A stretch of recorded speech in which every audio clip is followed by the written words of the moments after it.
help to y además strengthen una institutions. ayuda también para fortalecer also, las instituciones These are donde están estos institutions servidores. where these Quiero officials aprovechar are working este foro selflessly. para I want trabajar to take advantage juntos, of this opportunity también para luchar to work contra la together violencia also de to género. En el combat caso de against Ecuador, gender violence. la desaparición In the case of de una Ecuador, valiente mujer, the una disappearance abogada, of a courageous madre woman, e a hija, lawyer, debe a mother, ser símbolo and daughter de este should desafío be de the lucha symbol of this contra la challenge, violencia the contra challenge la of mujer. combating against Ecuador violence against women. ha demostrado Ecuador has que está demonstrated ahí that we're para el there mundo. for the world. Y The world estoy can count seguro, on us. And I'm the refugiados de biggest todo el hemisferio host occidental. countries of refugees Pero in the más allá de la entire Western acogida, Hemisphere. But quiero beyond simply referirme al welcoming trato que reciben aquellos ciudadanos refugees, I una want to vez que refer to the ingresan treatment that a those nuestro citizens suelo. receive when they En enter Ecuador our country. realizamos In Ecuador, esfuerzos especiales we make para special garantizar efforts los to derechos ensure, to y guarantee sobre the todo rights, la and integración de especially, more importantly, the migrantes, integration of migrants, cuando particularly se trata de familias when cuyos países de origen no ofrecen we're talking about alternativas de families vida más allá de whose origin, countries simplemente of origin, huir do not de offer esas alternatives naciones. of a Con medio millón de better life, venezolanos and these people have no viviendo other hoy option en el Ecuador, other than to flee. somos uno For de los example, tres 500,000 principales Venezuelans who today live in receptores de Ecuador. migrantes We de are one of dicho the país. three main Y pese a nuestras destinations for dificultades migrants from this country, presupuestarias, and in spite of our atendemos budgetary a difficulties, esa población con we salud, provide assistance to this educación population with y healthcare, otros education, and servicios other social sociales. services. Hemos empezado un We have proceso also de begun regularización de amplio alcance. a long Piense, process of señor presidente y regularization excelencia, of their status. en lo que esto Just significa think, Mr. en un President, país what this pequeño como means el in a small nuestro. country such as Ahora ours. piensen Now, en el impacto think que about the una impact población of a de esas population of that dimensiones size tendría would sobre have cada uno on de each sus one of your países. countries. Es por ello que This is reitero, why I Ecuador está repeat, ahí Ecuador para el mundo. is there for the Y world. sé The que el world can mundo count on también nos Ecuador. apoyará And I know that the con world este will plan de support us regularización with this plan de for hermanos venezolanos regularizing the que han status tenido of que our salir de su Venezuelan país. brethren who have had to Tengo la firme flee their esperanza country. I have de que así será. the firm hope that this will be the case. Pero no solo es esto. But it's not just Ecuador that. cumple también y con Ecuador creces su parte en la is crisis also climática. fulfilling Como país emisor its de gases de efecto invernadero, responsibility in the climate representamos crisis apenas as a el country that is the 0,8% a nivel emitter mundial. of greenhouse gases. We Pero, represent sin embargo, barely y sin 0.18% de of global esperar, emissions, sin and necesidad yet, de que without nadie lo the need sugiera, to wait mi or the gobierno need tomó la to decisión suggest to de us, my convertir al government took Ecuador the en decision el to primer convert país de Ecuador América in the Latina first country in y el Latin cuarto America en el and the mundo fourth in the en world adoptar una to política adopt transversal hacia la transición ecológica, cross-cutting policy elevándola towards incluso environmental a rango de transition, ministerio. including Y es que esto creating a special no es ministry una for this. cuestión And this de is cuánto not uno se merely haya industrializado en an el issue of pasado, how much a sino de country cuánto has uno puede industrialized in the aportar past, al but futuro. rather how much a Por country ello, can contribute ya in the casi un future. año, This is why en el almost a marco year de la ago, in the conferencia framework sobre el of the clima conference, en the Glasgow, climate conference in anuncié Glasgow, la I announced the creación creation de la nueva of reserva a marina new marine reserve Hermandad called en las Hermandad, or Islas Brotherhood, Galápagos, in the que Galapagos Islands, incrementó en más de 60,000 which kilómetros increased by cuadrados 60,000 el square área de kilometers protección de este the protected patrimonio area of natural this de la humanidad. natural En este mismo año, heritage site of humanity. esto fue complementado That same con la year, this firma was further de la complemented with the Declaración signature para la of a declaration conservación for y the manejo de los preservation ecosistemas and management of comprendidos en el corredor ecosystems marino included in the del marine Pacífico corridor Este of the tropical, East que Tropical fue Pacific. suscrita con mis colegas This was presidentes de Colombia,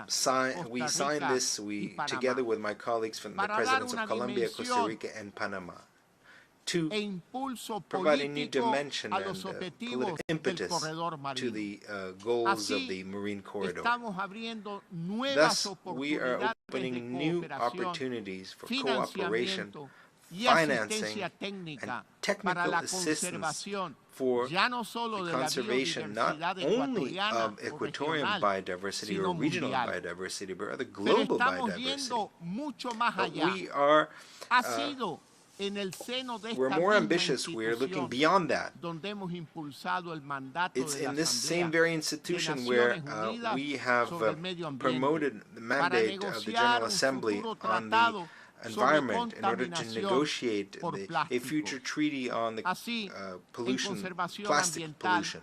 Ecuador And so, también in the está area ahí of para el mundo. environmental conservation, Ecuador is Presidente, also there for the world. En cada uno de los temas Mr. hasta President, aquí esbozados, in each one of en the cada topics uno I de los have desafíos mentioned here, in each one of these que nos challenges plantea el futuro, and Ecuador uncertainties that the sostiene la future holds convicción before us, de que las Ecuador respuestas las hallaremos supports a en conviction that nosotros the mismos.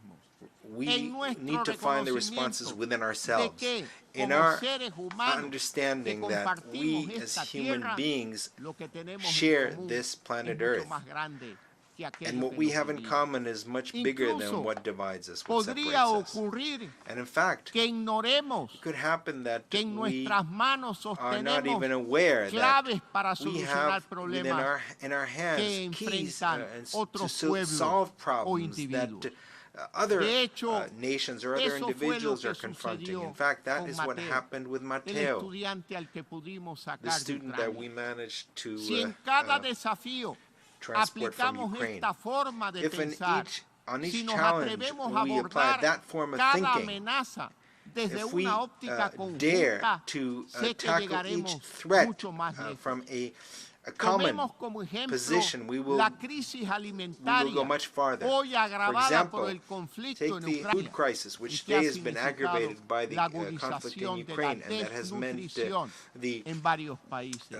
worsening Las of cifras internacionales malnutrition in nos hablan de various countries. International 52 figures speak millones of de niños 52 menores million de 5 años children que hoy younger than sufren 5 years de of age that desnutrición. today 17 suffer millones malnutrition. padecen desnutrición grave 17 y million suffer from acute 155 millones malnutrition, and que 155 sufren de million retraso del suffer from crecimiento. En el Ecuador, este mal stunted impacta casi el In 30% Ecuador, this de los niños menores de 2 problem años. affects some Y en 30% casos aún más of dramáticos, children younger than 2 years algunas of de age, and nuestras in the most provincias más pobres tragic cases, in some of superan our el poorest provinces, 35% figure de is above desnutrición. 35% Para of enfrentarlo, malnutrition. mi gobierno To ha sido confront pionero. this problem, Ha my creado la government Secretaría has Técnica. been Ecuador a crece pioneer. sin We have desnutrición created a infantil. technical Y se ha secretariat. puesto una meta It's muy called clara. Ecuador Growth Reducir develops dentro de mi with periodo de gobierno en child 6 puntos malnutrition, and porcentuales I have la set a desnutrición very de clear niños goal y for my dejar term, reduce during my term institucionalizado of government by el 6 proceso percentage para que points futuros the malnutrition gobiernos of children, continúen and con ese esfuerzo. we have Para dicho ensured the fin, participation of civil hemos society, impulsado la academia, the private sector, and participación local de governments la in these sociedad efforts. civil, And however, we can la academia, el sector privado y los gobiernos certainly locales. do even Y sin more. embargo, podemos ir mucho We más allá, aún can si nos atrevemos a dare pensar to como comunidad think global. as a global community. No les estaré revelando I won't be ningún revealing secreto any kind of si les secret cuento to you if lo I fértiles que son las tierras tell you how ecuatorianas, fertile lo is the productivas que land in son Ecuador, how si tan solo productive se our land trabaja en is. ellas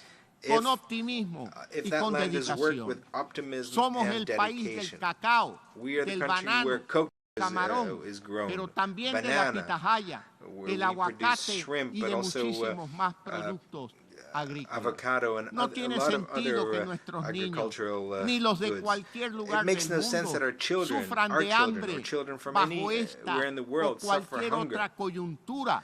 In Y this mucho menos situation or any cuando other la tierra situation, está ahí lista and para especially ser cosechada, given that the no solo con land is there alimentos, to be sino harvested, con not only for oportunidades food, but also for también. opportunities. Este nuevo Ecuador This new hoy Ecuador presenta ventajas que pueden represents servir no advantages solo para paliar el that hambre, could serve sino not para only to crear ease hunger, ese but mundo also más to estable create y this world pacífico, that is more donde los stable and peaceful ciudadanos that I mentioned, where incluidos citizens cada día are más, included a través de every la single day creación de feel more oportunidades. included through the creation Ese of es el mundo que opportunities. yo veo. That is the world Ese es that el I mundo see. That is que the hoy les world that proponemos today we desde are proposing el to Ecuador. you from Finalmente, Ecuador. señor presidente y excelencia, Lastly, Mr. el President, ex Your secretario Excellencies, general de la ONU, former Secretary General Ban of the Ki-moon, UN, Ban decía, Ki-moon, la paz said, es una forma de peace ser, is a de form of being, relacionarse con los demás, of relating to de others, vivir en este of living planeta. on this planet. No se decreta solo Cannot be a través decreed de only tratados. through treaties. Debe nutrirse It must be con derechos nourished y con las capacidades with rights de todas y and de todos. the Creo, abilities en pocas palabras, and skills of every esto single individual. encapsula el End of quote. I espíritu believe that in de lo very que he few dicho. words that encapsulates the Aprovecho spirit of esta what I've ocasión tried to say. para And I will expresar el take this respaldo del opportunity to Ecuador express a the la support gestión del of Ecuador secretario general for Antonio the Guterres. efforts of the Y Secretary quisiera General, current concluir Secretary General Antonio Guterres. I would agradeciéndole like to, in a conclusion, todos thank el abrumador apoyo everyone a for la the elección de mi overwhelming país support como miembro del for the Consejo de election of my Seguridad country as a en el member of the periodo Security Council for the period 2023-2024. 2023-2024. Nuestra Our participación se dará en participation un contexto will en take que la place humanidad in a context in atraviesa which una etapa de incertidumbre humankind y is retos excepcionales, experiencing a period of pero siempre uncertainty and conserven la seguridad unprecedented challenges. de But you que, can always como be hemos hecho certain that, durante todo as este we have tiempo, always Ecuador done, estará ahí Ecuador will be cumpliendo there, su deber con fulfilling el mundo. its duty Nos to the world. conduciremos con We coherencia will y conduct ourselves transparencia, with coherency con and énfasis transparency, en el apoyo a la asistencia with an emphasis humanitaria, on a las supporting operaciones de humanitarian paz, assistance a la and peacekeeping protección de operations, civiles on en the protection of situaciones de civilians conflicto in armado, situation of armed a la conflict, agenda de la on the mujer, agenda paz of y women, seguridad, peace and a la security, lucha contra el on tráfico the de fight armas against arms y trafficking, siempre and always atendiendo las amenazas always emergentes addressing en el emerging contexto de los challenges in esfuerzos the de context paz of sostenible. sustaining. En todo esto, In all en this, cada and decisión, each decision, en cada mediación, and en each cada effort at oportunidad mediation, and each para opportunity to contribuir a la contribute to the estabilidad y paz stability de nuestro and peace of our planeta, planet, tengan la you seguridad, can be señor certain, presidente y Mr. President, excelencias, Your Excellencies, de que el Ecuador that estará ahí Ecuador para will be there ustedes, for you, para sus conciudadanos. for your Ecuador estará ahí citizens. para el Ecuador will mundo. be there for the world. Muchas gracias Thank you very por much su gentil for your atención kind attention. a esta intervención. Que Dios nos bendiga a todos.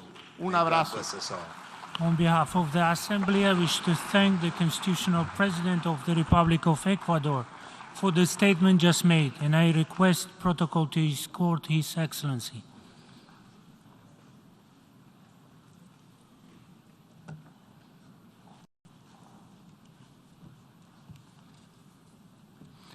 The Assembly will hear an address by His Excellency Hakainde Hichilema, President of the Republic of Zambia. I request protocol to escort His Excellency.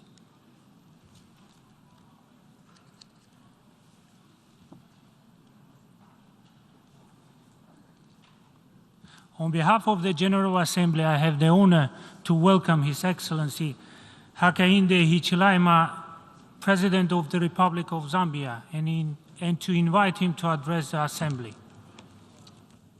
Your Excellency, Ambassador Korosi, President of the 77th Session of the United Nations General Assembly, Your Excellency, Mr. Antonio Guterres, Secretary General of the UN, Your Excellencies, Heads of State and Government, distinguished ladies and gentlemen, first we congratulate you, Mr. President, on your election as the seventh President of the UN General Assembly. With your vast experience, we're confident that you will successfully provide the required leadership during your tenure as President of the General Assembly. We pay tribute, of course, in the same manner to Mr. Abdallah Shahid for his unwavering dedication and good stewardship during the 76th session of the General Assembly. Mr. President, Your Excellencies, we meet here at a very difficult time. A time when global challenges have not only multiplied, but have become more complex.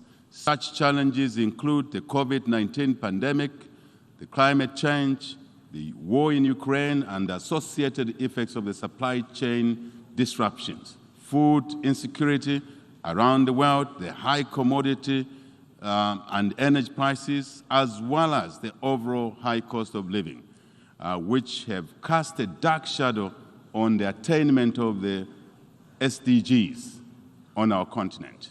The risk and the world. The risk of reversal in hard-won developmental gains is ever so real.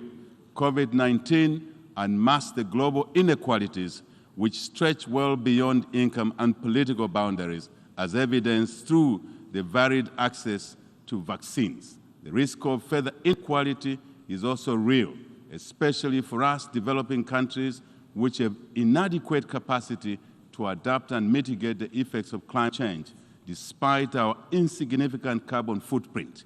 Sadly so. This is truly a defining moment of our time where collective efforts must be channeled to address the numerous challenges that we face. Mr. President, it is why Zambia welcomes the challenge on building our common agenda and endorsed the call to convene the summit for the future.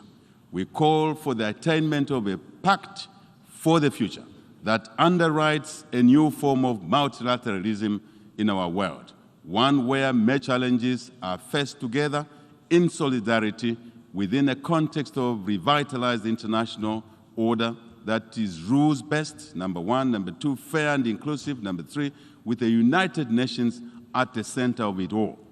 As a country with the 2/3 of our population below the age of 25, the outlook on the future and emphasis on intergenerational equity is so important to us. Our government seeks to harness this democratic dividend by investing in its youthful population and energetic members of our population for a better future. We therefore support the establishment of the UN Youth Office at the UN here. This should encourage meaningful youth engagement in diverse ways, such as in political representation, access to lifelong skills training and education, support to youth innovation, and indeed entrepreneurship, decision-making, and all the spheres of life, including climate change and environmental protection.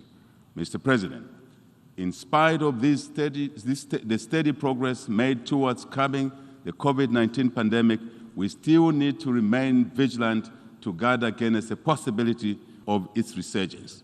We have all experienced the negative impact of the pandemic, particularly the loss of millions of our loved ones, lives across the world, disruption in social economic activities.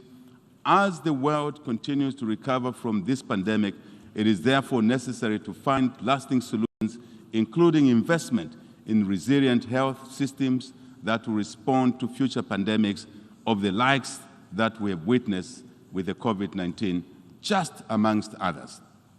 This entails the establishment of a versatile international public health regime that will be devoid of hoarding vaccines and related technologies to guarantee rapid deployment of supplies, indeed from a global reserve to tackle future pandemics. Mr. President, the re-emergence of polio in our world is of great concern, and as such, Zambia is participating in supplementary immunization activities along with a number of countries in our region in order to prevent and halt the spread of wild poliovirus type 1. This is in addition to ongoing activities to fight other vaccine-preventable diseases such as what? Measles, as well as to strengthen our routine immunization and maintain essential health services for maternal and child health. As the Globe Cholera Control Champion, and many thanks to the WHO who gave us this opportunity to serve in this role, our fight against cholera must continue with vigor, relentlessly with vigor. We also need to remain alert to any possible outbreaks of monkeypox, Ebola virus, and indeed other threats in our world. The international community must work together to address the growing threat to environmental, human, and animal health resulting from antimicrobial resistance, commonly referred to as drug resistance. Drug resistance, bacterial infections to bacterial infections continue to cause millions of deaths where, for example, in particular, sub-Saharan Africa has the greatest burden of resistance bacterial infections, accounting for a greater proportion of deaths in our regions. This calls for greater control systems in access to antimicrobial medicines for both human and animal use. I shall now focus on other areas of interest. Economic performance. Mr. President, the Ukraine crisis has hampered the recovery that was slowly taking hold, particularly in the developing world, where large sections of our society remain in extreme poverty and the inequalities widen by the day. With the attainment of the SDGs off track, countries must intensify national consultative processes and stakeholder engagements and renew commitments to poverty reduction, tackle energy poverty, support debt restructuring, and enhance access to concessional finance, very important to our own development agendas in our individual countries. On our part, we hereby indicate in this regard our intention to present our second voluntary national review in July 2023 to highlight Zambia's progress towards sustainable development goals, achievement of. Despite the challenges in the external environment, we are resolved to rebuild the Zambian economy, and this resolve remains strong ever before. Our economic recovery is on track, Mr. President, evidenced by the positive growth indicators and stabilization of key macro variables such as what? Interest rate regime, indeed, exchange rate market stability, inflation, which we have been able to pull down from 25% to well under 9.8% in just 1 year of being in office. Mr. President, Zambia is on a path of growth from the economic contraction that we experienced in the past, which was somewhere in the region of -2%, and to GDP estimated now just under a year to grow at about 3%. When you add -2 and 3% growth, it means we've grown by about 5% in the last 12 months. This is something that has been difficult to achieve, but with a lot of hard work, we've been able to do it. But we want to do more. Effectively, in terms of social economic benefits, our commitment to providing equal opportunities, especially for the young people, have been demonstrated by the introduction of free primary and secondary education, as we believe that education is the best equalizer. Education is the best investment. Education is the best inheritance without doubt. Consistent with our pledge to invest in human capital, we have recruited over 30,000 teachers, 11,000 health workers in 2022 alone. We are decentralizing, Mr. President, our service delivery and have increased the allocation of Constituency Development Fund by over 1,000 percentage points in our first budget in office, just the beginning. Expenditure of these funds at community level is meant to ensure inclusive and sustainable economic growth that will support SME development and employment creation across all our 10 provinces, 156 constituencies in our country.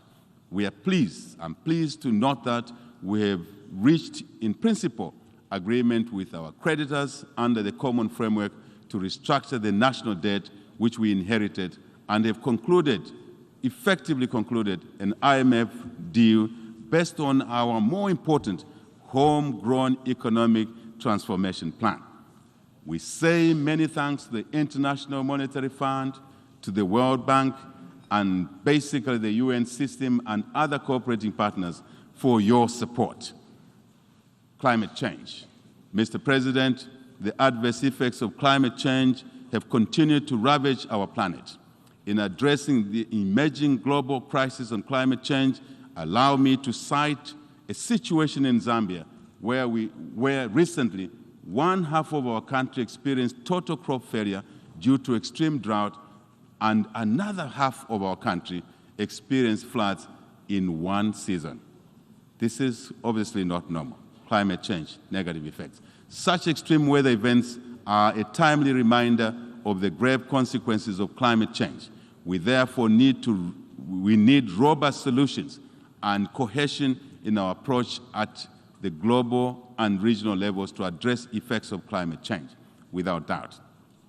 As chair of the African Group of Negotiators on Climate Change, Mr. President, Zambia calls for enhanced global efforts in addressing climate change, which should include increased financial support for countries with limited resources to mitigate, indeed, to adapt to the effects of and negative climate change issues. Zambia has mainstreamed the green growth and climate change, proofing it in the current National Development Plan, which has articulated policy measures on transitioning Zambia into a climate resilient and inclusive green economy over time. 3, gender. Mr. President, Zambia has continued to build on the efforts of attaining gender equality and inclusivity in various sectors of our society. Based on empirical evidence, women empowerment and poverty alleviation are positively correlated, I must say. It is therefore imperative that we dedicate corresponding efforts to ensure that gender disparities are curtailed at all levels. Mr. President, Zambia, under our national gender policy, has been implementing affirmative action in favor of women and girls to ensure that their full potential is realized not once but all times. Ending child marriage. Mr. President, to complement these measures, Zambia is championing the campaign to end child marriage in Africa and, of course, in the world. In the same vein, we are proud to inform this Assembly that this morning, Zambia, Canada, and other cooperating partners held a side event to galvanize support and review commitment from the international community towards ending child early forced marriages. With the assurances made during this event, we are hopeful that we shall be able to achieve the Sustainable Development Goal of Gender Equality, Target 5.3 in our programming that aims at eliminating this harmful practice, without doubt. International peace, security, and stability. Mr. President, the world at large has grappled with growing instability and insecurity within the last year, and the effects have been felt by millions of people around the world as lives and indeed livelihoods have been lost across the world. Zambia believes that without peace and stability, our joint developmental efforts are in vain, totally in vain. As such, we are committed to remain strong advocates of peace and stability in Southern Africa and the entire African continent and the world over. Our guiding principle is that instability, Mr. President, anywhere is instability everywhere.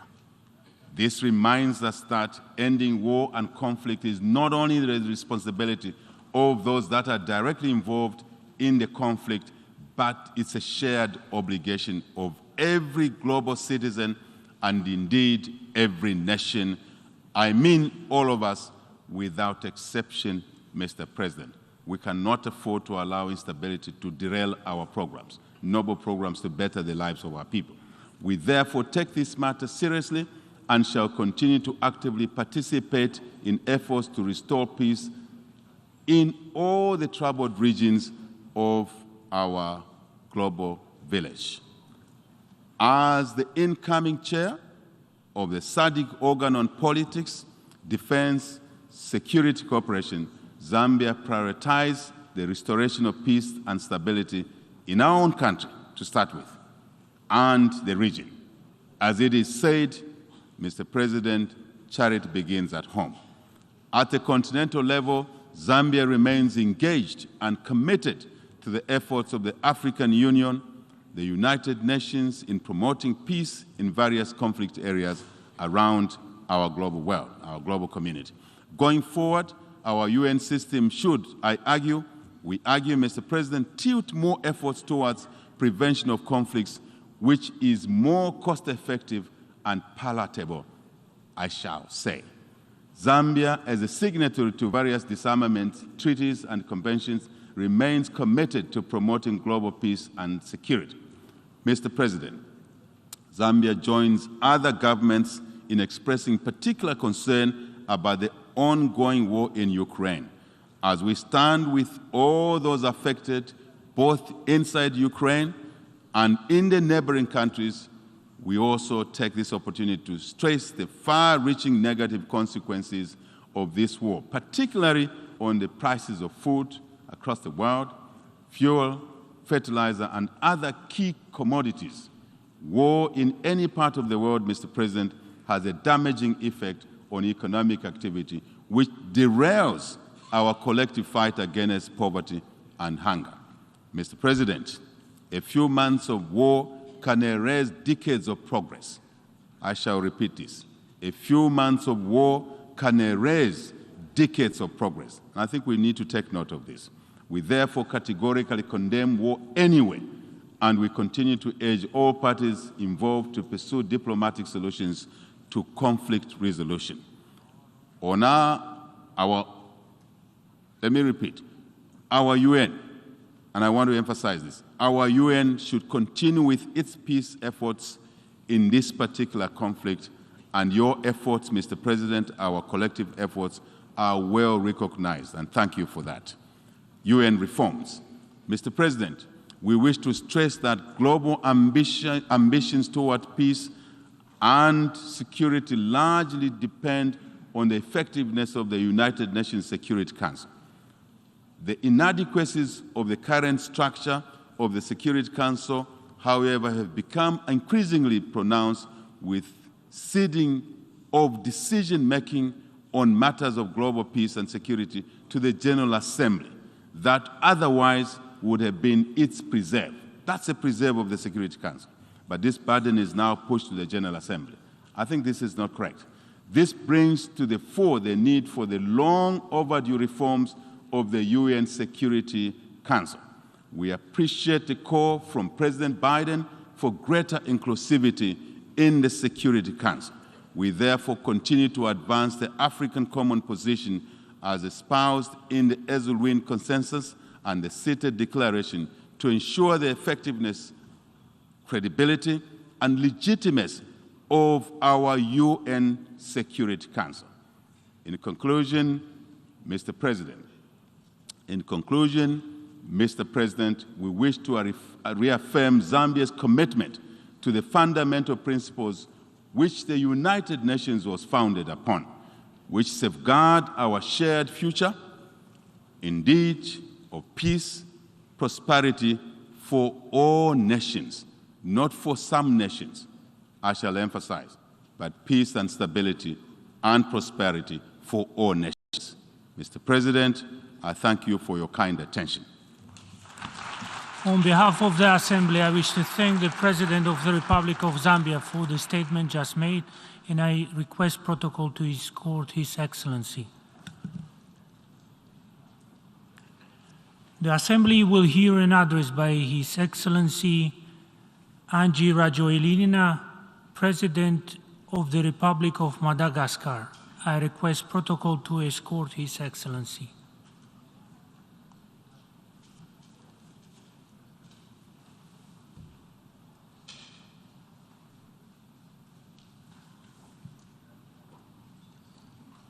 On behalf of the General Assembly, I have the honor to welcome His Excellency Angie Rajoelina, President of the Republic of Madagascar, and to invite him to address the Assembly.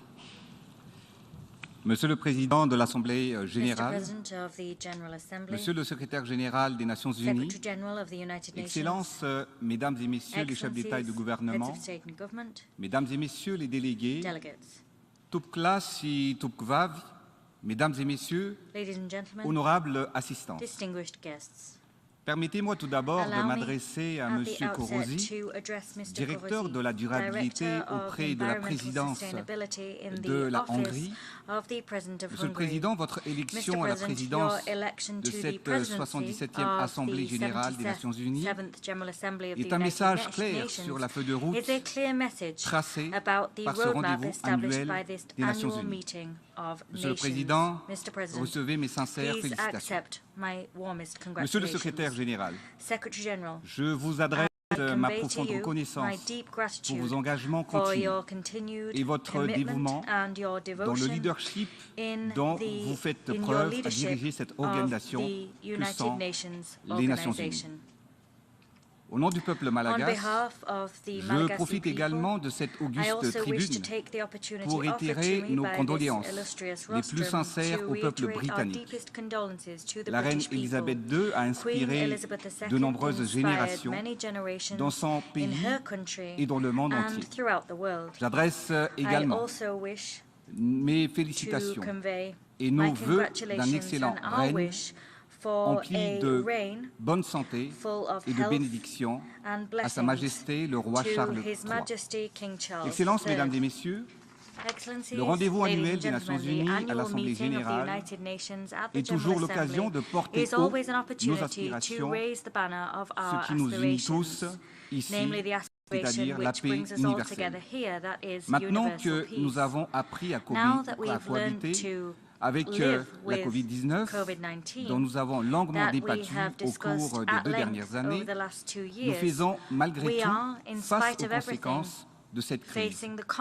Cela nous a prouvé que c'est dans les moments difficiles que nous réalisons l'importance de la solidarité entre les nations. Le thème de cette session, des solutions transformatrices pour des défis interdépendants, prend ainsi tout son sens, nous donne à nouveau espoir, nous rassure et nous ouvre les perspectives pour avancer ensemble sur la voie du développement. Lorsque nous avons dû affronter la crise sanitaire, nous avons choisi de faire confiance à nos scientifiques et aux richesses naturelles de notre terre. La création de l'usine Pharmalagas, une usine pharmaceutique en pleine crise sanitaire, nous a démontré que nous pouvons transformer les difficultés en opportunités afin d'exploiter notre biodiversité et ainsi protéger notre population, qui est la population malagasy. Alors que l'on présageait l'hécatombe en Afrique, le taux d'infection et de mortalité à Madagascar figure parmi les plus faibles au monde. Classé comme zone verte parmi les pays à faible risque de contamination, actuellement, l'entrée à Madagascar ne nécessite ni de tests PCR ni de passe sanitaire. Nous avons déjoué toutes les statistiques et sommes ressortis plus forts, mais surtout plus engagés encore, mais surtout pour aller vers l'émergence de notre pays. Mesdames et messieurs, le monde se relève à peine de la pandémie que de nouvelles crises ont fait surface. Aucun pays n'a été épargné par les conséquences de la Covid-19 et le conflit en Ukraine a davantage entraîné un déséquilibre creusant les inégalités. Cela va encore compliquer grandement nos efforts de résilience et de relance post-Covid. Comme tous les pays du monde, nous subissons pleinement les impacts inflationnistes de cette crise. Nous sommes convaincus que toute guerre se termine autour d'une table. Le dialogue est la seule voie pour instaurer donc la paix. C'est ainsi que Madagascar réitère son appel au dialogue pour résoudre le conflit, car les conséquences sont planétaires. Elles s'alourdissent de jour en jour et les pays en développement comme le nôtre en sont et en payent les conséquences de cette crise. Le rôle crucial des Nations Unies doit favoriser le multilatéralisme afin de trouver des solutions équitables tenant compte des forces et des vulnérabilités de chaque pays et de chaque population. Comment on peut accepter qu'en cette période de crise, certains pays avec plus de 100 000 $ de PIB par habitant et d'autres à moins de 600 $ achètent le baril de pétrole au même prix et aux mêmes places? Notre organisation peut prendre des mesures pour accompagner les pays à faible revenu afin qu'ils puissent bénéficier et s'approvisionner en pétrole à des prix équitables parce que la situation mondiale actuelle est source de bouleversements majeurs dans de nombreux pays. Certains États se retrouvent actuellement déstabilisés. La vie sociale se désorganise, ainsi que les économies se fragilisent. En effet, certains ont dû appliquer des augmentations de 50% du prix du carburant, entraînant dans certains pays des émeutes et des déséquilibres socio-économiques considérables. La reconstruction est l'affaire de tous. Notre solidarité est la seule voie possible pour guérir nos sociétés, rétablir nos économies, soutenir la croissance et surtout instaurer la paix. Mesdames et messieurs, mes chers leaders, à l'heure actuelle, tous les pays ont dû revoir leur stratégie de développement et cela a renforcé la nécessité d'accélérer l'industrialisation et l'autonomisation de chaque pays. Nous restons convaincus que nous devons produire et transformer localement tout ce dont la population a besoin. Car il y a des armes plus puissantes que les bombes, les chars et les missiles. Ce sont nos terres, nos matières premières, nos ressources naturelles et notre peuple. L'industrialisation locale, l'innovation agricole et le leadership des dirigeants sont nos munitions pour consolider notre force et notre bouclier afin de protéger notre population. À Madagascar, comme stratégie, nous avons mis précisément et détaillé notre stratégie pour rattraper le retard de développement de notre pays. Nous avons élaboré le plan Émergence Madagascar, dont la mise en œuvre a été lancée depuis le début de mon mandat présidentiel en 2019. Notre vision est claire et traduite par notre volonté politique que nous démontrons à travers chacune de nos actions. Une approche secteur et projet a été priorisé afin de hisser Madagascar au rang des pays nouvellement émergents. Nous avons lancé un programme de réformes ambitieux pour moderniser l'administration, développer le capital humain et permettre une croissance économique forte, inclusive et durable dont l'énergie est le pilier du développement. Madagascar est un pays béni car nous avons des ressources en eau pour des barrages hydrauliques, un taux d'ensoleillement très élevé pour des centrales solaires et surtout la puissance du vent pour des parcs éoliens. À l'heure actuelle, de nombreux pays font face à des problèmes énergétiques. Nous devons donc accélérer la production d'énergie renouvelable pour atteindre l'autonomie d'ici 5 ans. Nous projetons de doubler, voire tripler notre capacité de production. Mes chers homologues et frères, nous sommes en 2022. Et il est malheureux de constater que l'Afrique est encore le continent où la majorité des familles vivent dans le noir et dans l'obscurité. Plus de 600 millions d'Africains, dont 85% des ménages malagasy, utilisent encore des bougies et du pétrole lampant pour éclairer leur foyer. Raison pour laquelle nous lançons une grande opération d'équiper la majorité des foyers malagasy des kits solaires d'ici la fin de l'année prochaine, dont une partie sera bien évidemment subventionnée par l'État. Une fois cet objectif atteint, Madagascar ambitionne d'être le premier, mais aussi par le premier, pays du continent à avoir apporté la lumière à la totalité de sa population. Le changement climatique est l'un des plus grands défis de notre époque que nous devons tous affronter. Il est important et urgent de travailler et de mobiliser pour protéger notre planète.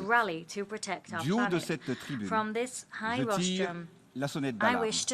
Des engagements ont été pris lors de la COP21 et réaffirmés lors de la COP26 concernant la création du Fonds climat ou du Fonds vert, qui a été arrêté à hauteur de 100 milliards de dollars par an. Dans ce sens, Madagascar a été le 5e pays africain à avoir finalisé son plan national d'adaptation. Mon pays devrait ainsi faire partie des bénéficiaires de ce Fonds vert. Cependant, L'accès au financement tourne au ralenti et actuellement, aucun engagement n'a été respecté. Il est injuste que les pays les moins pollueurs payent le plus lourd tribut des impacts du changement climatique. Madagascar se trouve parmi les pays insulaires et donc vulnérable aux aléas climatiques. Et rien qu'en 2022, c'est-à-dire cette année, 5 cyclones ont frappé la Grande Île en l'espace de 2 mois seulement. 178 000 hectares de terres agricoles ont été inondés et ravagés.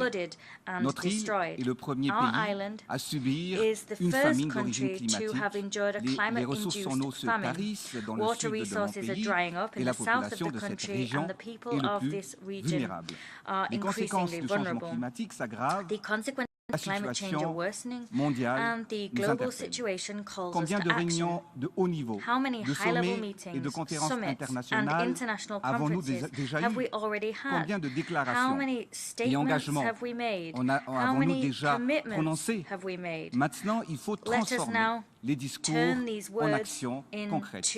Aujourd'hui, je porte les cris et la voix du continent africain en général et de Madagascar en particulier. La jeunesse africaine, le continent tout entier, attendent la concrétisation des accords de la part des pays émetteurs. Tenir ces engagements, c'est protéger notre planète.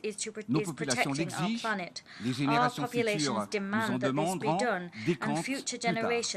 Les problématiques de la protection de l'environnement me tiennent particulièrement à cœur.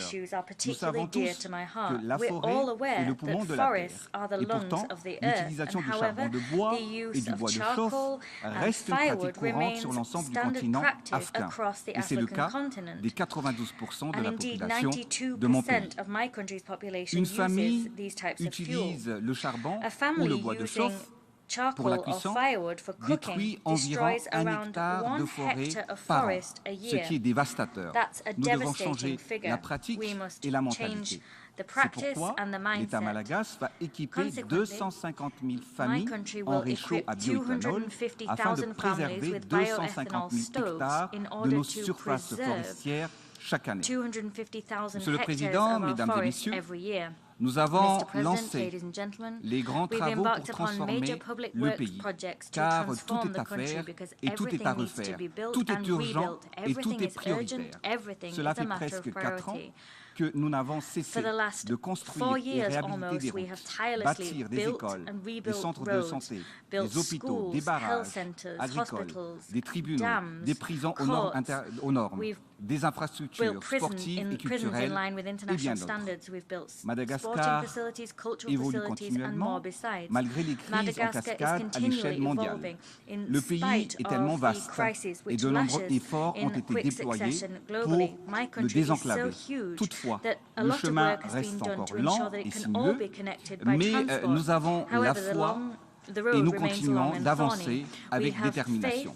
Le plan Émergence Madagascar trace d'ailleurs littéralement les voies vers l'avenir.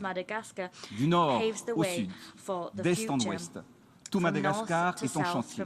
Pas plus tard que la semaine dernière, nous avons inauguré la route nationale 5A dans le nord de mon pays, qui jusque-là et pendant des décennies était une route en terre battue que l'on parcourait encore pendant une semaine pendant la période de pluie. Actuellement, 2 heures suffisent pour le trajet, permettant immédiatement la révision à la baisse, le coût et le prix du transport des biens des personnes, améliorant considérablement la vie de la population locale et contribuant ainsi au développement socio-économique du région du nord de mon pays. Par ailleurs, dans le sud de mon pays, nous commençons les travaux de la route nationale 13 et bientôt la route nationale 10, tout comme ceux de la route nationale 44 dans l'Est qui se poursuivent, désenclavant ainsi le principal grenier à riz de Madagascar. Dans le nord-ouest, la route nationale 31, également en piste, sera entièrement réhabilitée, permettant d'accéder à notre deuxième grenier rizicole. La première autoroute du pays, qui reliera la capitale du Grand Port, débutera également dans quelques semaines. Un trajet qui nécessite actuellement de 10 heures, mais qui sera fait en 2h30 seulement, une fois les travaux terminés. La dividende démographique est aujourd'hui une variable qui doit rentrer dans l'équation. Nous devons changer la structure de la population. La croissance démographique actuelle n'est pas proportionnelle à la croissance économique. Dans certaines régions, des jeunes filles de moins de 18 ans sont déjà mères de famille et se retrouvent en moyenne avec 5 à 8 enfants. Nous avons conçu des livres et des manuels, distribué des tablettes numériques afin d'améliorer considérablement la qualité de l'éducation de nos enfants et de nos jeunes. Le taux d'accès à l'éducation de base a augmenté de 146% et le taux d'abandon scolaire a été réduit de manière palpable. Nous avons fait de l'éducation une priorité nationale et nous renouvelons notre engagement à transformer et à redynamiser la vie scolaire et universitaire. L'année dernière, j'ai également eu l'opportunité d'évoquer le souhait de mon pays de voir enfin appliquer les résolutions prises par l'Assemblée générale des Nations unies en 1979 et en 1980 sur la restitution et la gestion des îles éparses ou nous Malagas dans l'océan Indien à Madagascar. Nous réjouissons de la tenue très prochaine de la deuxième rencontre de la commission mixte franco-malagasy sur le sujet et fort de ces deux résolutions qui confirment la légitimité de notre revendication, nous espérons pouvoir compter sur le soutien des Nations Unies pour parvenir enfin à une solution concertée, juste et apaisée. Excellences, Mesdames et Messieurs, pendant la pandémie, les malades avaient besoin d'oxygène pour survivre.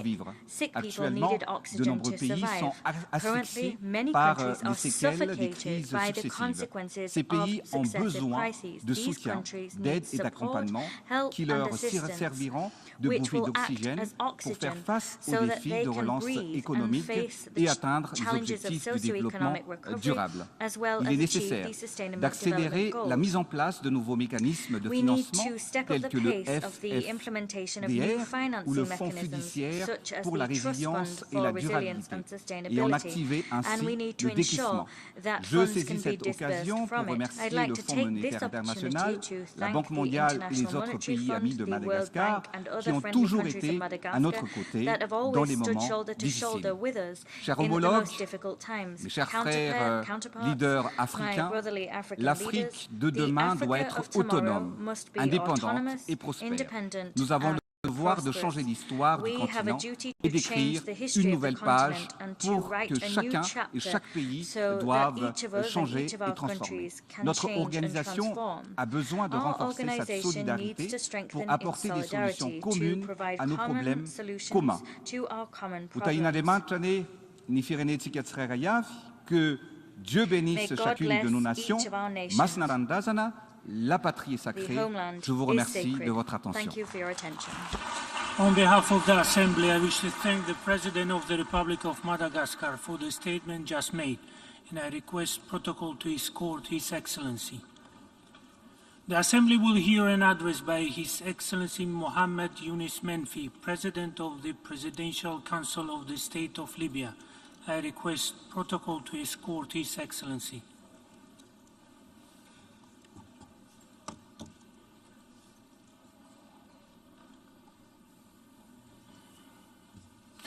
On behalf of the General Assembly, I have the honor to welcome His Excellency Mohammed Yunus Menfi, President of the Presidential Council of the State of Libya, and to invite him to address the Assembly. بسم الله الرحمن الرحيم. السيد تشابا كوريشي رئيس الجمعية العامة يطيب لي في مستهل هذه الكلمة أن أهني باسمي وباسم وفد بلادي السيد تشابا كوريشي على توليه رئاسة الدورة 77 للجمعية العامة متمنيا له التوفيق والسداد كما أتقدم بأسمى عبارات الشكر والتقدير إلى السيد عبد الله شاهد لما بذله من جهود وما قدمه من أعمال قيمة خلال فترة ترأسه لأعمال الدورة الماضية، وكما لا يفوتني أن أشيد بالعمل المتواصل الذي يقوم به السيد أنطونيو غوتيريش لقيادة منظمة الأمم المتحدة بحكمة وتوازن في هذه الأوقات العصيبة التي يمر بها العالم. السيدات والسادة، ها هي بلدي ليبيا التي أفتخر بخدمتها وتمثيلها. تمر بعقد من الزمن يملأه الألم والأمل، وهي تتلمس طريقها نحو بناء المؤسسات وإرساء still trying to build its state institutions and consolidate the principles of democracy. The Libyan people have demonstrated to the entire world that they represent a unified nation. In spite of the challenges, the Libyan people, thanks to its clairvoyance, tolerance, and patriotism, continue to work for a united country. They give us the determination and hope to keep moving forward to realize their aspirations, to build our state and pave the way for stability and prosperity. Ladies and gentlemen, the events of today certainly recall the past. The Army of Libyan Liberation, which was created before the creation of the Libyan state, fought alongside the armies of the world, the free world. After the defeat of fascism, Libya earned its independence. Our independence was born as a result of our national combat, and وإطلاق مسيرة التنمية والرفاه التي خلقت من ليبيا في زمن قياسي مثالا تنمويا يحتذى به. أيها السيدات والسادة، إن موقفا دوليا مشابها لذلك الموقف تجاه ليبيا ما زال اليوم بعيدا عن أفق الواقع، فالمصالح الفردية للدول المنخرطة في الشأن الليبي وحروب الوكالة وتضارب الرؤى حول الحل في ليبيا لم تمنح الفرصة للخيار الوطني أن يتشكل، ولا زال التدخل الدولي السلبي يرسم مسارات من الحلول المتناقضة تدفع بالبلاد إلى أطول المواجهات المسلحة لا تستثني الأبرياء وتقود إلى مواقف سياسية متصلبة لا تقبل المقاربات الوسطية لجسر الهوة والشراكة في الوطن. السيدات والسادة، إن المجلس الرئاسي الليبي لا زال ملتزما بدوره الذي رسمه له الاتفاق السياسي الليبي باعتباره السلطة السياسية العليا في البلاد، يمثل وحدتها محليا ودوليا، ويطلع بمهام القائد الأعلى للجيش الليبي، بالإضافة إلى مهمته السامية في قيادة جهود المصالحة الوطنية الشاملة تمهيدا إلى الانتقال السلمي والديمقراطي للسلطة عبر انتخابات رئاسية وبرلمانية متزامنة. وأنتهز الفرصة هنا لأشكر الاتحاد الأفريقي على تعاونه معنا من أجل إطلاق مشروع المصالحة الوطنية الذي يمثل الأساس الأهم لدعم كافة المسارات للوصول إلى الاستقرار والسلام المنشود. إن هذه المسؤوليات تحتم علينا أن نعمل في مسار وطني متوازن وغير منحاز، وعلى الرغم عن محاولات بعض الأطراف السياسية جرنا إلى دائرة الصراع السياسي الذي نعمل بكل جد وحزم على أن نجد له الحلول لا أن ننخرط فيه.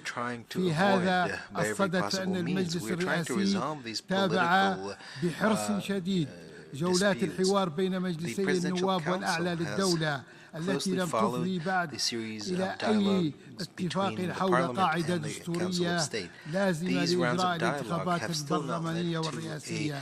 ولا زال المجلس الرئاسي يؤكد أن هذه الحوارات لا ينبغي أن تستمر من دون أن يكون هناك حدود زمنية، وإنه على استعداد للتدخل من أجل الخروج بالعملية السياسية من طريقها المسدود متى ما استلزم الأمر ذلك. أما على الصعيد الاقتصادي فإن المجلس الرئاسي الليبي يدعم كل الجهود التي أفضت إلى استئناف إنتاج النفط والغاز من كافة مناطق ليبيا لما في ذلك من مصلحة وطنية واستقرار للأسواق الدولية التي تشهد ضغوطا كبيرة على الاقتصادات المستهلكة للطاقة، غير أنه ومن منطلق دوره الوطني المتوازن يحرص المجلس الرئاسي الليبي على إدارة شفافة وعادلة لعوائد النفط ثروة كل الليبيين بشكل يحيد المال العام عن الصراع السياسي ويضمن توظيفه لمصلحة جميع الليبيين في مختلف مناطق البلاد دون تمييز سياسي أو جغرافي، الأمر الذي في حال إنجازه قد يخفف من حدة الصراع الدائر على السلطة التنفيذية ويوفر بيئة أكثر استقرارا وملائمة للتحول الديمقراطي المنشود. السيد الرئيس، السادة الحضور، تنظر بلادي بإيجابية إلى الدور الذي تقوم به الأمم المتحدة في ليبيا على الرغم مما شابه من تراجع في الآونة الأخيرة. وفي هذا الصدد نتطلع إلى دور فاعل للأمم المتحدة من خلال القيادة الجديدة لبعثتها ونحثها على مباشرة العمل الجاد لدعم الحلول الوطنية الجامعة لما تمر به البلاد من انسداد سياسي فتح الطريق أمام المغامرات والمبادرات الفردية ويكاد أن يعصف بكل الإنجازات السياسية التي تحققت من خلال الحوار الليبي الذي رعته منظمة الأمم المتحدة في ليبيا. وأدعو كذلك إلى إعادة الزخم إلى المسار الاقتصادي، أحد المسارات الثلاثة لمؤتمر برلين الذي أهملت مخرجاته فيما يتعلق بالشفافية والعدالة في إدارة الموارد النفطية وضبط الإنفاق العام وتوجيهه لمستحقيه والحد من سطوة الفساد. السيدات والسادة، يقف العالم اليوم على أحتاب وضع دولي يعيد إلى الأذهان مأساة البشرية في مطلع القرن العشرين بعد أن اعتقد الجميع بأن أخطاء الماضي لن تتكرر، وقد حان الوقت لأن ينطلق وأن ينطق الضمير الإنساني بكلمة السلام ويقف العالم بأسره إلى جانب المبادئ الدولية التي أقرتها منظمة الأمم المتحدة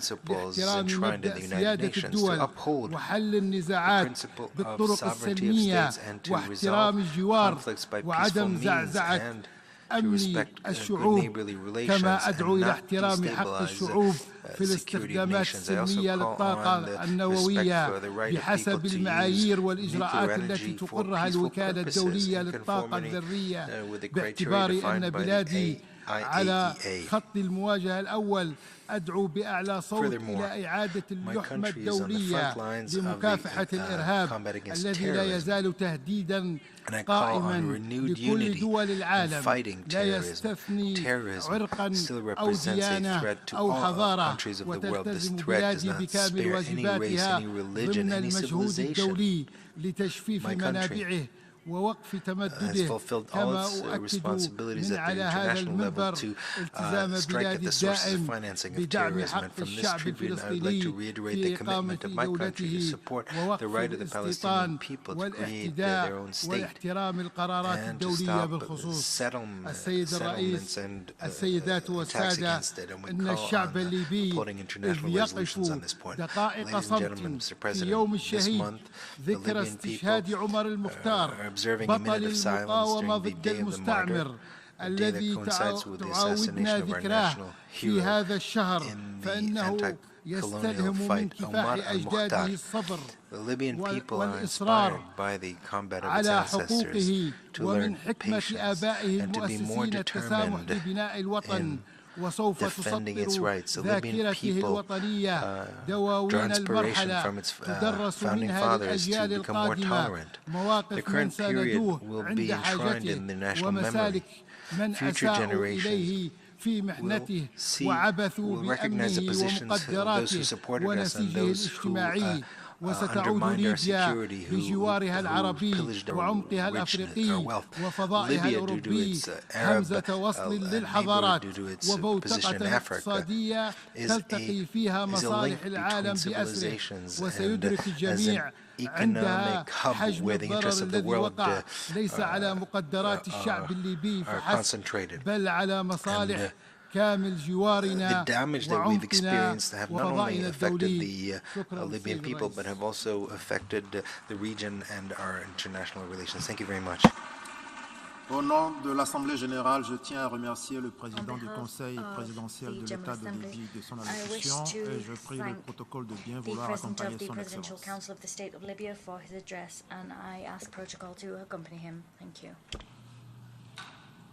L'Assemblée va maintenant entendre l'allocution de son Excellence Madame Maïa Sandu, présidente de la République de Moldova. Je prie le protocole de bien vouloir accompagner son Excellence.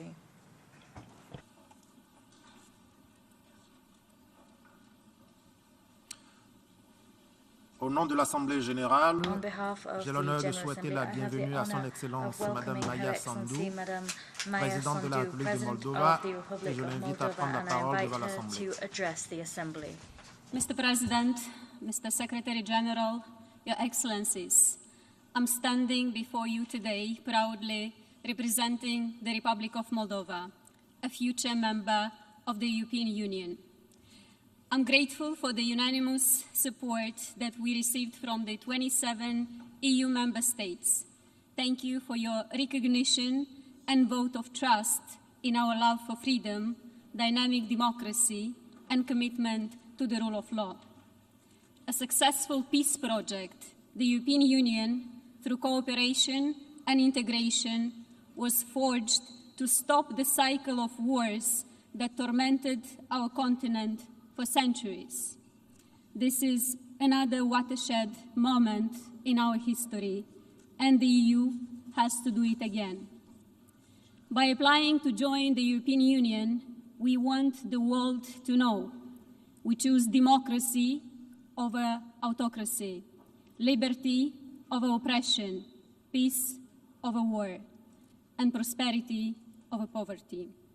The EU candidate status gives us hope, a clear sense of direction, a unifying goal, an anchor, and a strong sense of belonging to the free world. Ladies and gentlemen, 1 year ago, no one of us here would have imagined a major war in Europe.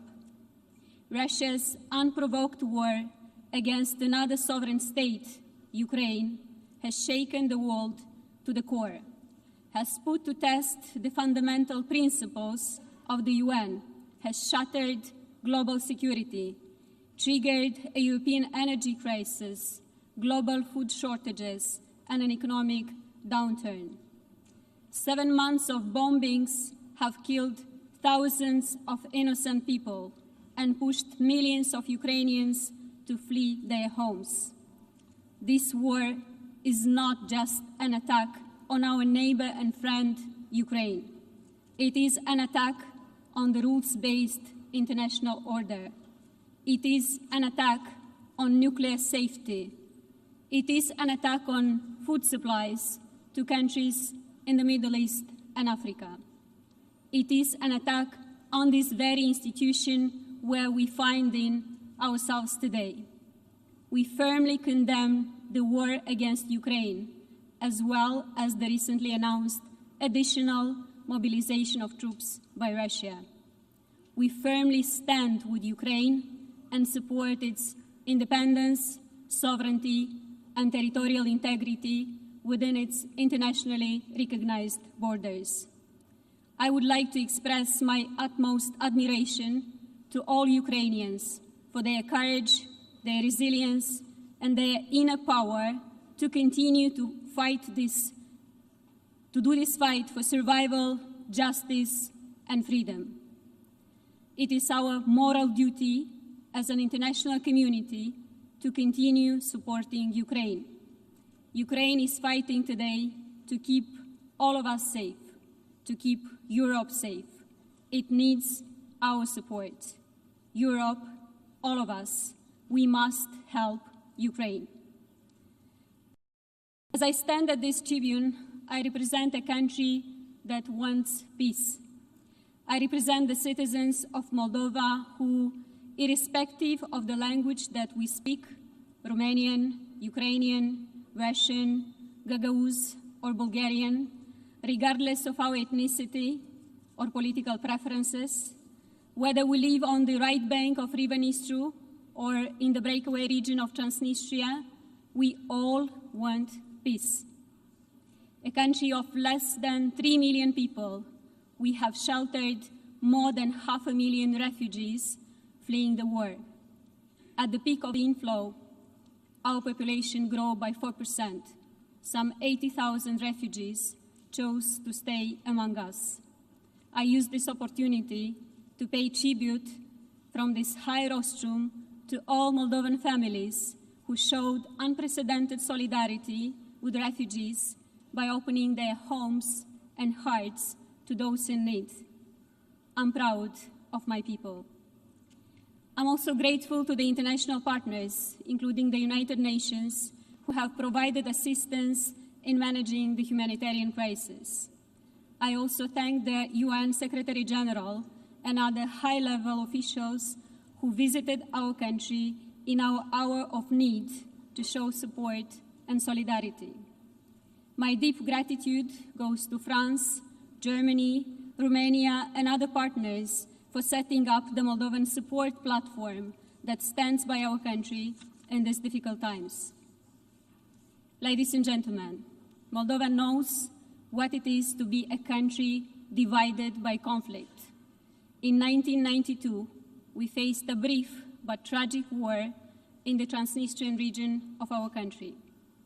3 decades later, we are still trying to overcome the consequences of that conflict and reintegrate our country. The only way to achieve this is through peaceful dialogue and respect for our sovereignty and territorial integrity. As Russia has launched its war against Ukraine, we have worked harder than ever to maintain peace on both banks of Nistru River. We have done our best to ensure that all citizens of Moldova, including those residing in the breakaway region, continue to enjoy peace.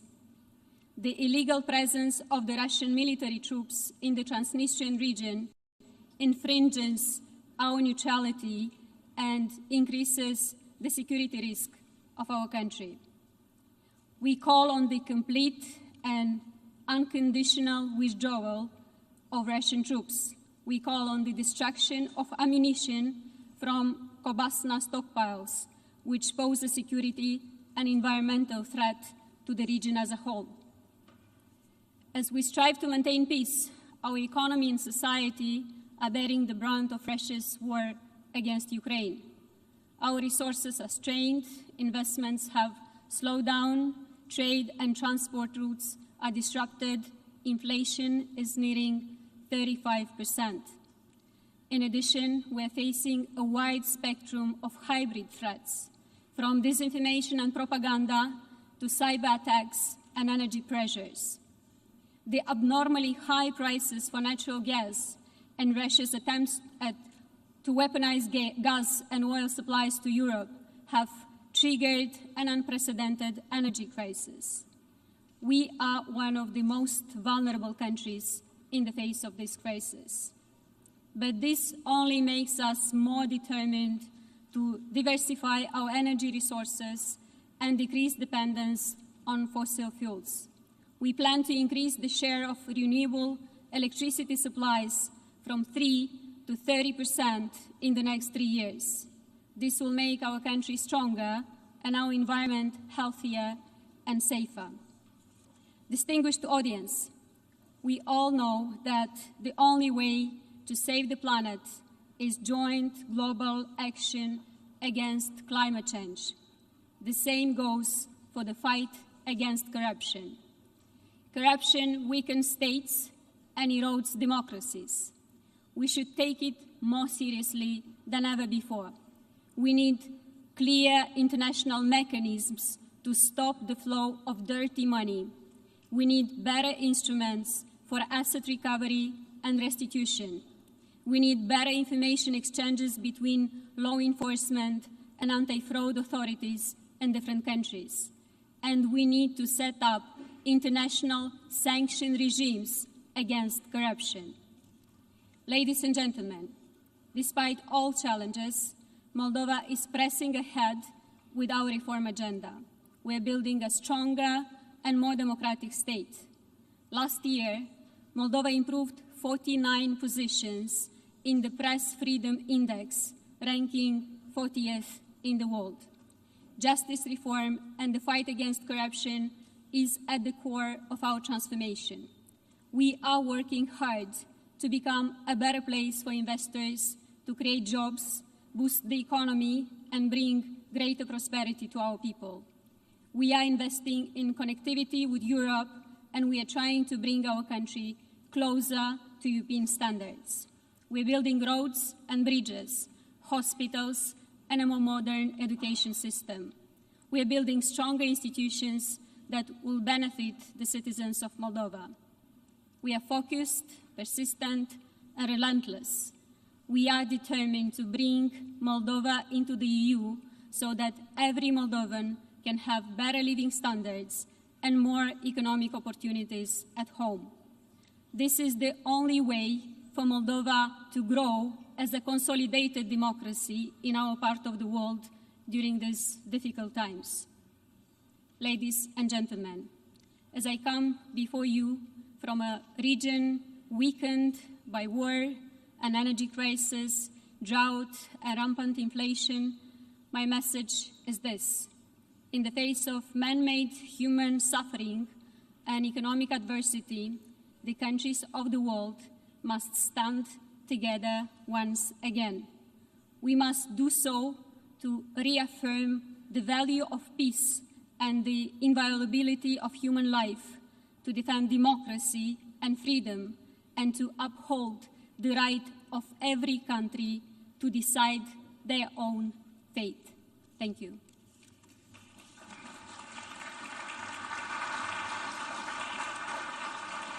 Au nom de l'Assemblée générale, je tiens à remercier la présidente de la République de Moldova de son allocution et je prie le protocole de bien vouloir accompagner son Excellence.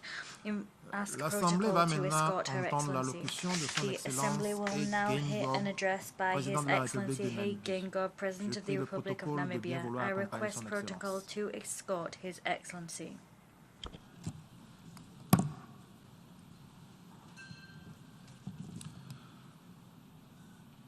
Au nom de l'Assemblée générale, je tiens à remercier le président de la République de Namibie. Au nom de l'Assemblée générale, j'ai l'honneur de souhaiter la bienvenue à son Excellence, to welcome His Excellency Mr. Hage Geingob, President of the Republic of Namibia, and I invite him to address the Assembly. Mr. President, Your Excellencies, Heads of State and Government, Mr. Antonio Guterres, the Secretary General of the United Nations, distinguished delegates, ladies and gentlemen, Namibia congratulates His Excellency Shapa Korosi on your election as President of the 77th session of this August Assembly. Please be assured of Namibia's full support as you provide leadership during your tenure. Allow me to also extend appreciation to your predecessor, His Excellency Abdallah Shahid, for his sterling stewardship as President of the 76th session of the General Assembly. Mr. President, since attaining our political independence 32 years ago, we are proud of the work we have undertaken towards the second phase of our struggle for economic independence. During this period, we have built a strong foundation for our governance architecture, with emphasis on strengthening processes, systems, and institutions. Given these advances in effective governance, we are optimistic in our quest to deal with the triple challenges of inequality, unemployment, and poverty.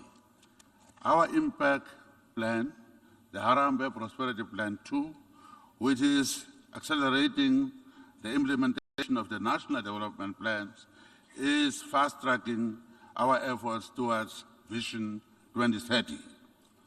Since my term of office is coming to an end on 20th March 2025, as a nation with a constitution that binds the head of state to 2-term limits, we have set in motion a process for an orderly succession to continue with our peaceful development. The ruling party, SWAPO, of which I am the head, is currently conducting primaries. There is a real possibility that the next candidate of the SWAPO party for the national presidential elections will be a woman or a young male, of whom the male is from the generation that was never in exile. The presence of women in the line of succession is a demonstration of the strides we have made in gender equality, with women representation at 40% in the National Assembly. Moreover, 90% of our banks are helmed by women. Namibia is a child of international solidarity, midwifed by the United Nations. Therefore, we are convinced about solidarity and partnership as critical enablers of our developmental aspirations.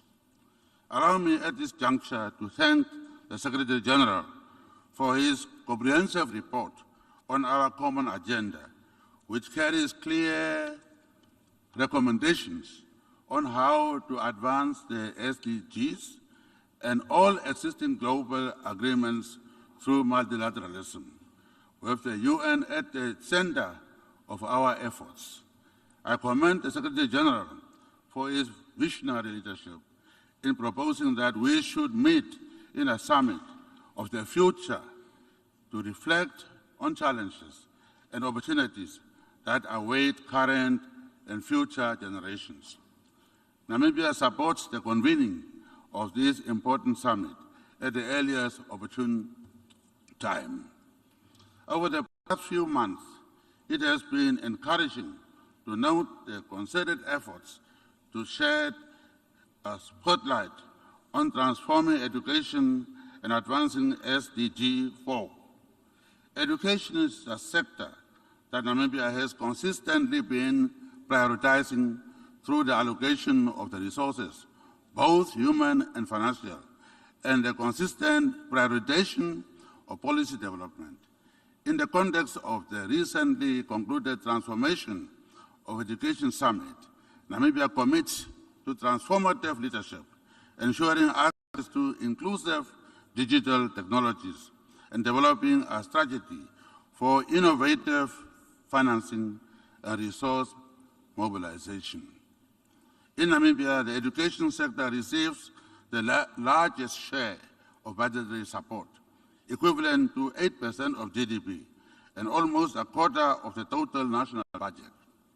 The Namibian government offers free primary and secondary education, which demonstrates our commitment to prioritizing and expanding access to education for all. Furthermore, we are proud of the recent landing of the Google Equinor subsea cable, which lends itself greatly to changing Namibia's digital transformation landscape and narrowing our digital divide, in line with our commitment to leveraging the fourth industrial revolution. In Namibia, we have set up the fourth industrial revolution task force, which recently made recommendations as to how Namibia can strengthen domestic capabilities to strive to derive optimal gains from fourth industrial revolution. In line with the recommendations of the task force, the government is currently developing a consolidated national fourth industrial strategy to provide overarching direction and multi-sectoral planning. The strategy will prioritize education reform to close the fourth industrial revolution skills gap, cyber security, and expansion of ICT infrastructure and services. Mr. President, global debt is at an unprecedented level and interest rates are rising. This reality limits our fiscal space. As we talk about our collective aspirations, we should remain acutely aware of the vulnerabilities facing developing countries. Namibia's classification as an upper middle income country presents challenges with regard to mobilizing resources to finance our development goals. As I have been saying, taking our GDP and dividing it by a small population, thus deriving a high per capita income, without doubt is flawed formula that requires urgent consideration. The formula does not take into account the vast income disparities between the wealthy white and the poor blacks, which is a consequence of 100 years of colonialism and apartheid occupation. However, I am pleased to hear that a number of developing and developed countries are in agreement with this unfair classification, which denies countries like Namibia access to soft loans and grants, which are necessary to fight inequality and to lift many out of poverty. The choice of the theme of this session, quote, solutions through solidarity, sustainability, and science, unquote, calls on us to deal with the issues that affect us all. Therefore, I'm confident that the unfair classification of countries like Namibia as upper middle income countries will enjoy priority. Over the past few months, we have witnessed stark geopolitical tensions, a reminder of the fragility of our world order. Threats to peace and security come at a great cost to the men, women, and children trapped in such situations. The Russia-Ukraine conflict is now in its 7th month, with serious consequences for food and energy supply chains. Namibia believes that dialogue is the condition sine qua non for the peaceful resolution of any conflict. Our United Nations was created for the maintenance of peace and security and should lead a peaceful resolution in the Russia-Ukraine conflict. Namibia is a member of the AU Peace and Security Council and chair of the SADC organ on politics, defense, and security cooperation, continues to demonstrate its commitment to regional and continental stability by advocating for the advancement of infrastructure for peace, democracy, and protection of human rights. In this regard, as a new chairman of the SADC organ on politics, defense and security cooperation, I'm calling for peaceful general elections in the Kingdom of Lesotho on the 7th of October 2022. SADC is also seized with the developments in the Kingdom of Eswatini and the Republic of Mozambique.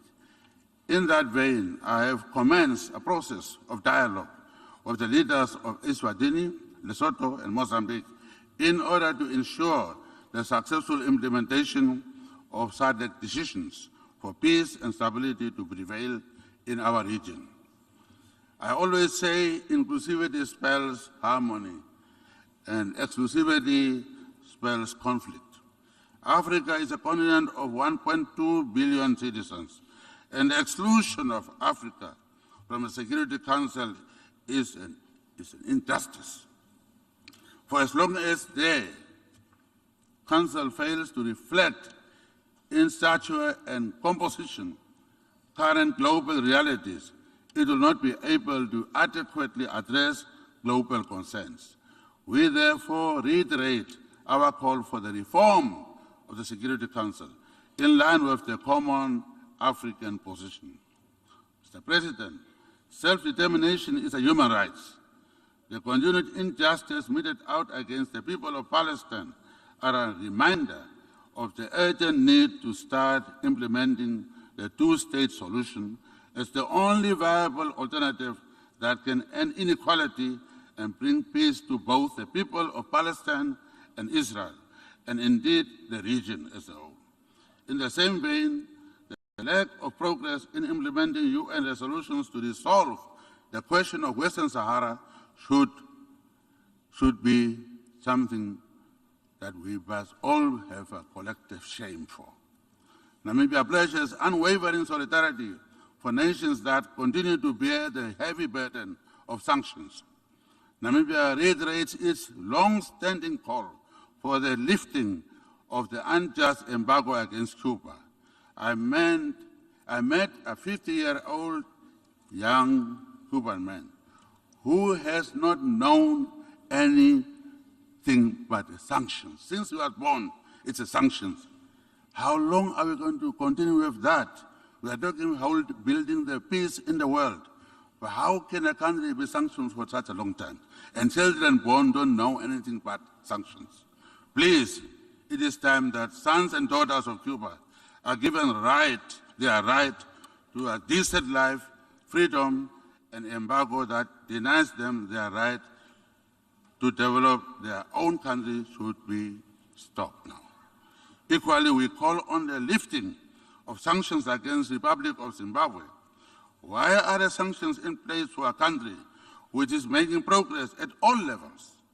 President Emerson Mnangagwa and the people of Zimbabwe have made laudable progress and reforms.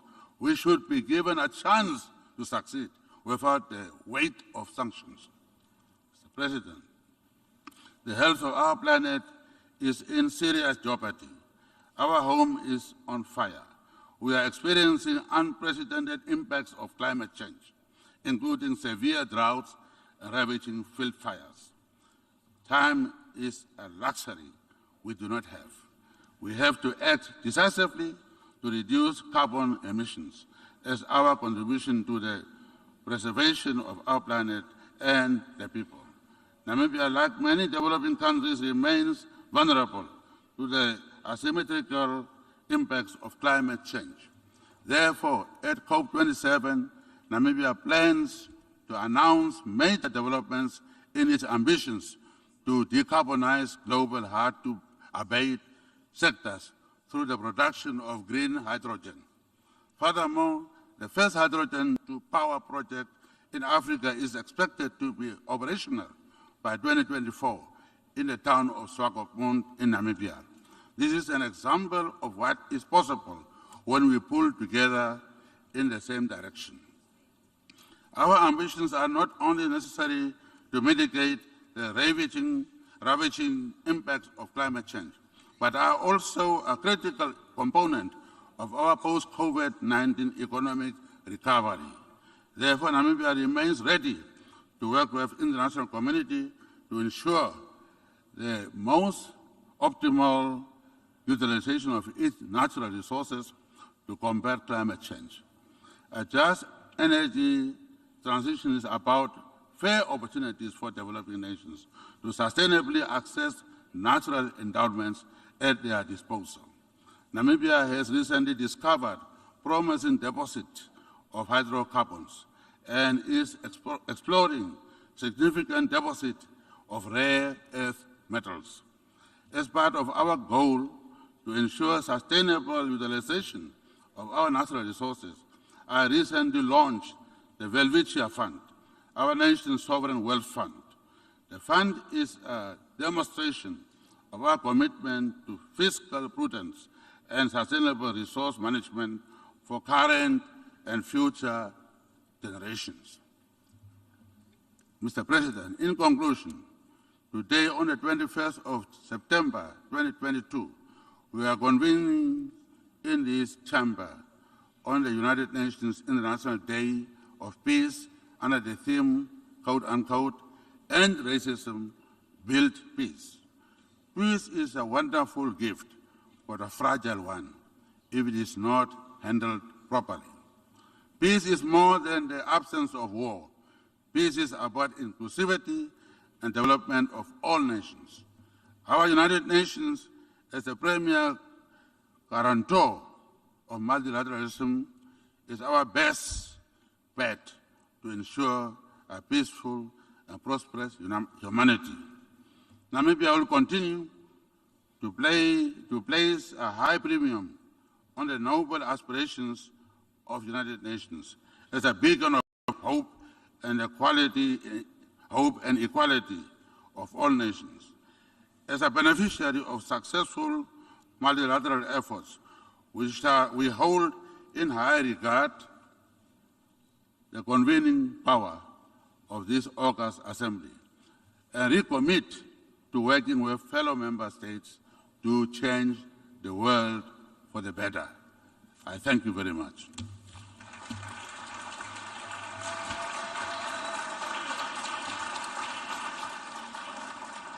Au nom de l'Assemblée générale, je tiens à remercier le président Assembly, I wish to thank the President of the Republic of Namibia for the statement just made, and I request protocol to escort His Excellency.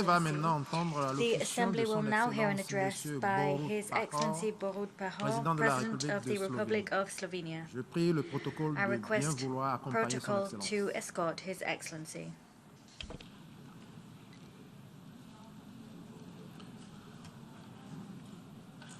Au nom de l'Assemblée générale, j'ai l'honneur de souhaiter la bienvenue à son Excellence Monsieur Borut Pahor, Président de la République de Slovénie, et je l'invite à prendre la parole devant l'Assemblée. Mr. President, Your Excellencies, ladies and gentlemen, colleagues and friends. I was born after the Second World War. So, all my life, the cry of never again, has echoed around the world and especially in Europe. With the exception of the war in Balkans, even the major geopolitical changes in Europe since the fall of the Berlin Wall have been peaceful. This has made an important contribution to building hope for a lasting peace. This hope has been thoroughly shaken by the Russian aggression against Ukraine. Will this make us stop believing in the possibility of lasting peace? I think no. We must not leave our children a world in a fear of war. For the sake of their secure future, we have a duty to do whatever it takes we can to ensure that the precious hope for a lasting peace returns to our hearts.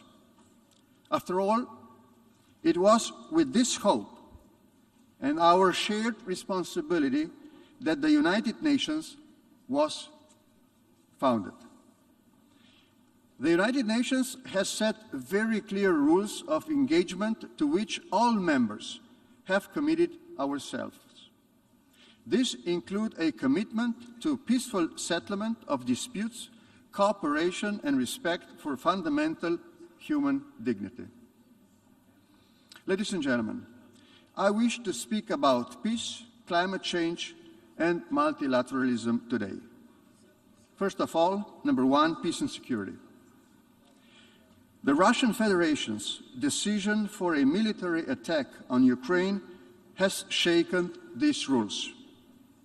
So have many other armed conflicts in different parts of the world.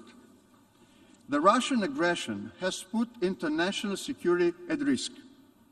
Yesterday's announcement of President Putin that there will be a referendum in parts of Ukraine is a continuation of aggression and is in breach of international law. I especially condemn his word about possible use of nuclear weapon. This war is threatening the already fragile stability of the Western Balkans. It has also threatened international food and energy security. I commend the UN Secretary General for his engagement and Turkey for its support to reach the agreement. Ladies and gentlemen, peace is, as it has been just said, not just an absence of war. In peace, leaders should strengthen and nurture good relations with other countries. It is our obligation to resolve outstanding issues in a spirit of compromise and mutual understanding.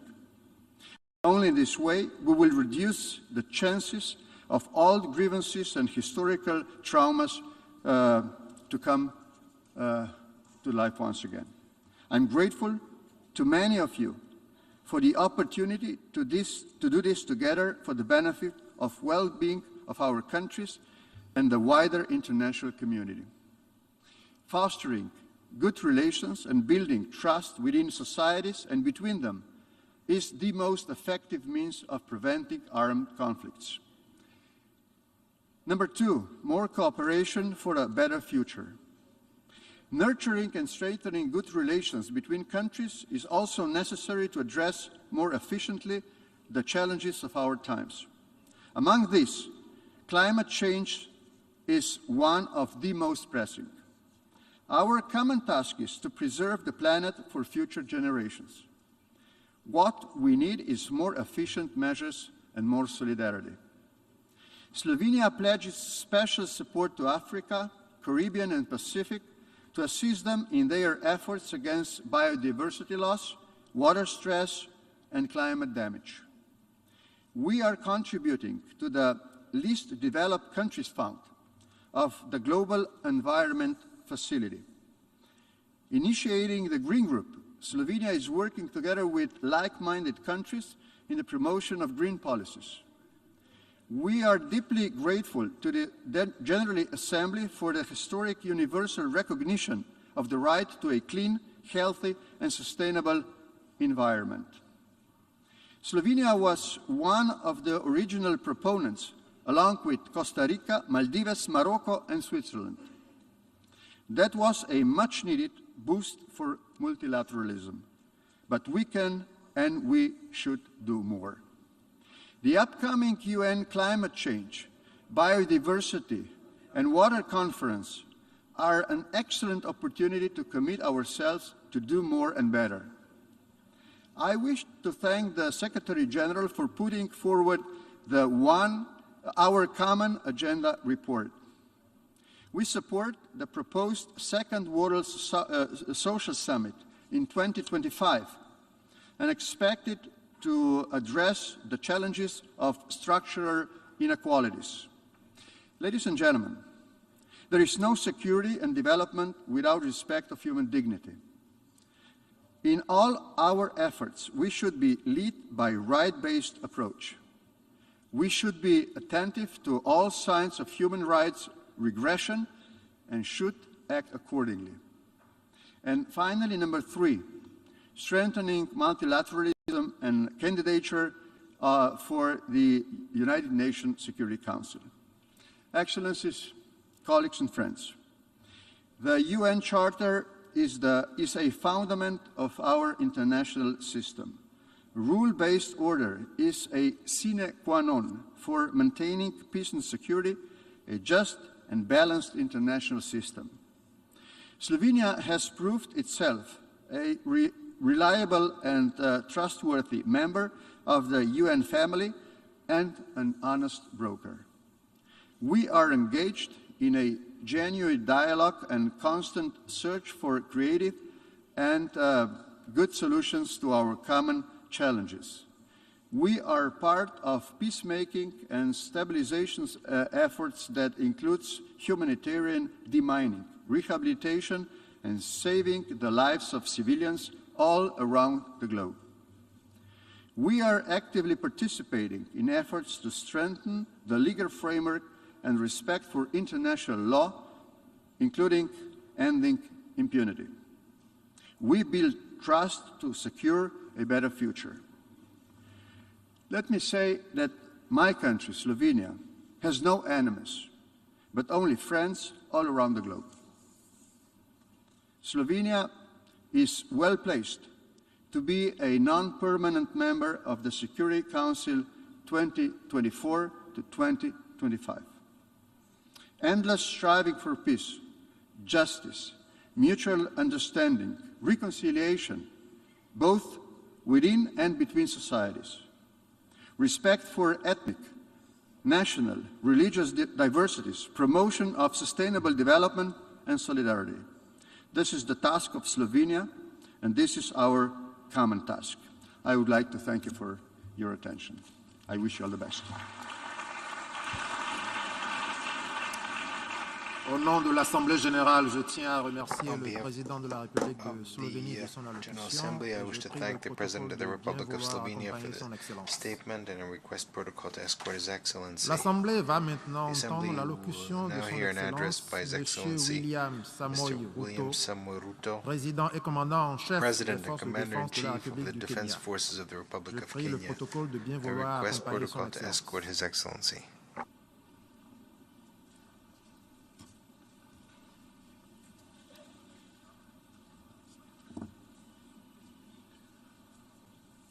Au nom de l'Assemblée générale, j'ai l'honneur de On behalf of the souhaiter la General Assembly, bienvenue I have the honor à son to welcome Excellence His M. Excellency William William Samoei Samoei Ruto, Ruto, président et commandant en chef des President and forces de défense de la Commander-in-Chief République of the du Defense Kenya, et Forces je of the l'invite à Republic prendre la of parole Kenya devant and l'Assemblée. invite him to address the Assembly. Mr. President of this 77th session of the UN General Assembly, Your Excellency Saba Korosi, Secretary General of the United Nations, Your Excellency Antonio Guterres, Excellencies, distinguished delegates, I am grateful for the immense privilege to join Your Excellencies in this distinguished assembly, a privilege made possible by peaceful, democratic transition following free and fair elections in Kenya on the 9th of August, 2022. Elections that not only stand as testimony of the universal power of democracy, but also of the manifest ability of African peoples to invest in stronger nations and a secure future, robust institutions, effective constitutions, and the impartial administration of the rule of law guarantees the achievement of shared aspirations. This 77th session of the UN General Assembly comes at a unique moment when the entire world is struggling with multiple grave challenges that include regional conflicts, the COVID-19 pandemic, the triple planetary crisis, food insecurity, and the rising cost of living. I take this opportunity to congratulate you, Mr. President, on your election to preside over this session, and to express my confidence that your wealth of experience offers us significant assurance of your good leadership. Your motto, solutions through solidarity, sustainability, and science, succinctly captures with particular resonance the urgent imperatives of our time. I assure you of Kenya's firm support and cooperation during your tenure. I further take this opportunity to commend your predecessor, His Excellency Abdullah Shahid, for his bold steps in steering the United Nations community and for ensuring its business continuity under the unprecedented circumstances occasioned by multiple global threats, such as the COVID-19 pandemic. Excellencies, human well-being is under grave threat. The health of the planet requires urgent attention. The immense pressure exerted by conventional threats such as climate change, the global food crisis, terrorism, cybercrime, and armed conflict has been compounded by unprecedented, devastating disruptions due to COVID-19. I express my approval of the theme for this session, a watershed moment, transformative solutions to interlocking challenges. Because it boldly signals the window of opportunity we now have to escalate our engagement from firm consensus to decisive action. In many respects, the COVID-19 pandemic stripped us of many illusions and exposed stark justice and solidarity deficits in the face of existential crisis. It brought into sharp focus the global economy's two-lane highway, repressively patrolled by a rising tide of exclusionist nationalism, a specter that undermines prospects of collective action and significantly impairs the resolve of the international community to guarantee fundamental rights, including safety and dignity of the world's vulnerable majority. It is also for this reason that many nations, especially from the global south, now advocate for the democratization of the global governance and a reimagined multilateralism that is inclusive and works for the good of all. Kenya stands ready to work with other nations to achieve the Pan-Africanization of multilateralism and a more just and inclusive system of global governance. It is important to reflect on these matters as we do our best to get our people, enterprises, and industries back on their feet so that the engine of development can power our societies towards prosperity that actually leaves no one behind. Building back better is the universal rallying call to incorporate lessons learned into doing more in a better way to recover from the shock. I suggest that we have a golden opportunity to faithfully adhere to this motto by augmenting it in word and in deed with an additional B, building back better from the bottom. Building back better from the bottom upwards is essentially about including the marginalized to working majority in the economic mainstream. The bottom millions relentlessly wage their daily battle for survival in a crowded arena characterized by scarcity of opportunity and generally precarious existence. The ingenuity, optimism, resilience, and energy in this ever-bustling bottom is sometimes called hustling.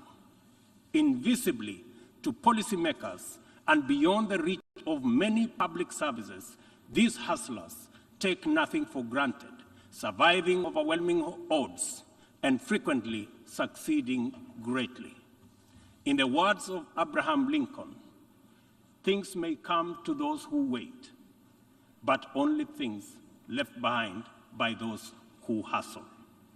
It is time to bolster the resilience of our nations, to mainstream these millions through deliberate strategies and efforts for economic inclusion by building back better from the bottom up. The interlocking challenges of conflicts, triple planetary crisis, and the global food crisis have impeded our momentum and obstructed our focus on achieving fundamental transformations towards sustainable development. In the Horn of Africa region, severe drought and disruption of supply chains due to the COVID-19 pandemic, as well as the Russia-Ukraine conflict, have left us food insecure, and consequently, we have been constrained to repurpose our strategies to prioritize drought and famine relief, insulating education and from disruption, and improving social protection and healthcare systems to secure the well-being of our people. Many countries now bear witness to the unsettling phenomena of rivers, canals, and water reservoirs that are drying up on account of drought and heat waves occasioned by climate change. Kenya is no exception. The northern arid and semi-arid rangelands of our country have been gravely impacted by drought, whose severity has not been seen or experienced in 40 years. 3.1 million residents of these atolls are now severely food insecure on account of scarce rainfall over 3 consecutive seasons, leading to poor crop and pasture. This unprecedented confluence of intensely adverse events has exacerbated water scarcity and starvation, worsened by rising food prices, thus complicating Kenya's roadmap towards delivering good quality of life to our citizens and hindering the progress to achieving SDG number 6 and SDG number 2. Severe drought has affected not only the Horn of Africa and the Sahel regions, but continues to devastate many others, including Asia, Europe, and the Americas. If for no other reason, the fact that we all are in this together must strengthen the case for concerted efforts across continents. With this in mind, I call on member states and all relevant stakeholders to demonstrate strong political will and showcase effective cooperation by supporting the most affected countries financially, as well as through sharing land restoration and climate change adaptation technologies. It is through collaboration to expand inclusion that we can attain a new paradigm in multilateralism. The latest report of the Intergovernmental Panel on Climate Change reminds us that we cannot afford to waste another moment debating the merits of doing something vis-à-vis doing nothing.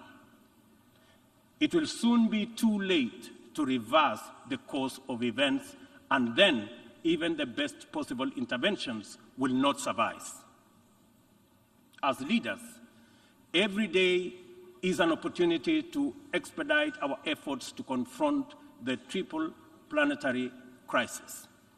It will be recalled that during the Stockholm Plus 50 meeting, which Kenya had the honor of co-hosting with Sweden, there was consensus from states on the need to act urgently in addressing environmental impacts.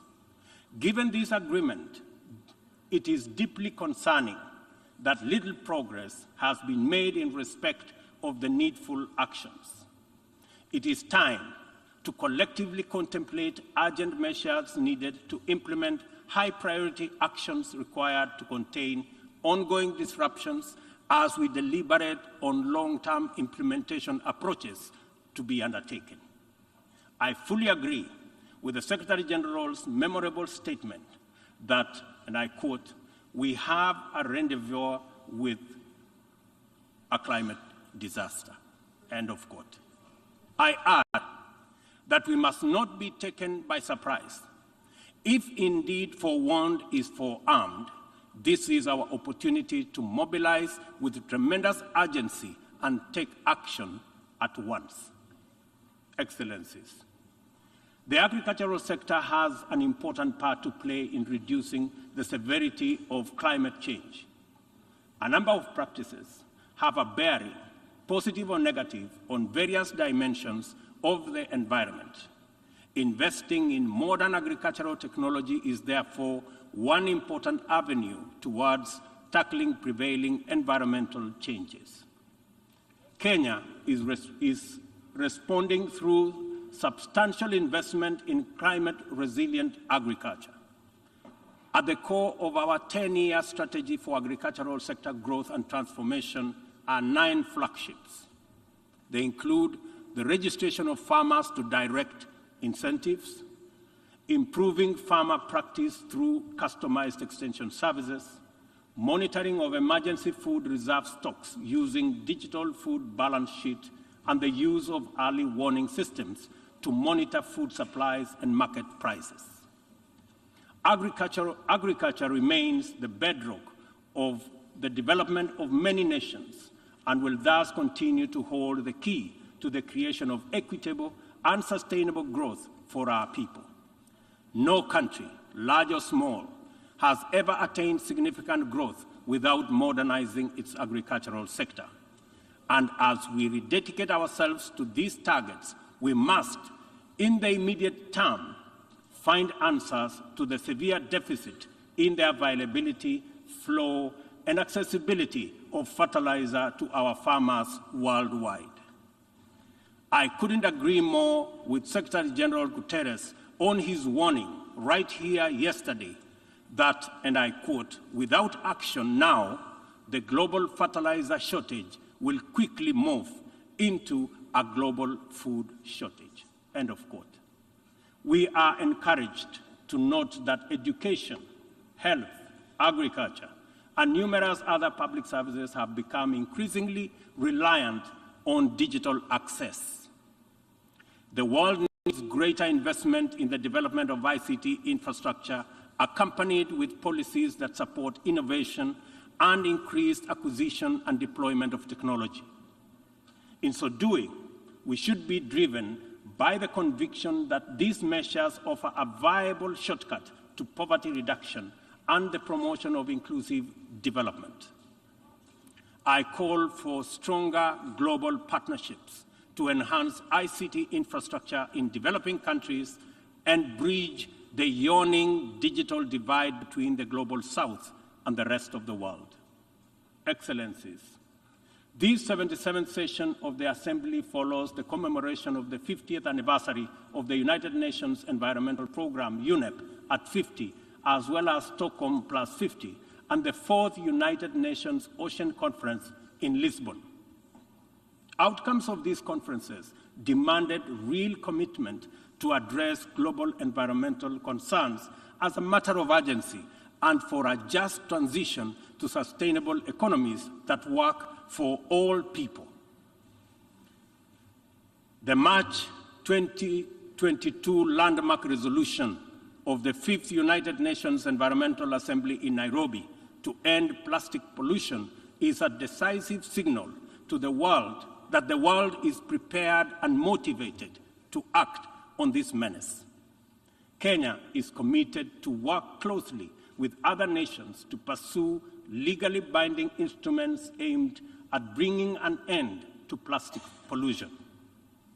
As the host nation to UNEP and the UN Habitat, Kenya affirms that these critical United Nations agencies have an indispensable role in the promotion of environmental sustainability globally, as well as developing socially and environmentally sound and sustainable cities. In keeping with its strong commitment to multilateral institutions, Kenya has made available more land for the United Nations office in Nairobi to facilitate the upgrading of its complex. I take this opportunity to call on member states to complement this contribution through enhanced financing to adequately modernize the UN facilities in Nairobi. Kenya remains a strong advocate for making the sustainable use of oceans and blue economy resources a development priority, holding the firm belief that significantly increased investment in this essential sector can end hunger, can also reduce poverty, create jobs, and spur economic growth. I urge the Secretary General to continue calling attention to the urgent need to develop this vital sector. In particular, I call on developed countries to invest in sustainable fishing, protect marine ecosystems, and share ocean-based climate solutions with developing countries. For our part, I am pleased to report that building on the historic 2018 Sustainable Blue Economy Conference in Nairobi, Kenya is reviewing its national blue economy strategy to strengthen community structures in participatory management of freshwater, coastal and marine resources and ecosystems.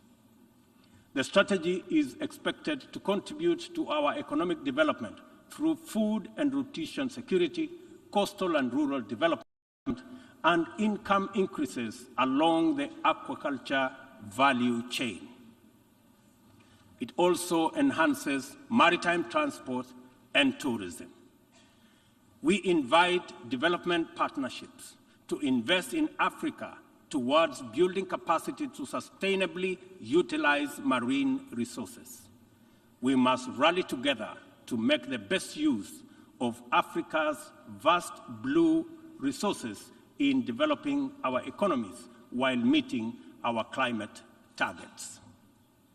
As we look forward to the 27th Conference of Parties to the United Nations Framework Convention on Climate Change, COP27, scheduled for Sharm el-Sheikh in Egypt, it is logical to expect that member states will shift their attention towards the development and implementation of frameworks for climate change mitigation. Accomplishment of pending actions by member states is essential for the implementation work that lie ahead. I therefore call upon all of us to urgently deliver on all commitments made towards climate change financing. On this matter, it is critical to emphasize that we are running out of time. Over the past decade, Kenya has sustained its aggressive pursuit for rapid socio-economic transformation through three principal roadmaps. First is the Kenya National Vision 2030. Second, the formal long-term blueprint aimed at transforming Kenya into a newly industrialized, upper middle-income country, providing high quality of life to its citizens in a clean and secure environment by 2030. The second has been the Africa Union's Agenda 2063, and the third, the Sustainable Development Goals. Kenya looks towards tapping into a variety of resources to catalyze the achievement of these interlocking and mutually reinforcing objectives. The disruption and ensuing crisis due to COVID-19 pandemic compelled us to diversify our focus into new interventions, including economic stimulus program, a COVID-19 economic recovery strategy, and a COVID-19 socio-economic re-engineering recovery strategy, all aimed at mitigating the adverse impacts of the pandemic. I confirm that we have done the best of everything we could in the circumstances. Nevertheless, it is not enough. Kenya and the rest of Africa, like other developing nations, are in need of greater international partnership and cooperation to avert economic crisis in the wake of the pandemic. Developing countries, being heavily burdened by external debt servicing, run the risk of losing development gains due to the shocks inflicted by the pandemic and associated disruptions. I call upon global financial institutions and the international community to take urgent measures and release all existing financial instruments to provide much-needed additional liquidity and secure better fiscal space for developing countries like Kenya to enhance social investment, support climate change adaptation and mitigation, and address security needs and resolve development financing challenges. On behalf of Kenya, therefore, I join other leaders in calling upon the World Bank the International Monetary Fund, and other multilateral lenders to extend pandemic-related debt relief to the worst countries, especially those affected by the devastating combination of conflict, climate change, and COVID-19. Furthermore, I urge the G20 to extend and expand the scope of the common framework to suspend or reschedule debt repayments by middle-income countries during the pandemic recovery period. At this point, I would like this distinguished assembly to take a moment and consider the peace and security landscape, a landscape currently beset with multiple challenges, yet abounding with considerable opportunities. Our home region of East and Horn of Africa is in particular burdened by significant conflicts and challenges with implications for the region's development.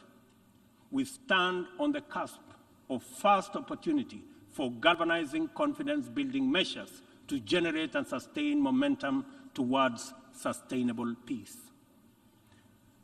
In its role as an anchor state in the region, Kenya has sustained our investment in diplomatic efforts to find lasting peace in multiple situations within and beyond the region.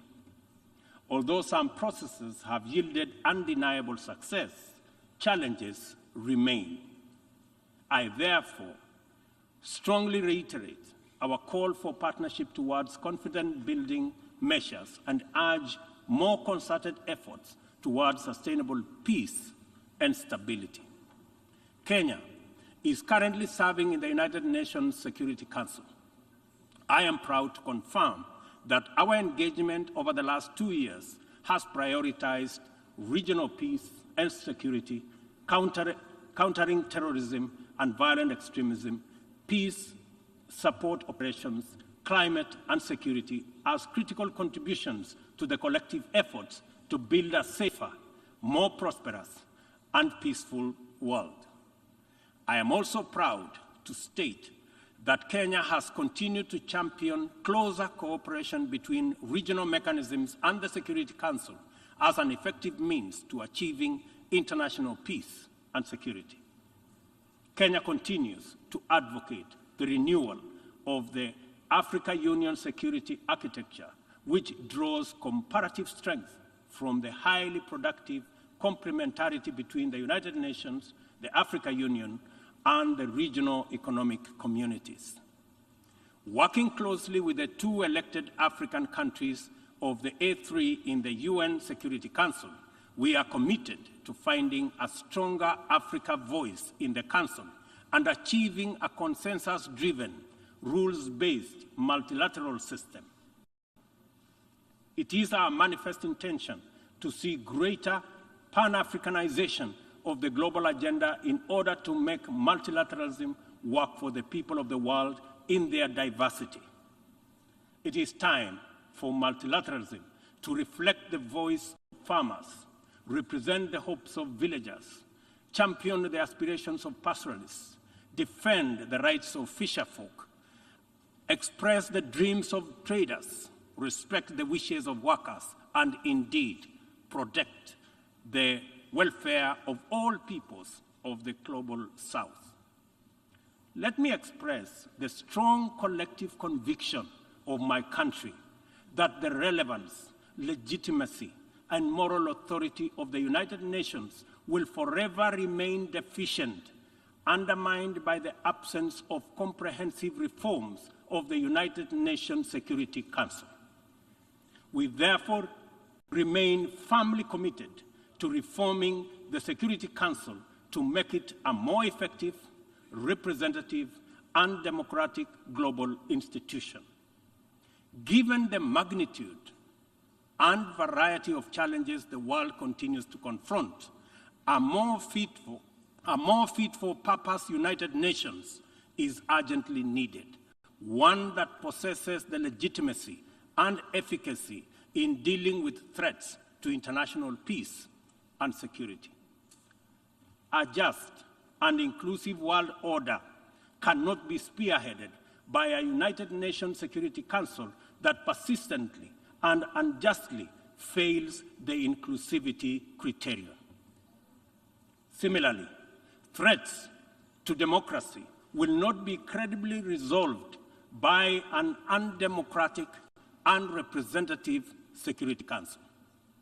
It is vitally important for this critical institution to reflect the values it is entrusted to protect, to defend, to uphold on behalf of humankind.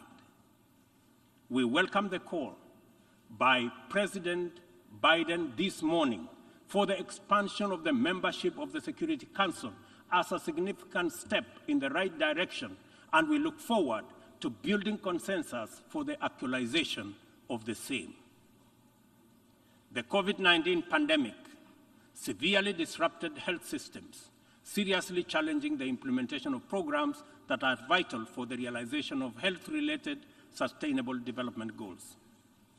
To place us firmly back on track and accelerate our progress towards these SDGs targets, it is imperative for us to foster sustainable partnerships between governments, other state actors, the civil society, and the private sector.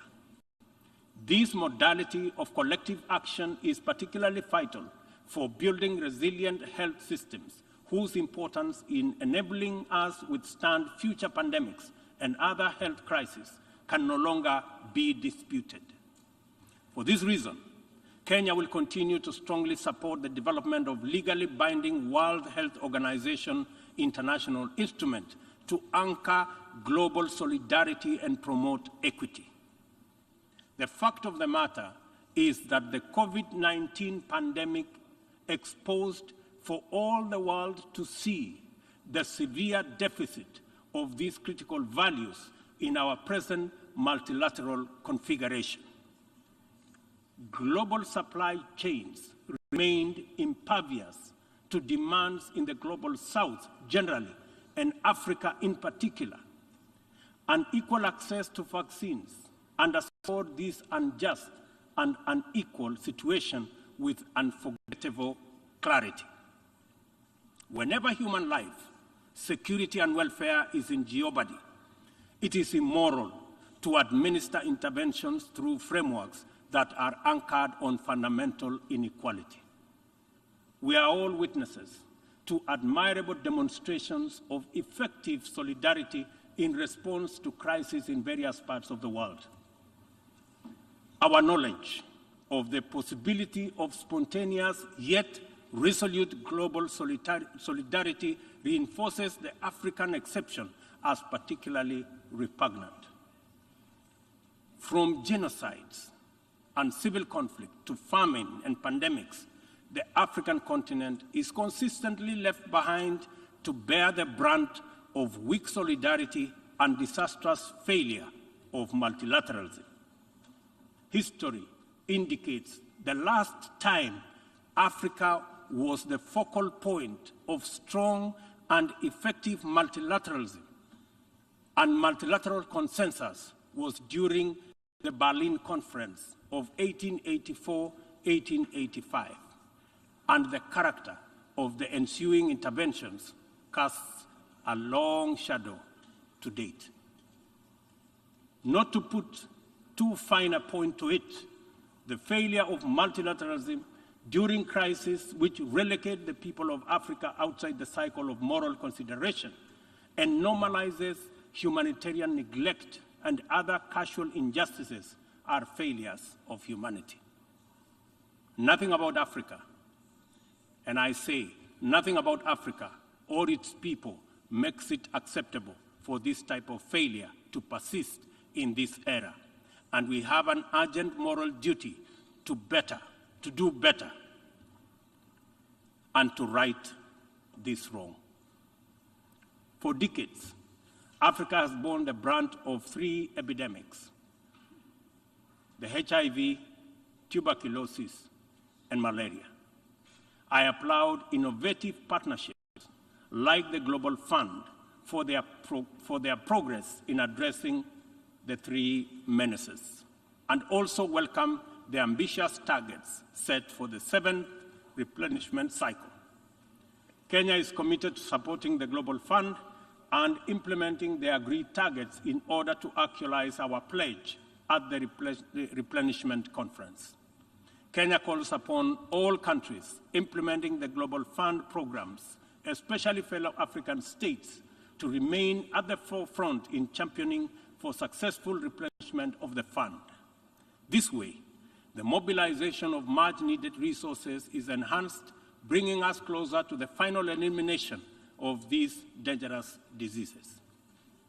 In conclusion, Kenya joins the Secretary General in calling for the strengthening of multilateralism as the only sustainable path to a peaceful, stable, and prosperous world for all.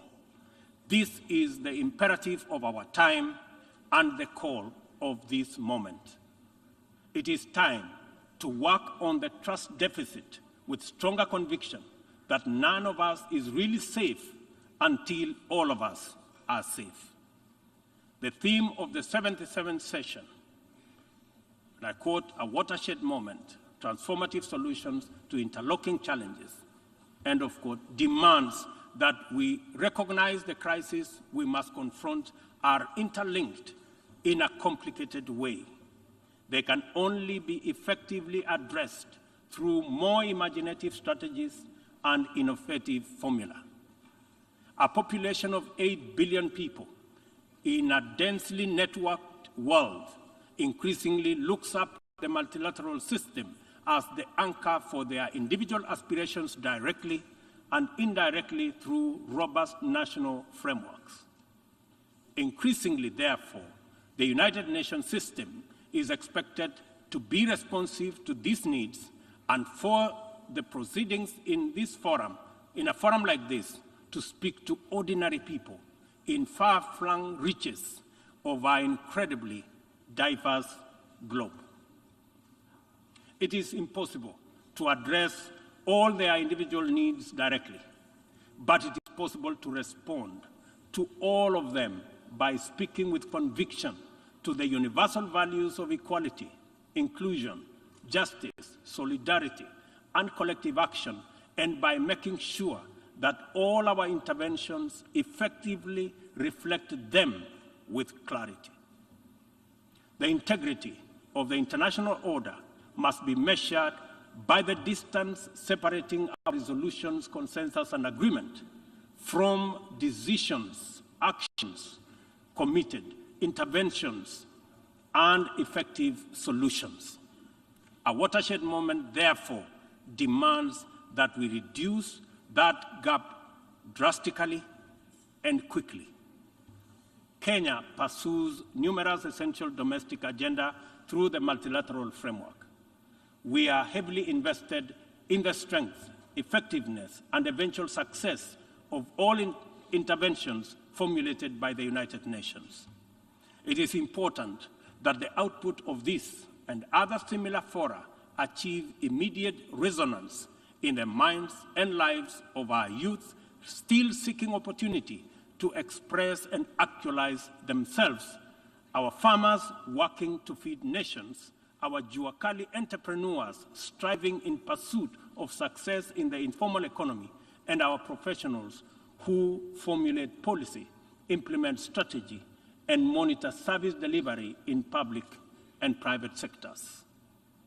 Africa places immense value in the international community and the tremendous possibilities it can unlock through inclusive, sustainable, and effective action to transform the lives of our people and establish lasting peace, security, and shared prosperity.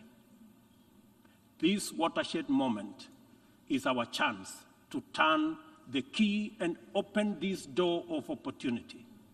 We can make progress in addressing the triple global threats and liberate ourselves from the shame of past failures of multilateralism. At this watershed moment, we must not only choose, but also act decisively to bequeath our children and their children a greener, safer, healthier, and more abundant earth. Let us do it together. inclusively, multilaterally. I thank you.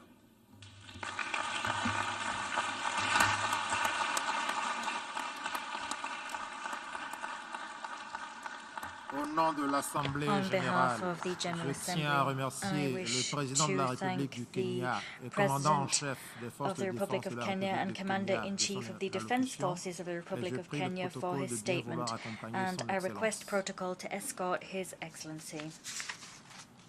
L'Assemblée va maintenant entendre l'allocution de son Excellence M. Ali Bongo Ondimba, président de la République gabonaise. Je prie le protocole de bien vouloir accompagner son Excellence.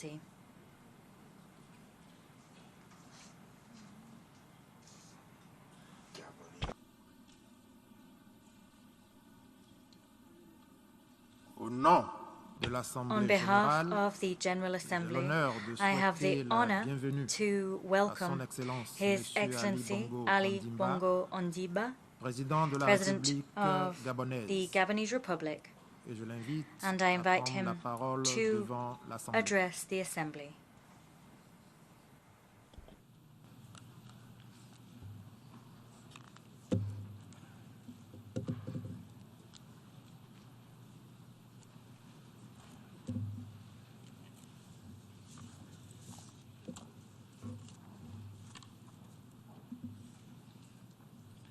Mesdames et Messieurs les chefs d'État et de Heads of gouvernement, State and Government, Excellences, Mesdames et Messieurs, Excellencies, ladies Monsieur and le Président, gentlemen, Mr. President, je vous adresse mes I convey to you félicitations my pour votre élection congratulations à la on your présidence de la election to the 77e presidency of the Assemblée générale des Nations 77th General Assembly of the Unies et United mes vœux les plus ardents de Nations, succès. and I wish you every Je success. salue et adresse I mes greet félicitations and à votre congratulate prédécesseur, your predecessor, Monsieur Mr. Abdullah Abdullah Shahid, Shahid, pour l'engagement qu'il for a the démontré commitment tout au long which de la was patently 76e clear session. throughout the Au 76th secrétaire session. général, Antonio Guterres, To the je réitère Secretary le General plein Antonio soutien de mon Guterres, I pays reiterate dans the ses full efforts support au of my service de notre country organisation. as he serves our organization. Monsieur le Président, Mr. President, je me réjouis I de am prendre à delighted nouveau la parole avec to once gravité again parce que la stand situation earnestly l'exige. before this rostrum En because the effet, situation nous demands sommes just à that. une période charnière Indeed, du système the international, international system is at a alors que le critical monde se juncture. relève The world difficilement struggles to d'une recover pandémie from a et se trouve pandemic en proie and à sits une in the crise clutches of multidimensionnelle. a multidimensional crisis. L'émergence The emergence de nouveaux pôles of new d'influence centers of influence entraîne une means cristallisation that et commande que nous positions have privilégions become increasingly un more dialogue permanent entrenched. en And vue this d'un situation means consensus that we global must prioritize plutôt ongoing qu'un dialogue rapport de in force order to find dans global l'approche des consensus, questions rather than antagoniques prioritizing au sein power du struggles système as we tackle multilatéral. issues which Face aux are rivalités sensitive entre within puissances the multilateral et aux défis system. multiformes In the face of rivalry qui nous between concernent powers and in tous, the face of il serait multifaceted challenges dangereusement which are of naïf shared de continuer concern, à miser it would be sur des rapports de dangerously force naive to ou continue des to opt positions for power struggles unilatérales. or for unilateral positions. L'interdépendance The des enjeux interconnected globaux nature of global et issues l'interconnexion des and économies of national nationales economies nous exigent means de that we dialoguer must afin de répondre engage de in manière dialogue appropriée in order et to surtout collective respond aux appropriately menaces and les above plus all graves à la paix collectively et to à la the most sécurité serious threats to internationale. international peace and security. Nous sommes dans le dernier We quart d'une are année in the last qui quarter a of a vu les year défis which mondiaux has seen s'amplifier, global challenges mettant grow à tougher. mal les efforts They have communs laid et waste to individuels common and visant individual à efforts mettre en to œuvre les achieve objectifs de the développement Sustainable durable Development Goals à l'horizon by 2030. 2030. À moins de 8 ans de With l'échéance, less than 8 years to il est go until the crucial d'évaluer deadline, le parcours it is à crucial l'aune to de la evaluate our menace progress in que light of continue de a faire threat peser la pandémie de which la the COVID-19 COVID-19 sur les pandemic économies. has meant continues to weigh heavy on Une our menace economies. Tout aussi A threat insidieuse which is just as plane insidious désormais sur now nos économies. hovers over our Cette economies. menace, c'est l'inflation. This threat is inflation. Partout dans le monde, Throughout the world, l'inflation atteint de inflation tristes records. is reaching tragic Personne highs. n'est épargné. No one is Les spared. entreprises comme les Not ménages, le businesses Nord comme or le Sud, households, not the Ces North effets sont or the South. dévastateurs. Its effects are devastating. Il nous faut donc agir. As such, we must act individually, of course. That is exactly what Gabon is doing by subsidizing certain commodities and by keeping their prices at certain levels. Ici aussi, but here too, nous ne parviendrons à we will vaincre not efficacement ce successfully phénomène que overcome si nous this agissons problem if we collectivement do not de act manière collectively coordonnée in a en toute coordinated solidarité. fashion and with a sense of C'est un défi solidarity. à ne plus This is yet lancer à one la more face du monde. challenge issued to Nous the devons world. ensemble, We tous must ensemble, together, all le together, relever. overcome it. Mr. President, this year marks many new beginnings for Gabon as we arise from the tragedy and forced inertia of the coronavirus pandemic and reopen to the world. We are the newest member of the Commonwealth of Nations, home to 2.5 billion people, 1/3 of the world's population, with shared values of respect for democracy, human rights, and the rule of law. My country is broadening horizons for our citizens and seizing the chance for our young people to benefit from studying, traveling, and building business relationships far beyond our own borders. As at the same time, Gabon takes its place on the world stage, not alone, but as a proud African nation. But the problems that our world faces today are global, as are the solutions. We must all be outward-facing, not inward-looking, as we confront the difficulties of the world where resources are finite and the population growing. This month, our Commonwealth family has lost its leader, Her Majesty Queen Elizabeth II. Through the union that she loved so deeply, the Queen offered respect, friendship, and wise counsel to many independent nations around the world, small or large. She promoted peace, liberty, and shared values, and fostered the spirit of cooperation. As the new head of the Commonwealth, His Majesty King Charles III can be assured of my full support and that of the Gabonese people. A dear friend of Gabon for many years, King Charles III shares my enthusiasm for protecting our natural environment and biodiversity in the same ways for global climate and sustainability. Mr. President, 50 years after the Stockholm Conference, humanity faces an unprecedented triple environmental crisis: climate change, the biodiversity extinction crisis, and pollution, notably by plastics. Regarding climate, with 88 forests covered and deforestation well below 0.1%, Gabon is a high forest, low deforestation country par excellence. Since COP15 in Copenhagen, Gabon has net absorbed over 1 billion tons of carbon dioxide. We absorb over 100 million tons of carbon dioxide from the atmosphere every year. In other words, we have already achieved, indeed exceeded the Paris Agreement objective of carbon neutrality. We are counting on the creation of a net sequestration carbon market to enable us to maintain this performance through 2050 and beyond. Secondly, I found the biodiversity crisis extremely alarming. COP15 in Montreal will be a decisive moment for humanity, and it is critical that we adopt an ambitious global biodiversity framework. The time has come to transition from billions to trillions by mobilizing 1% of global GDP for nature. Finally, Pollution has become a chronic problem in our cities, our rivers, our oceans.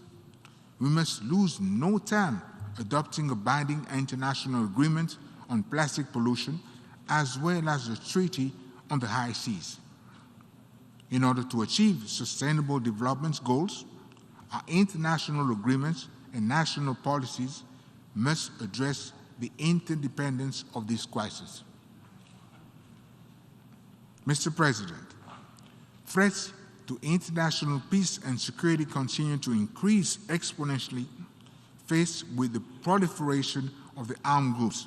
Restricting our access to arms will be at the heart of my country's priorities during our presidency of the United Nations Security Council in October. In this regard, I would like to reiterate my country's call for a robust partnership to ensure greater security in the Gulf of Guinea. Many countries face humanitarian crises exacerbated by armed conflict.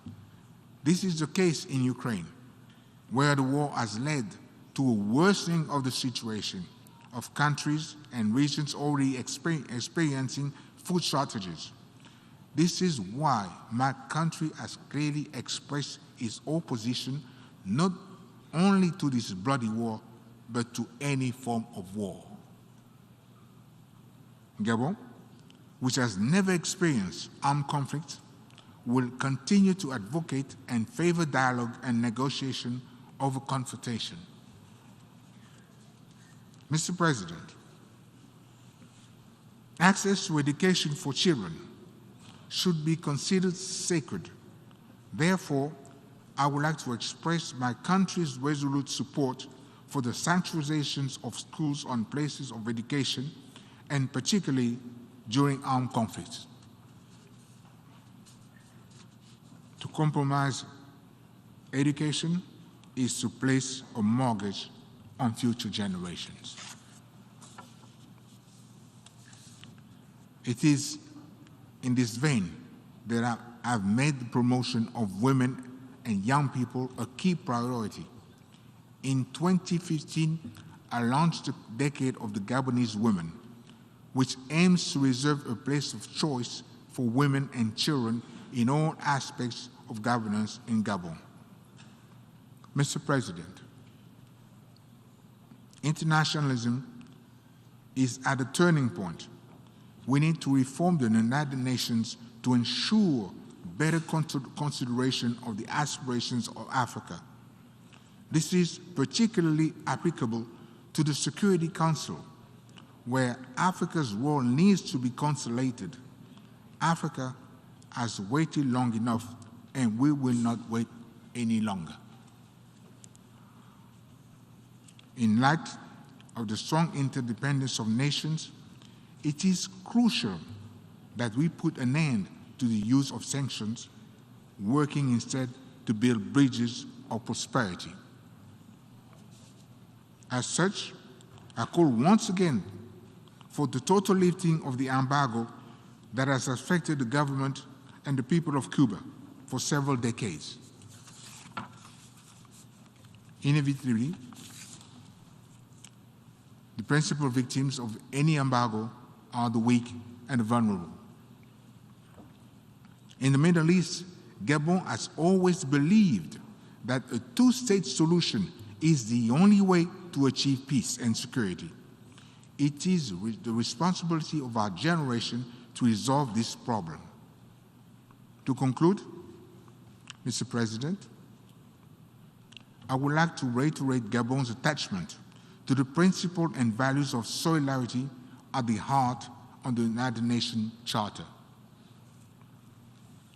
To this end, I reiterate my country's solemn appeal to all members of the international community to live up to our shared commitments in order to ensure peace, security, and dignity for the peoples of the world. I thank you.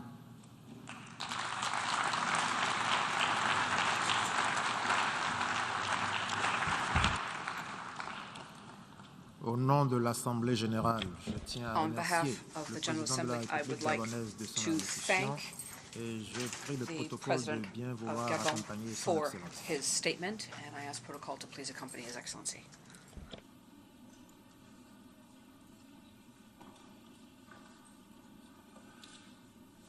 L'Assemblée va maintenant entendre The Assembly will now hear l'allocution de son a Excellence statement Monsieur from His Mohamed Excellency Irfan Ali, président de la Mohamed République Irfan coopérative Ali, du Guyana. President of the Cooperative Je Republic prie le of protocole de bien Guyana. vouloir accompagner son I would Excellence. ask protocol to please escort His Excellency to the podium.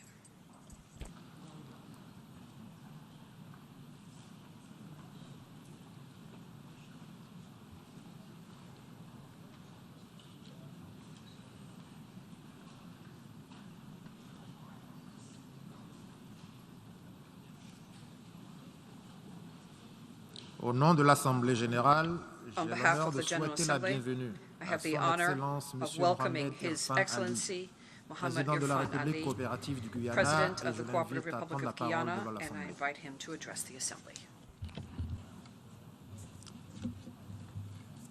Mr. President, I extend my heartfelt congratulations on your election as President of the 77th session of the United Nations General Assembly.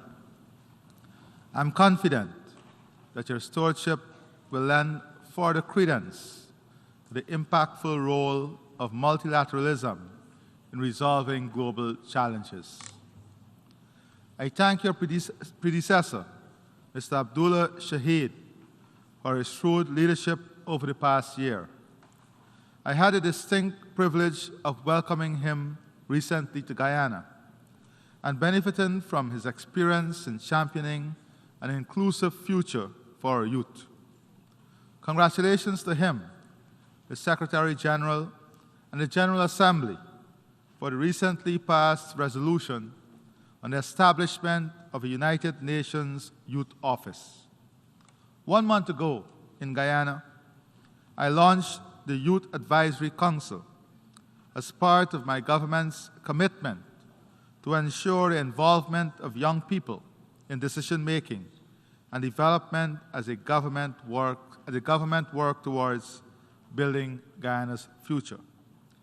We are living in a troubled world which has lost its balance.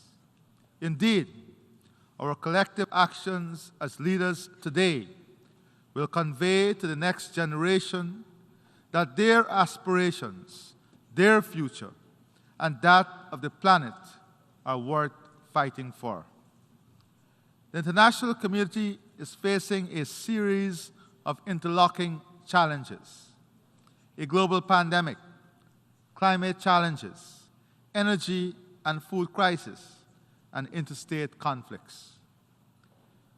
As a consequence of the pandemic, approximately 97 million more persons are living on less than $1.90 per day, significantly increasing the global poverty rate and inequalities. The developing world lost revenues and income that were earmarked for the achievement of many sustainable development goals, pushing us further away from our 2030 targets. A UN report in March 2022 spoke definitively to the unequal distribution of COVID-19 vaccines and its impact on widening economic disparity between the rich and the poor.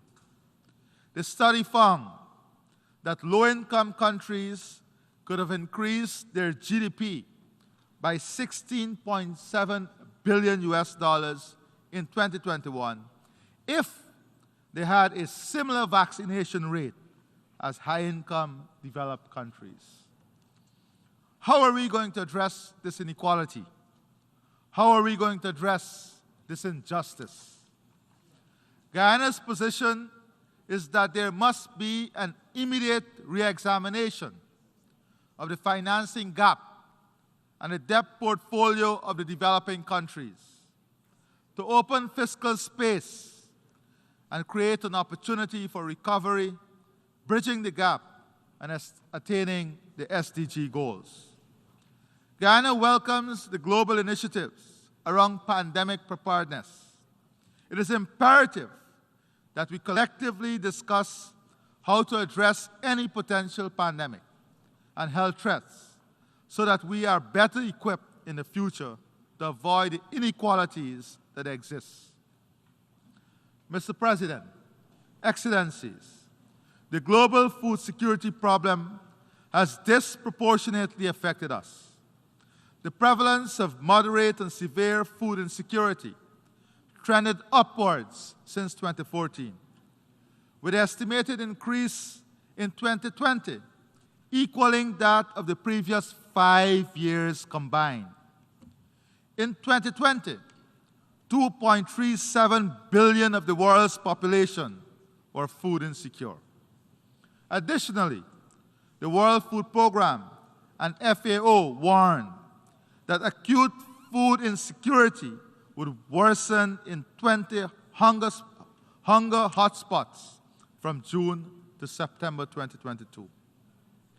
Since the start of the pandemic, global food prices have surged by 65% and are expected to remain high in the medium term as a result of supply chain constraints, a hike in energy costs, higher shipping costs, climate issues, the war in Ukraine, and the fertilizer crisis. Further, since the onset of the Russia-Ukraine war, global food prices increased sharply, reaching an all-time high in February 2022. The FAO projects that the production of cereals, a crop relied on the most in the world, would decline by 40 million tons, or 1.4% when compared to the preceding year. The global food import bill trajectory is a whopping 1.8 trillion this year, a record high. The global food import bill is projected to rise by 51 billion from 2021, 49 billion of which reflects higher prices. The question is, what are we going to do about this? Can the reversal of export bans on rice and wheat and freeing up of grains help the situation? The answer is a resounding yes. For example, export bans of rice from India and wheat from Russia contributed to a price increase of 12.3% and 9% for rice and wheat respectively. As world leaders, we must find the balance now. In honoring our commitment to promote peace, stability, respect for territorial integrity and democracy, and the human rights for all, we must work collectively to prevent situations that can widen inequality and create social and economic havoc. Now is the time for us to decide if a new approach is needed to guarantee food security, energy security, climate security, access to health care and quality education, and security from conflicts and wars. According to the World Bank and Global Trade, between January to February 2022, 135 policy measures were announced or implemented that affected trade in food and fertilizer. During the same period, 34 nations imposed restrictive export measures on food and fertilizers. The questions therefore are whether globalization is only applicable under normal conditions, or whether it is opportunistic and its application, and when a crisis arises, globalization. The evidence bearing COVID-19 vaccination and now access to food and fertilizer. A welcome initiative is the FAO's Global Food Import Financing Facility, which seeks to respond to the prevailing soaring food import costs and addressing the needs of the most exposed. However, there is need to revise the eligibility criteria to accommodate countries beyond the categories of low-income and low-middle-income groups. This narrow grouping heightens the chance that many at-risk, economically vulnerable countries, such as the Caribbean, with large food and food import needs, will be excluded. Mr. President, Excellencies, we all recognize that there is a climate crisis. We must go back to some of the decisions. For example, in COP26, we agreed no more coal-fired power projects. What is the reality? While policies and planning for climate change adaptation are expanding, according to the Adaptation Gap Report 2021, the gathering storm, financing and implementation are still far behind. Financing of adaptation and implementation are still far behind where they should be. The analysis shows the costs of adaptation are most likely to be higher than the predicted range of US 140 to 300 billion annually by 2030, and US dollars 280 to 500 billion annually by 2050 for developing nations.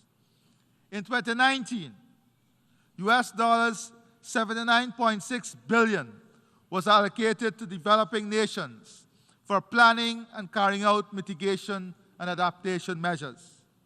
The gap between predicted adaptation costs and existing public adaptation financial flows is generally growing and ranges from 5 to 10 times more.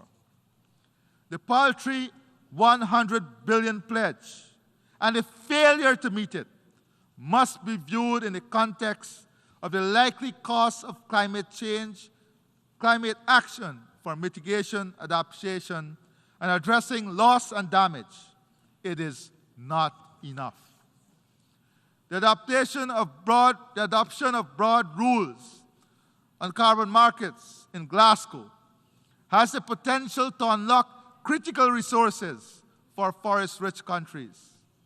Forested countries like Guyana can potentially earn billions of dollars accessible through the voluntary carbon markets. However, the current approximate price is US $10 per ton on the voluntary market, whilst according to an IMF report, the price should be closer to $70 per ton.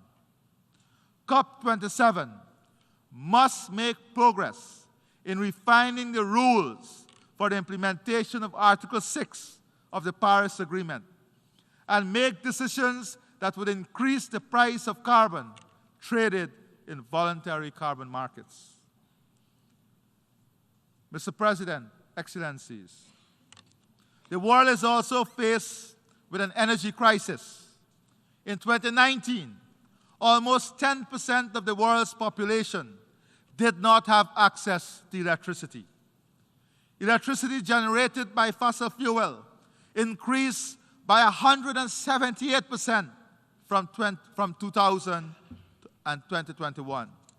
Electricity generated from coal increased by 173% from 2000.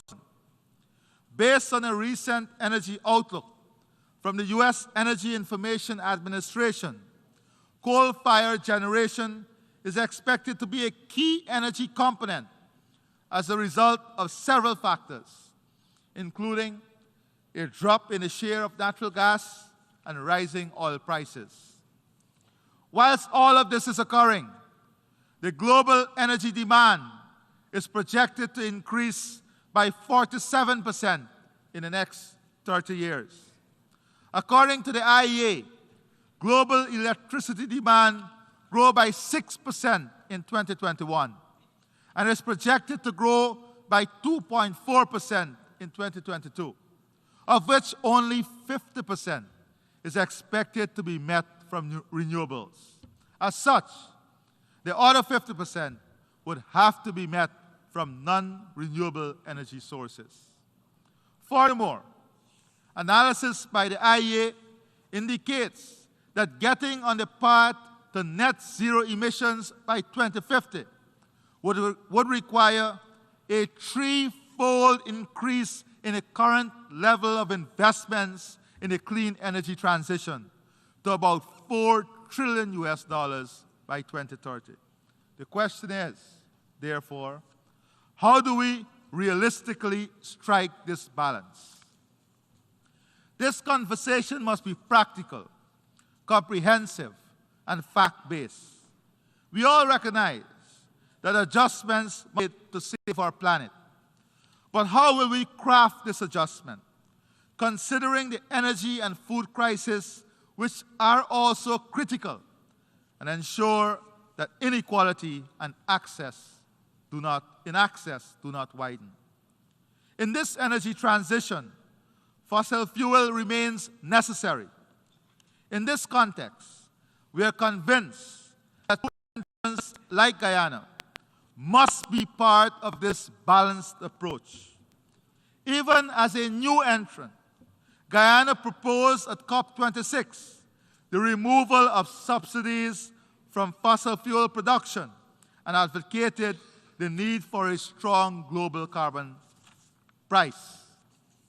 We, however, do not believe that new entrants should be punished by removing access to financing and increasing costs of financing.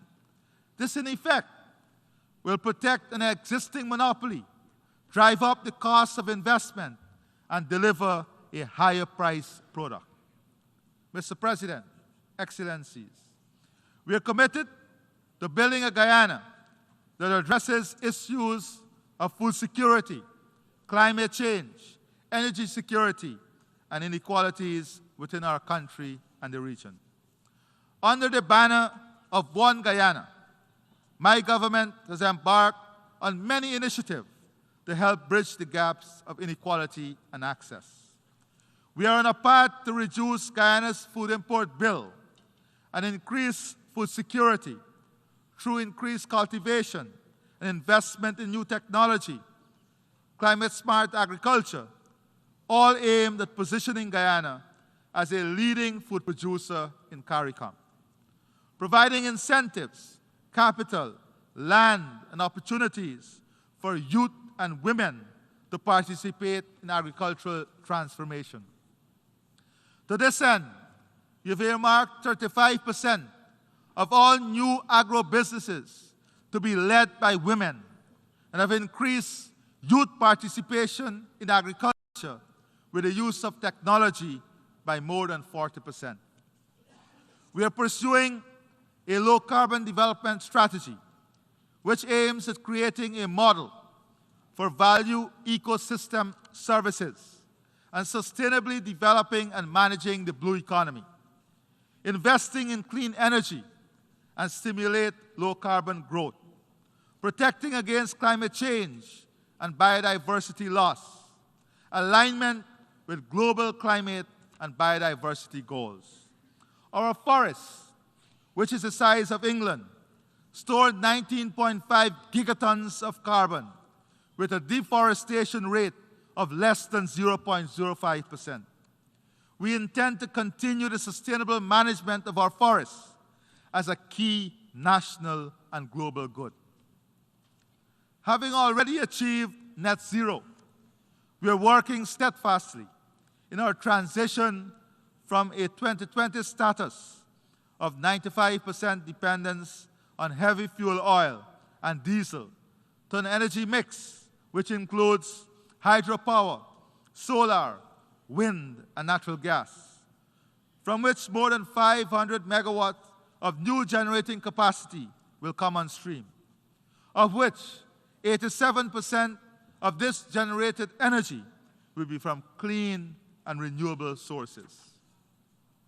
Human resource transformation through education is a key driver of our development.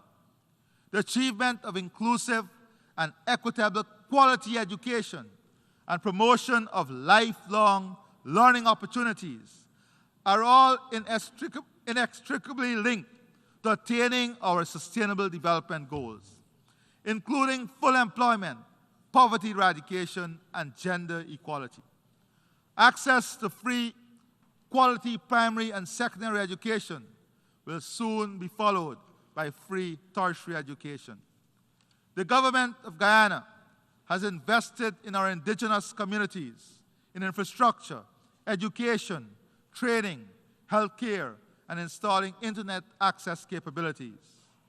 And we have commenced the training of our workforce for 2030 and beyond. Soon, we will be offering coding skills at our primary school, primary and secondary levels. Mr. President, Excellencies, gender equality and the empowerment of women and girls in all spheres of life, of national life, is a priority. We are committed to ensuring equal access to education for girls and boys. Indeed, more girls are attending school in Guyana and graduating from university. Our focus now includes ensuring that our boys are not left behind. We have initiated several programs to create earning and employment opportunities for women and promote their financial independence. Recognizing that empowerment is inextricably linked to addressing the root causes of and eradicating discrimination and gender-based violence. To achieve balanced growth and sustainable and resilient development for Guyana, our strategies must focus on developing a diversified economic base, strengthen our agricultural and food production system, human resource transformation, investing in the social sector to deliver world-class health, education, and housing for all our people, ensuring an inclusive and equitable society in which prosperity is enjoyed by all, building our future through the strengthening of our democratic values and respect for the rule of law. Mr. President, Excellencies, as part of the global family, Guyana subscribes to a rule-based international order, as well as the need for resurgence of political will and commitment to protect the multilateral architecture. We are deeply concerned about the number of persons living in conflict situations. The ongoing war in Ukraine is having terrible effects on the region and country, the impact of which are disproportionately felt by women and children. We urge a speedy and peaceful resolution of the conflict and express support for the efforts of the United Nations Secretary General in this regard. In our own region, we again join the overwhelming majority of members of the international community in reiterating Guyana's rejection of the sanctions imposed on the Republic of Cuba. Guyana also restates its solidarity with the Palestinian people and its support for their dignified existence in their own homeland in accordance with a two-state solution. Guyana does not condone or support the threat of or use of force in relations between states or in the resolution of disputes. Consistent with the Charter of the United Nations, Guyana subscribes to the use of peaceful means to settle disputes. In this context, Guyana thanks those who have already expressed support for a candidature for non-permanent membership of the UN Security Council. In the matter of Guyana's sovereignty and territorial integrity, challenged and threatened by Venezuela as it is, we remain, to quote the Secretary General at the opening of the general debate yesterday, and I quote, committed to make the most of every diplomatic tool for the pacific settlement of dispute as set out in the Charter of the United Nations, end of quote. In this case, judicial settlement as determined by the Secretary General himself. The world's nations can be assured that Guyana shall remain true to those peaceful processes and deny every effort to depart from them. The International Court of Justice has already affirmed its jurisdiction in the matter. Mr. President, Excellencies, this Assembly must reinvigorate the spirit of multilateralism in finding solutions to the extant challenges which bedevil the global community of states. I close by reminding us all of an old quote: "A hungry man is an angry man." Global inequality is linked to global security, and global security is linked to the prosperity of all of humanity. I thank you, and God bless you. On behalf of the Assembly, I wish to thank the President of the Cooperative Republic of Guyana for the statement just made, and I request protocol to escort His Excellency. We have heard the last speaker in this meeting. The 7th plenary meeting to continue with the general debate will be held immediately following the adjournment of this meeting. This meeting is adjourned.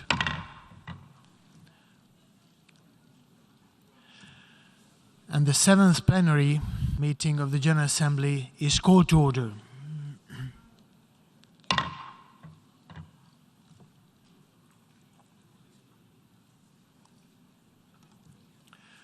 The Assembly will hear an address by Her Excellency Katalin Novák, President of Hungary.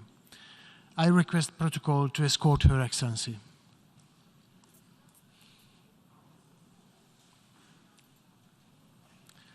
On behalf of the General Assembly, I have the honor to welcome Her Excellency Katalin Novák, President of Hungary, and invite her to address the Assembly.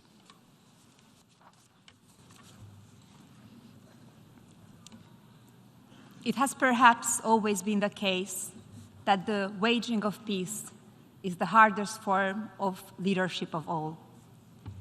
I know of no single formula for success, but over the years, I have observed that some attributes of leadership are universal and are often about finding ways of encouraging people to combine their efforts, their talents, their insights, their enthusiasm, and their inspiration to work together.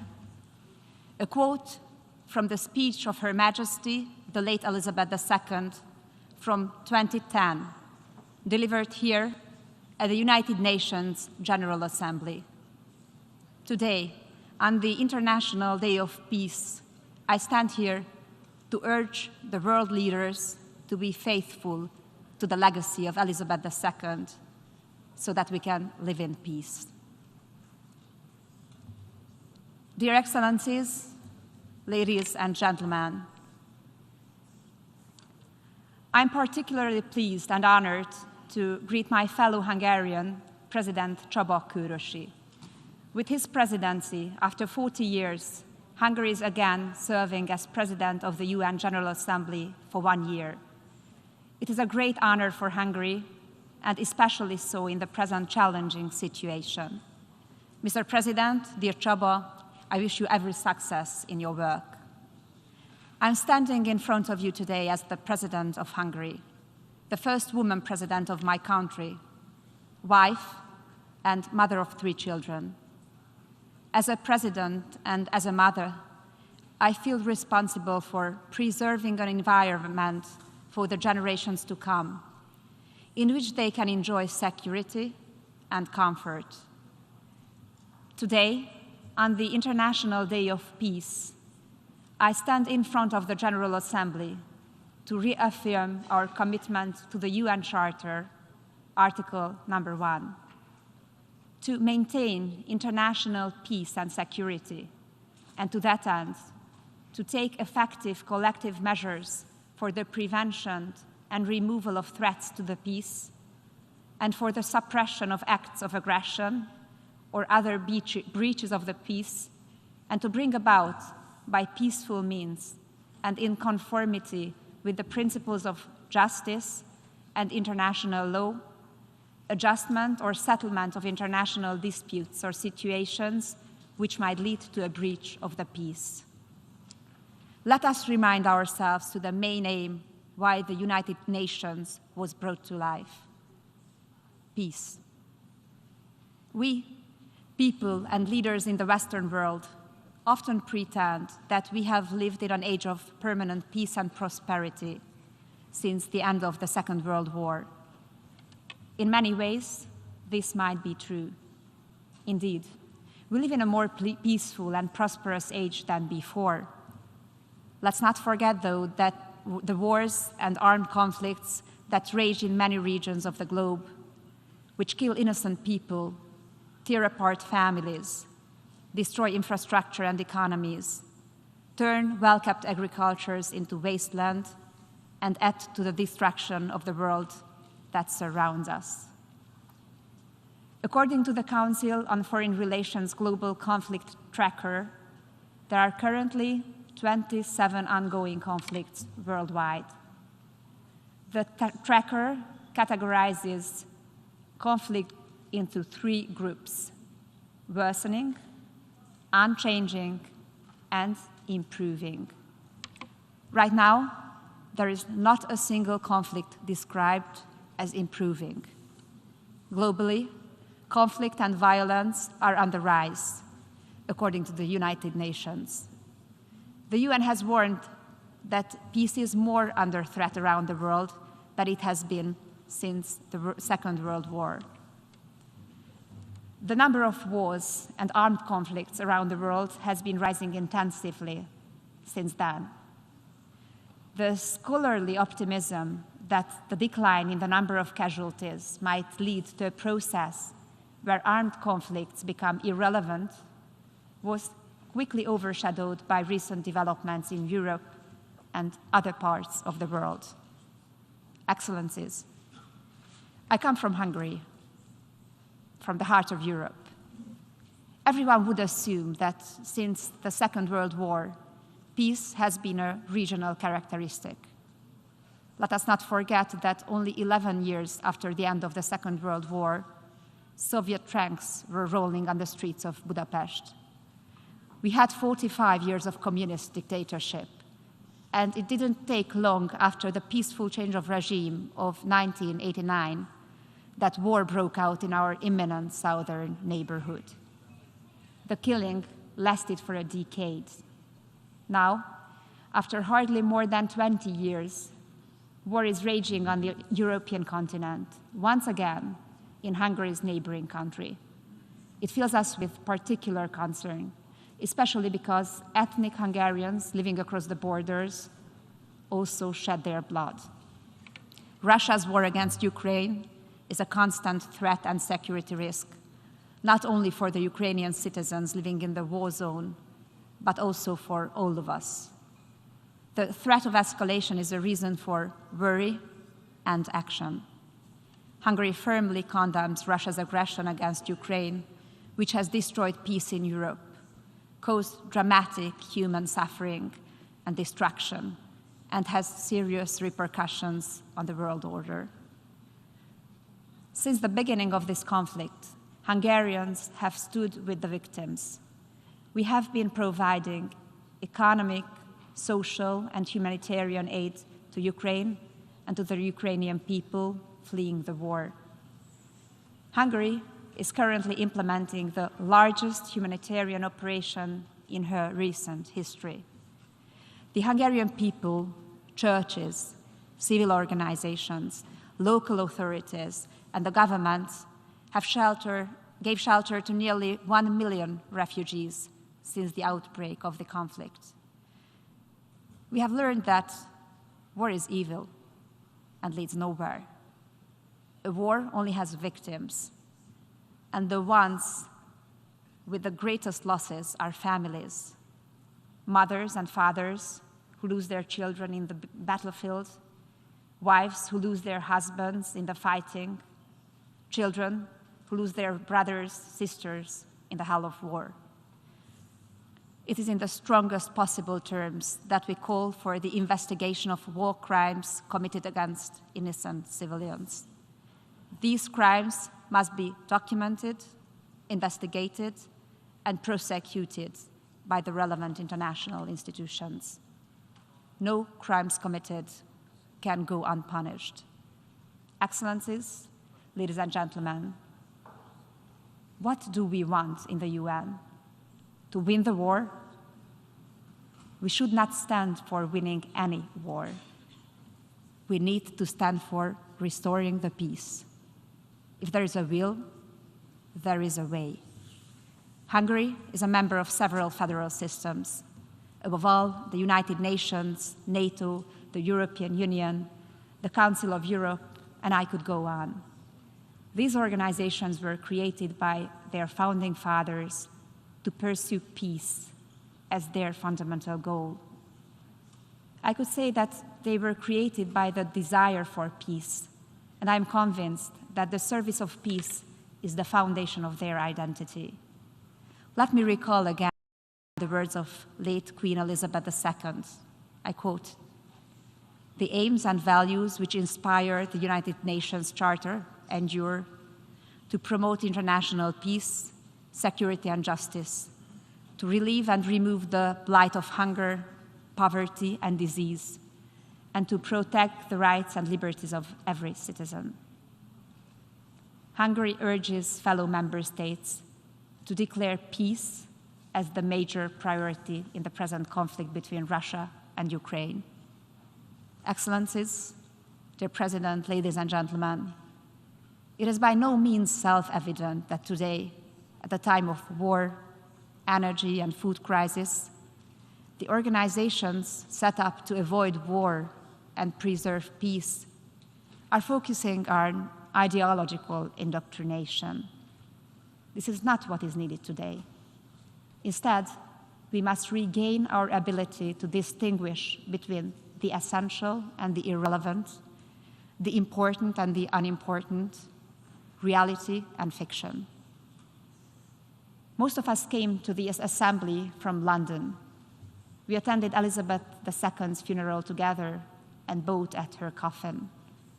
We bade farewell to an exceptional monarch whose life was steeped in service to peace. We owe it to the people and to her memory to make our decisions in the same spirit. Let me conclude by quoting Winston Churchill from 1953. "Those who can win a war well can rarely make a good peace. And those who could make a good peace would never have won a war. Let us make a good peace." Thank you for listening to me. On behalf of the Assembly, I wish to thank the President of Hungary for the statement just made, and I request protocol to escort Her Excellency. The Assembly will hear an address by His Excellency Alassane Ouattara, President of the Republic of Cote d'Ivoire. I request protocol to escort His Excellency.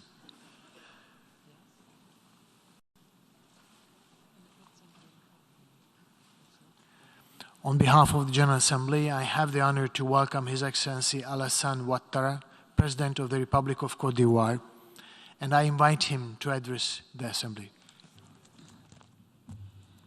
Monsieur Sabah Korossi, Mr. Csaba Korosi, Président de la 77e session de l'Assemblée générale des Nations Unies, Excellences, Mesdames et Messieurs, les chefs d'État et de gouvernement, Monsieur Antonio Guterres, Secrétaire général des Nations Unies, Excellences, Mesdames et Messieurs, honorables délégués, Monsieur le Président, je voudrais tout d'abord vous féliciter pour votre brillante élection à la présidence de la 77e session de l'Assemblée générale des Nations Unies. Je vous souhaite plein succès dans l'accomplissement de cette haute mission. Je tiens également à adresser mes sincères félicitations à votre prédécesseur, M. Abdullah Shahid, pour son leadership remarquable et sa gestion efficace de nos travaux lors de la session écoulée. Monsieur le Président, ces initiatives louables dans un contexte difficile, marqué notamment par la pandémie de la COVID-19, ont permis d'entretenir l'espoir en un meilleur avenir. Je voudrais rendre un vibrant hommage à Monsieur Antonio Guterres, secrétaire général des Nations Unies, et l'assurer du plein soutien de mon pays à ses efforts inlassables visant à renforcer le rôle de notre organisation commune dans la réalisation des objectifs que nous nous sommes fixés. Monsieur le secrétaire général, tous mes encouragements vous accompagnent, notamment dans la mise en œuvre des propositions pertinentes contenues dans votre rapport intitulé « Notre agenda commun ». Monsieur le Président, Excellences, Mesdames et Messieurs, la Côte d'Ivoire se félicite des succès majeurs obtenus dans bien des domaines par l'Organisation des Nations Unies depuis sa création. Dans ce cadre, mon pays voudrait remercier le Haut Commissariat des Nations Unies pour les réfugiés, le HCR, qui a déclaré le 30 juin 2022 la fin du statut de réfugié ivoirien. Je saisis cette occasion pour saluer l'excellente coopération entre le HCR et mon pays. Toutefois, la multiplication et la complexité des défis en matière de paix, de sécurité, de démocratie, de protection des droits de l'homme, la préservation de l'environnement demeurent des sujets de préoccupation. Je salue la pertinence du thème de la présente session qui nous invite à envisager des solutions pour relever les défis auxquels nous sommes confrontés. Monsieur le Président, Excellences, Mesdames et Messieurs, l'aggravation des tensions géopolitiques et l'émergence de nouveaux conflits internationaux mettent à mal la paix et la sécurité internationale. La guerre en Ukraine vient de nous rappeler que la paix est une quête permanente. Il est impérieux de poursuivre sans relâche. Cette confrontation avec le risque d'un recours à l'arme nucléaire continue de fragiliser la paix mondiale et de plonger l'humanité dans des crises multiformes. Elle nous révèle encore une fois les limites de l'option militaire dans le règlement des conflits.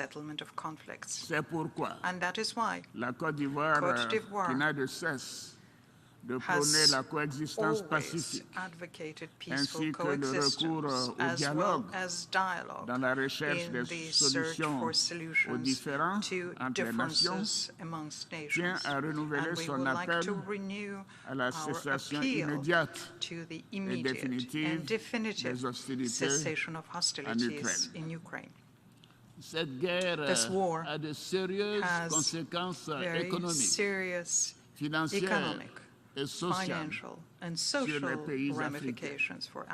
En effet, la hausse du prix du pétrole et les difficultés d'approvisionnement des marchés en céréales et en engrais ont entraîné une inflation généralisée et une hausse des taux d'intérêt sur les marchés internationaux et un ralentissement de la croissance mondiale.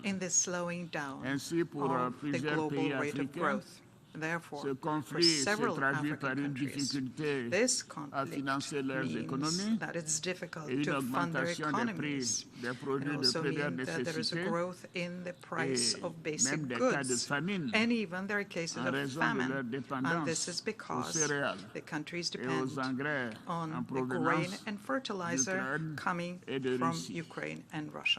Cette situation a conduit le gouvernement ivoirien à subventionner les prix des produits pétroliers et le blé et à plafonner temporairement les prix de plusieurs produits alimentaires de grande consommation en vue de soutenir les ménages, notamment les plus défavorisés.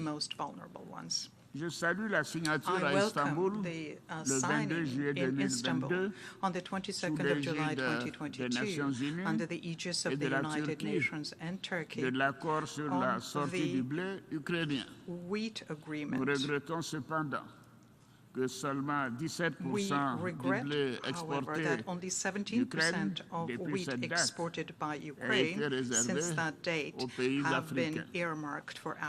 Face à ce constat, la Côte d'Ivoire demande à nouveau que la priorité soit accordée à l'Afrique dans l'application de l'accord d'Istanbul. Par ailleurs, nous lançons un appel pressant aux institutions financières internationales et aux partenaires du développement de l'Afrique en vue de mobiliser les ressources nécessaires pour soutenir les pays les plus fragiles afin de faire face aux effets multiformes du conflit en Ukraine. Monsieur le Président, Excellences, Mesdames et Messieurs, les opérations de maintien de la paix des Nations Unies représentent la manifestation tangible de notre action collective au service de la paix dans les pays victimes de conflits. La Côte d'Ivoire, qui a abrité l'une des plus importantes opérations de maintien de la paix des Nations Unies en Afrique, mesure à sa juste valeur le sacrifice consenti par les pays contributeurs de troupes afin de permettre le retour de la paix et de faciliter la reconstruction post-conflit. C'est fort du succès de l'opération des Nations Unies en Côte d'Ivoire, s'appelait l'ONUCI, et de notre foi aux valeurs de la Charte des Nations Unies, que mon pays a décidé de participer activement aux opérations de maintien, aux opérations de paix des Nations Unies, comme je l'ai déclaré devant le Conseil de sécurité en décembre 2018. Je me réjouis à cet égard de la participation de la Côte d'Ivoire à la mission multidimensionnelle intégrée des Nations Unies pour la stabilisation au Mali, la MINUSMA, et à la mission des Nations Unies en République centrafricaine, la MINURCA. Et je salue le professionnalisme des contingents ivoiriens déployés dans ces opérations. Je m'incline devant la mémoire des soldats ivoiriens morts pour servir la cause de la paix dans le pays frère du Mali, qui a résolument besoin de l'engagement de tous à ses côtés dans sa lutte contre les groupes terroristes armés. Malheureusement, dans ce contexte de lutte contre le terrorisme, 46 soldats ivoiriens déployés en qualité de 8e détachement de l'élément de soutien national, NSE, au sein de la MINUSMA au Mali. Ils sont injustement détenus depuis le 10 juillet 2022. J'appelle à nouveau à leur libération sans délai. Mon pays encourage les autorités maliennes à concentrer leurs efforts sur la lutte contre le terrorisme et à mettre en œuvre de façon résolue les différentes étapes du chronogramme de la transition, ainsi que les réformes politiques et institutionnelles en vue des élections présidentielles prévues en février 2024 pour le bien-être du peuple malien. Monsieur le Président, Excellences, Mesdames et Messieurs, le terrorisme continue de représenter une menace majeure contre la paix et la sécurité internationale et un immense défi qu'aucun pays n'est parvenu à résoudre et à relever seul. C'est pourquoi nous devons renforcer nos instruments collectifs de lutte contre ce fléau et faire preuve de solidarité et de détermination. À cet égard, mon pays salue l'action déterminante de la France et de ses partenaires européens au Sahel et réitère son appel en faveur d'une plus grande implication des autres grandes puissances dans la lutte contre le terrorisme au Sahel et dans le golfe de Guinée, en soutien aux armées nationales, à la communauté économique des États de l'Afrique de l'Ouest, la CEDEAO, et bien évidemment à l'initiative d'Accra. Afin de contribuer à cet effort collectif, la Côte d'Ivoire met à la disposition des pays africains l'Académie internationale de lutte contre le terrorisme, structure basée dans la ville balnéaire de Chadji, qui forme à tous les métiers civils et militaires de la lutte contre le terrorisme. Monsieur le Président, Excellences, Mesdames et Messieurs, notre session se tient au moment où la crise énergétique consécutive à la guerre en Ukraine tend à compromettre les progrès et les avancées observées en matière de réduction d'émissions de gaz à effet de serre, notamment à travers un retour dans certains pays industrialisés à l'utilisation du charbon. Le temps, hélas, nous est désormais compté. Et nous devons agir vite et mettre en œuvre l'ensemble des engagements contenus dans l'accord de Paris afin de réaliser l'objectif de maintenir le réchauffement de la planète en dessous du seuil de 1,5 degré Celsius. Pour atteindre cet objectif, les pays développés doivent drastiquement réduire leurs émissions de gaz à effet de serre et honorer leur engagement de mobiliser 100 milliards de dollars par an en faveur des pays en développement. La COP27 qui se tiendra en Égypte offrira, j'en suis convaincu, une nouvelle occasion de renouveler l'engagement politique de toutes les parties prenantes à contribuer au financement de la lutte contre le réchauffement climatique. Je voudrais indiquer à nouveau que mon pays respectera ses engagements son engagement au titre de l'accord de Paris sur le climat et entend œuvrer à la protection de son patrimoine forestier work to protect our forest cover and our rich biodiversity. This is the rationale behind the Abidjan Legacy Program, which was launched at the 15th Conference of the Parties to the United Nations Convention Against Desertification, COP15, which we had the honor of hosting from 9th to the 20th of May of 2022. And I am very happy to see the exceptional mobilization and the financial support from our developing partners to the Abidjan Legacy Program, which very quickly collected the resources needed for its implementation, namely $2.5 billion US dollars. Mr. President, Your Excellencies, ladies and gentlemen, today, more than ever, humankind is at a watershed moment for its future. The threats our countries are facing compel us to show greater solidarity, working together, justice and equity, all principles which undergird the multilateralism which my country holds dear.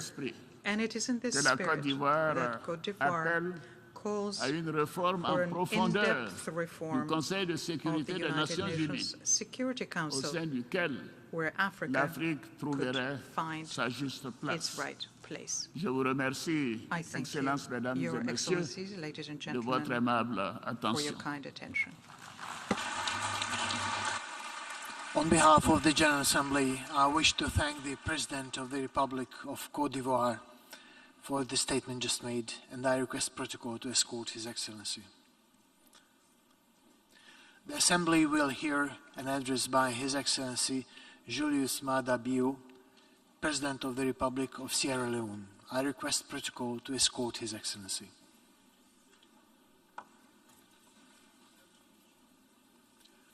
On behalf of the General Assembly, I have the honor to welcome His Excellency Julius Maada Bio, President of the Republic of Sierra Leone, and to invite him to address the Assembly.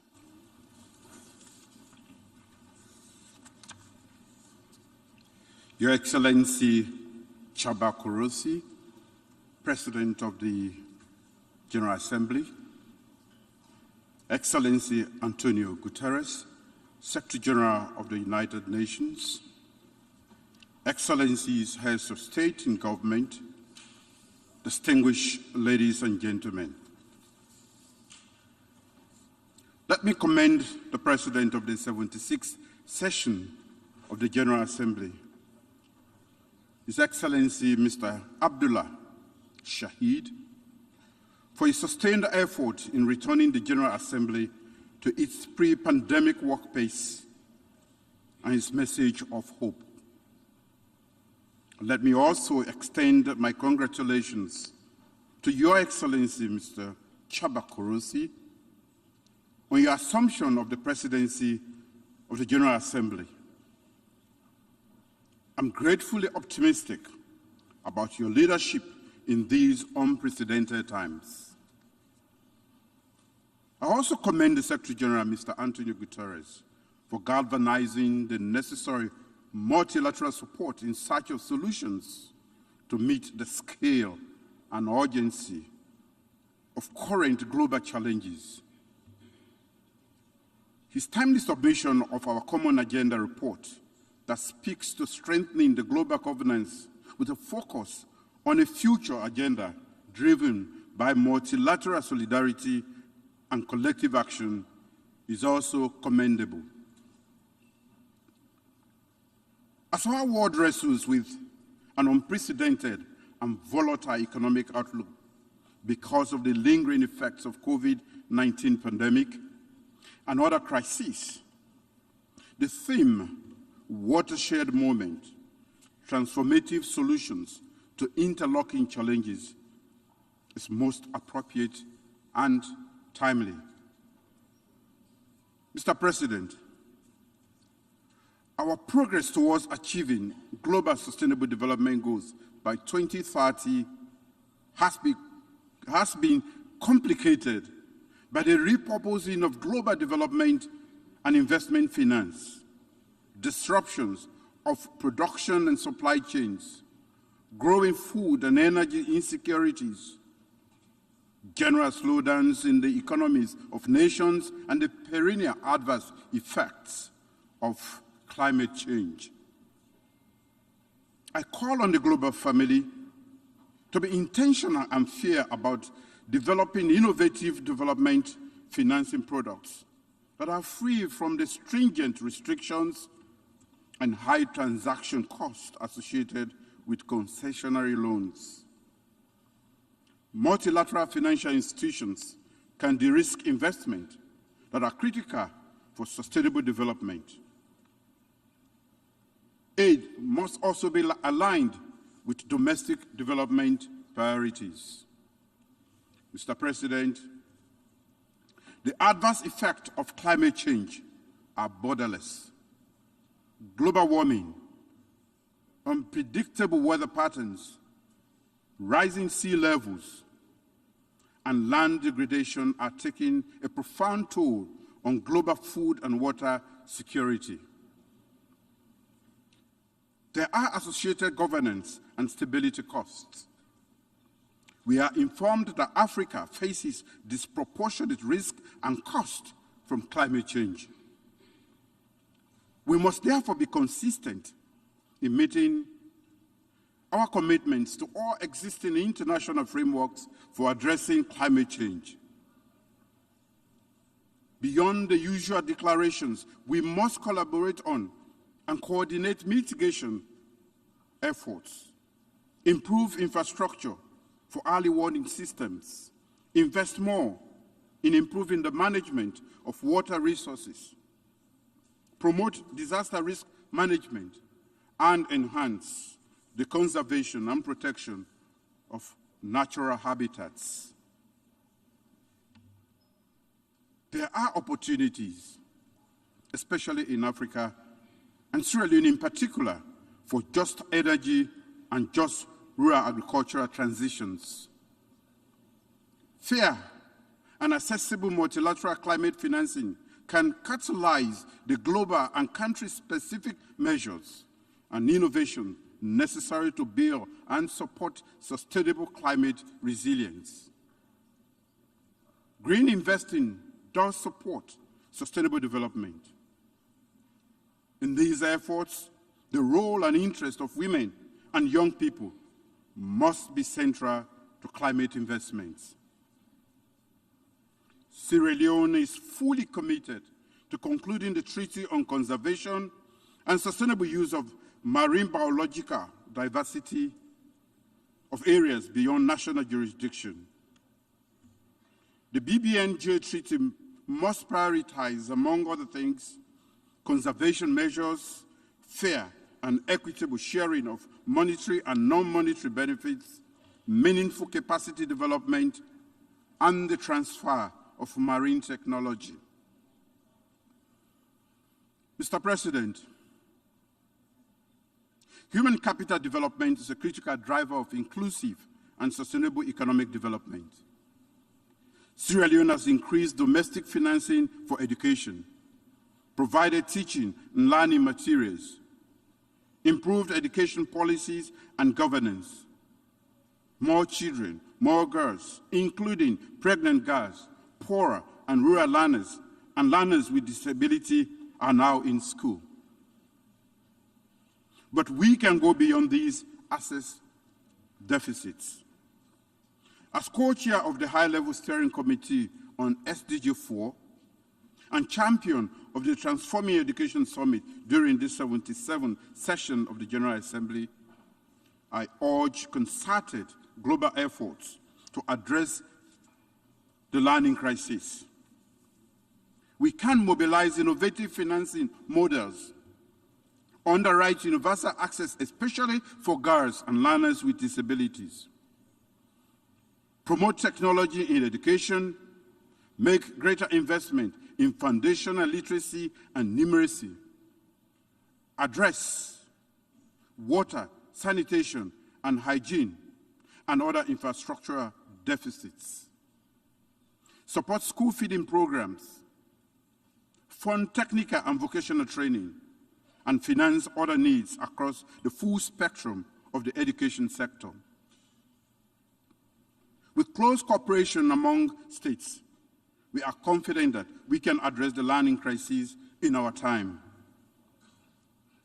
Mr. President, to address the global food crisis that is disproportionately affecting least developed countries, Sierra Leone joins the urgent call for action to escalate financing to support agriculture and irrigation, enhance food systems and nutrition for vulnerable populations, and social protection for at-risk populations.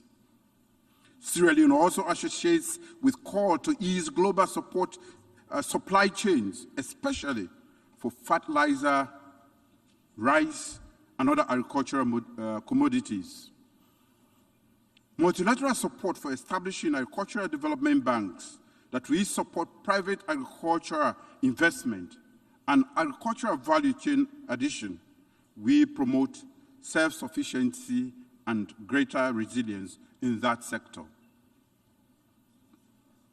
The COVID-19 pandemic reminds us that equity, multilateral cooperation, and a comprehensive global response are what we need to address health emergencies that have the potential to undermine global peace, security, and global development. Sierra Leone affirms its commitment to global efforts at exploring innovative and effective ways to enhance health security, pandemic preparedness, build capacity to respond to health emergencies, and enhance greater resilience in health care delivery. Sierra Leone believes that multilateral support is urgently needed to complement national efforts at reducing maternal and child mortality, preventing epidemics, tackling tropical and communicable diseases, building healthcare infrastructure and the capacity of healthcare personnel, and strengthening primary healthcare. Efforts at increasing domestic financing of healthcare should be supported with increased multilateral financing and enhanced cooperation. Sierra Leone remains exclusively committed to the global agenda for putting women and girls at the center of inclusive sustainable development. We believe that we cannot deliver on the 2020 Agenda on Sustainable Development without the achievement of greater gender equality and women's empowerment. We must therefore garner multilateral support to achieve and sustain gender equality and the empowerment of women in our lifetime. Mr. President, Excellencies, sexual violence is a grave threat to justice and the fundamental rights of men, women, and children throughout the world.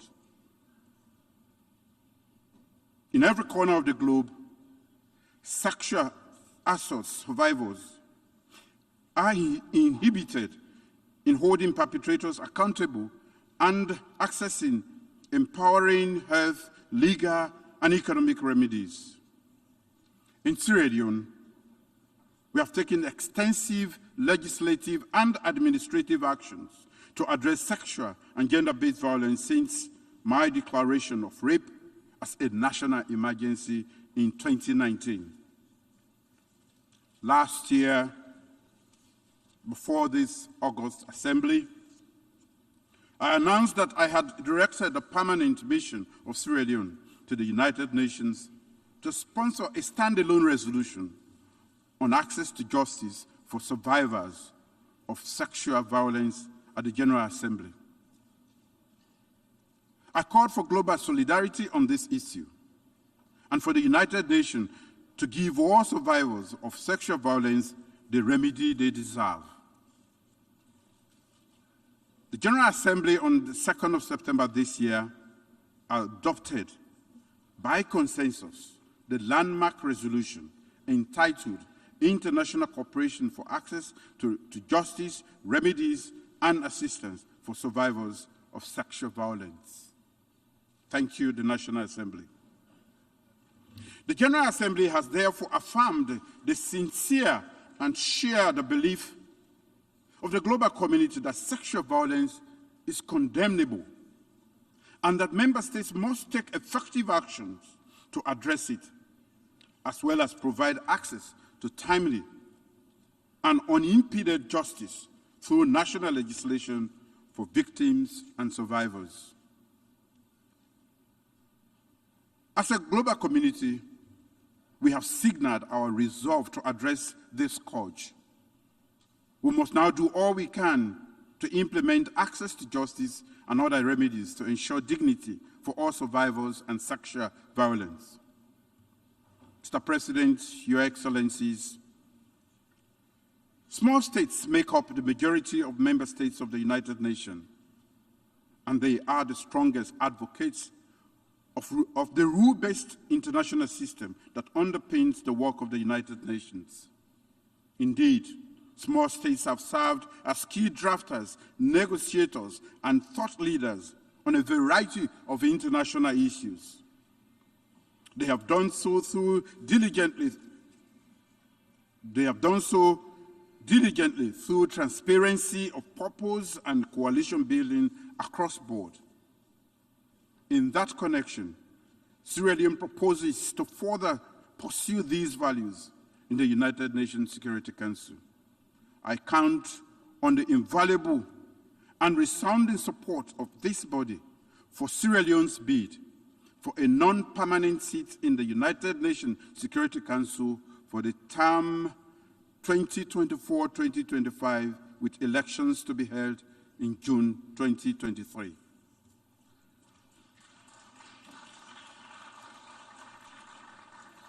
Mr. President,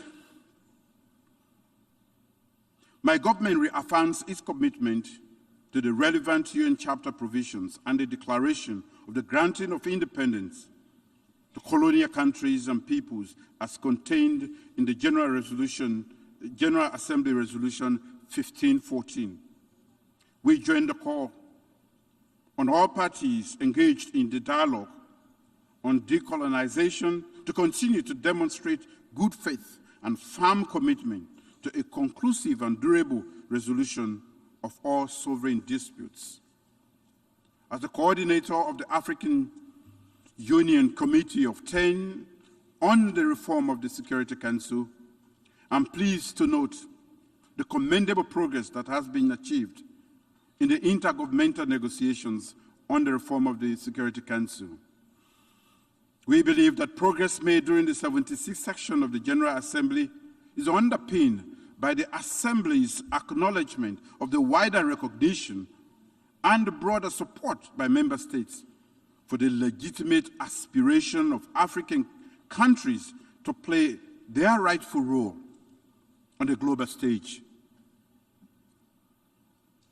As Africa continues to advocate and canvass support for the common African position, as espoused in the Eswatini Consensus and the SAD Declaration, I urge member states to continue to demonstrate their renewed commitment and political will towards correcting historical injustice done to Africa by supporting the reform of the Security Council to make it a more inclusive, democratic, transparent, accountable, legitimate, and efficient global organ that properly reflects and adequately addresses the geopolitical realities of our present and future world. Sierra Leone is committed to engaging constructively within the multilateral rules-based order of the United Nations. Only through global cooperation can we engender and implement transformative solutions to global challenges. Thank you for your attention. On behalf of the Assembly, I wish to thank the President of the Republic of Sierra Leone for the statement just made, and I request protocol to escort His Excellency. The Assembly will hear an address by His Excellency Alar Karis, President of the Republic of Estonia. I request protocol to escort His Excellency.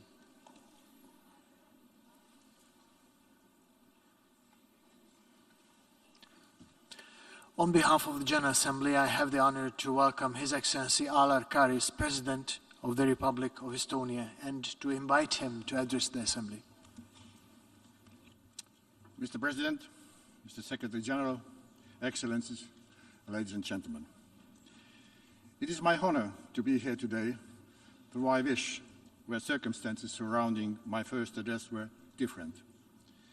A year ago, Mr. Secretary General presented his inspiring report, Our Common Agenda, outlining his vision for the next 25 years of global cooperation, and initiated discussions of how to reinvigorate multilateralism and achieve sustainable development goals. I support the goals of the report, and yet it's a Herculean task because the world is torn apart. We witness the constant brutal violation of the core principles of the UN Charter on every continent. The United Nations itself has become a battlefield where some states try to convince the world that the common values we all are obliged to adhere do not exist. The only standard we must follow is the UN Charter, our unique common promise of peace for all nations, large and small, a promise of advancing fundamental human rights, the equal rights of men and women. It is not a choice. It is a collective responsibility to ensure that peace, justice, and human rights prevail. On 24 February, the Russian Federation, a permanent member of the United Nations Security Council, attacked the democratic and peaceful sovereign Ukraine. Russia started a war of aggression with a goal to end the sovereignty of its neighbor, overthrow its legitimate government, exterminate Ukrainian nation, and implement its abusive order, impregnated of imperialism, self-interest, and dominance. Russian invasion, including the illegal occupation of Crimea and Russia's prior land grabs in Georgia and Moldova, demonstrate Russia's total disrespect of international law, the rules-based international order, and an assault of a United Charter, every value and principle the United Nations stands for. This brutal and unjustified aggression is the most serious threat to the global peace and security since the end of the Second World War, and challenges the very foundation of UN system, undermining the security of all members of the international community. Some colleagues are hesitant to take sides vis-à-vis Russian aggression. Some argue that this war is between Russia and Ukraine.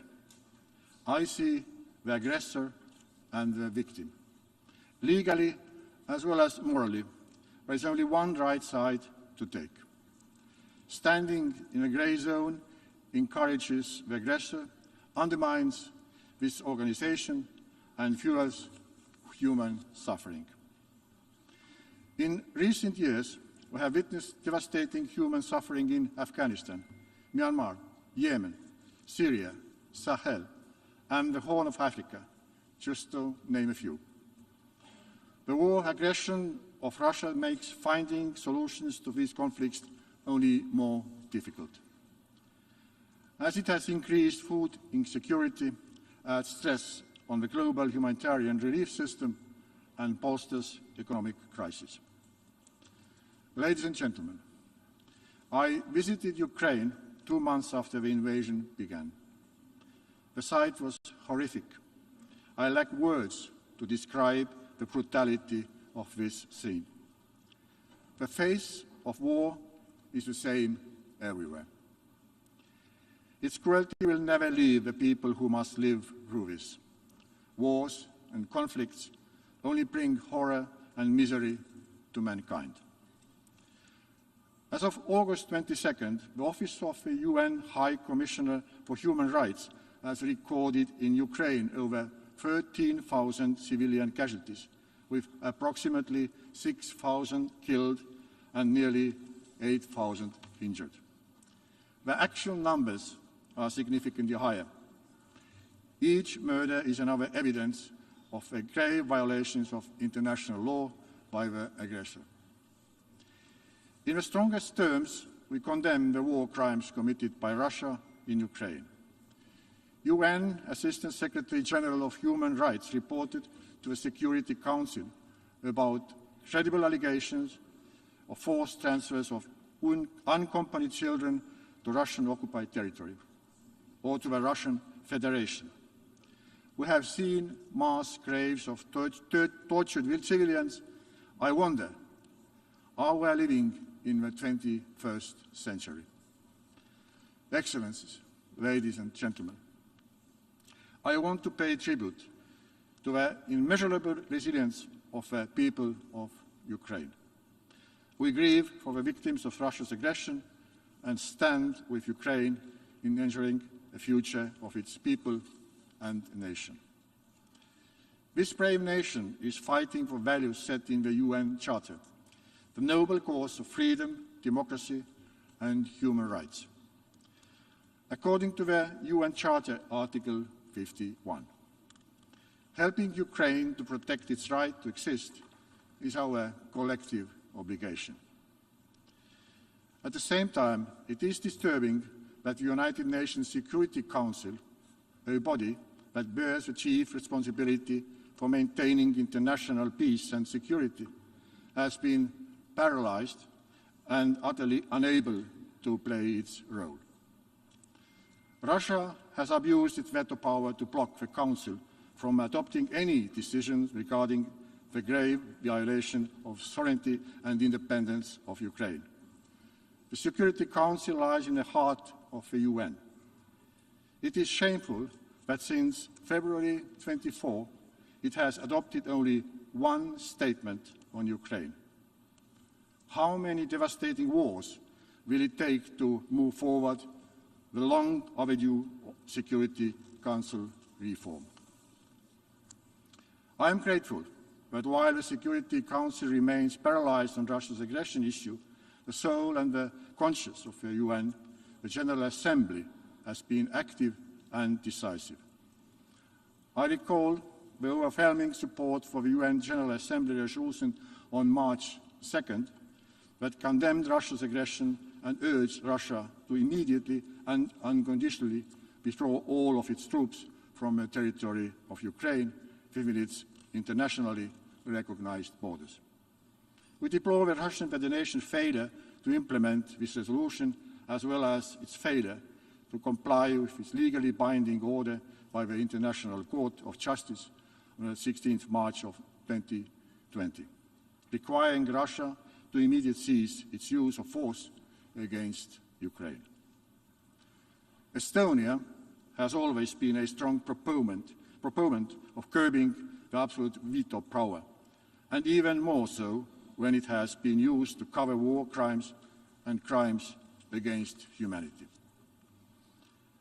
I am glad that the General Assembly adopted by consensus a landmark resolution, the so-called veto initiative, which provides the UN General Assembly an opportunity to step in when the UN Security Council is unable to act.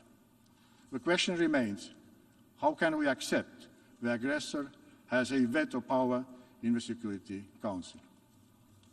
Excellencies, conflicts and war bring enormous humanitarian crisis. Russia's aggression has led to an immense need of resources and aid. Nearly 18 million Ukrainians, 40% of the country's population, are in urgent need of humanitarian assistance. The international support for Ukraine has been heartwarming. The UN, is busy helping Ukrainians who didn't need our help before this aggression. To date, Estonia has sent over 20 million euros in humanitarian aid to Ukraine. We have seen an unprecedented massive support of Ukraine from the Estonian private sector, civil society, and citizens. We continue to assist and work on the reconstruction of Ukraine. It needs to begin already now. We call others to join us in this. Conflicts created immense refugee crises.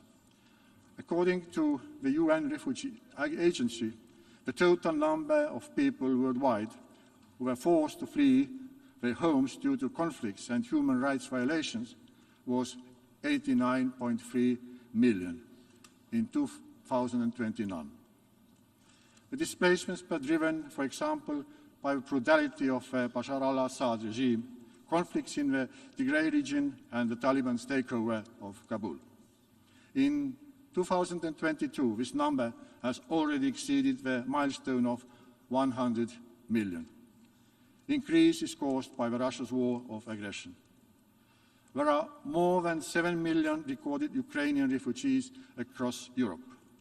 Another 7 million have been internally displaced. Estonia has received nearly 55,000 refugees, 4% of our country's population. We ensure social services and basic education to refugees fleeing from war. Estonia has created 1,000 additional places in different education programs for Ukrainian refugee children by opening a new school, the Freedom School. One day its students will be the leaders and rebuilders of Ukraine. Estonian education technology companies are donating their solutions to support Ukrainian schools and pupils whose education has been disrupted by war. Why am I telling all this? Because our future depends on the youth sitting in the classrooms and on their education. We are made by history. We cannot let the lack of knowledge to define our future. To avoid such a brutality repeat itself, we have to raise awareness of the history of our nations. We need to evade confusions caused by active brainwash and disinformation. We see how ignorance makes it easy for any aggressor to put forward its false narratives. War and conflict, lack of openness bring along extreme violations of human rights. It must be clear that basic human rights are universal, same for all UN members, and cannot be ignored by any government. Special attention should be devoted to ensuring gender equality and right to education. Opportunity to study should not be a wish or a dream at the 21st century. Let me use this tribune to praise the courageous women who have now become the forefront of protest against the Taliban in Afghanistan, to fight for their right to choose their own path and role in the society. It is our profound duty to support the struggle. I call on de facto leaders of Afghanistan to immediately stop harassing the UNAMA Afghan female staff. Respecting universal human rights is not a choice. Neither culture nor religion can be invoked by justify human rights violations. In the same vein, we welcome the release of an assessment report of human rights situation in Xinjiang by Office of the UN High Commissioner for Human Rights. The report underscores the serious human rights violations occurring in Xinjiang, which may constitute international crimes, in particular crimes against humanity.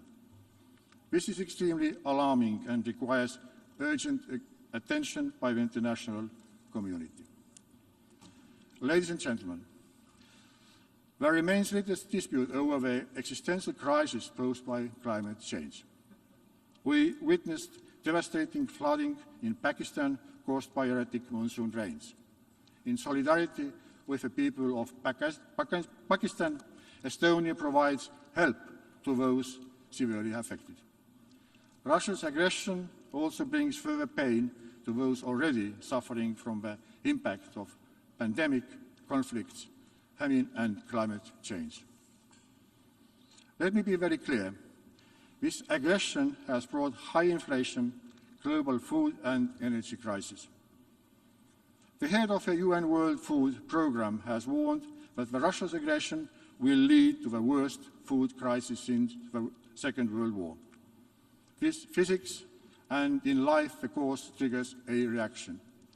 Russia's aggression triggered the global food and inflation crisis. We have witnessed Russia's occupying forces stealing Ukraine's grain supplies, burning down warehouses and destroying grain fields. Market disruptions are not caused by sanctions. Global food or economic crises are caused by the war Russia started, and Russia can end all this by ending the war. Yet, Russia has no intention to end the war. Instead, the Russian regime decided to escalate. We find it cynical, nuclear threat totally unacceptable. It is a threat to global community. To alleviate this crisis, the EU has launched the Ukraine Solidarity Lanes initiative. It has helped to export over 6 million tons of predominantly agricultural goods from Ukraine.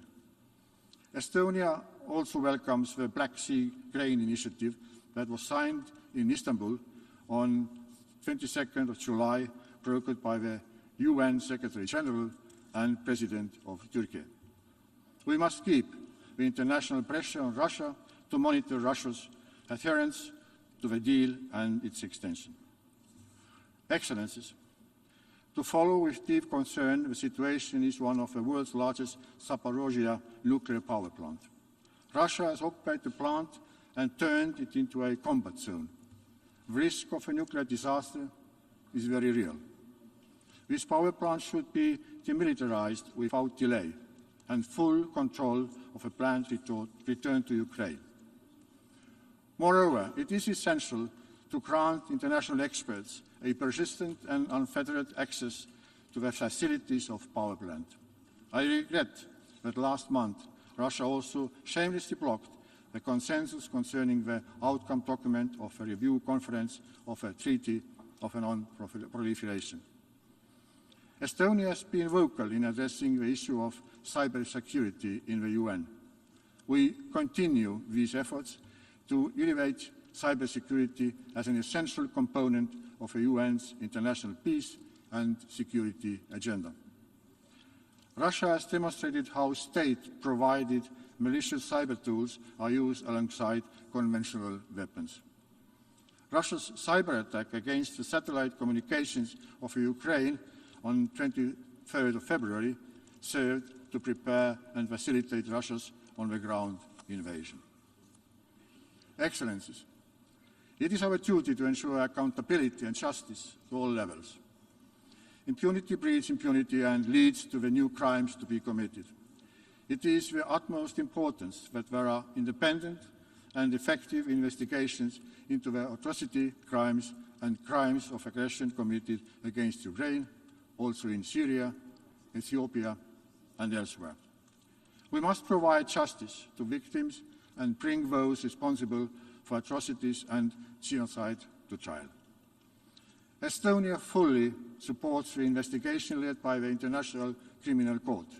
We give most serious consideration to the establishment of an independent special court for the crimes of aggression and the compensation mechanisms for the damages caused by the aggression. We support all initiatives attempting to secure accountability. To conclude, the war in Ukraine affects us all. It is our common duty to push back the ugly manifestations of imperialism, colonialism, and racism of Russia. Russia must understand that the road they have taken is disastrous, and the war they have started cannot be won. If we stop caring, if we get tired, if we fall into indifference, the aggressors and criminals will only be empowered. This is not the world where we want to live, nor the world we want to leave to the future generations. The United Nations is and remains the cornerstone of our multilateral, rules-based world order. It is relevant to put to the rest we cannot fail. The UN must emerge from this watershed moment stronger, more united, and more relevant than ever before. Thank you for your attention. On behalf of the Assembly, I wish to thank the President of the Republic of Estonia for the statement just made, and I request protocol to escort His Excellency. And now the Assembly will hear an address by His Excellency Nana Addo Dankwa Akufo-Addo, President of the Republic of Ghana. I request protocol to escort His Excellency. On behalf of the General Assembly, I have the honor to welcome His Excellency Nana Addo Dankwa Akufo-Addo, President of the Republic of Ghana, and to invite him to address the Assembly.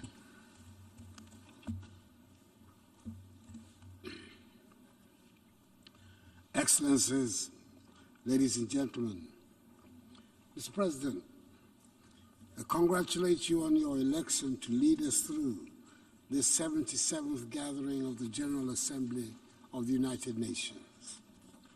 I wish you the best of luck as you take on this onerous task at this most difficult period of the world. Mr. President, as we would say in Ghana, our world is currently not in a good place. The World Bank observed last Thursday that the global economy was enduring its steepest slowdown since 1970. 2 years ago, our world came to a thundering halt as we cowered from a health pandemic, from an unknown malicious virus, coupled with a devastating global economic pandemic. High budget deficits were no longer concerns of only developing nations.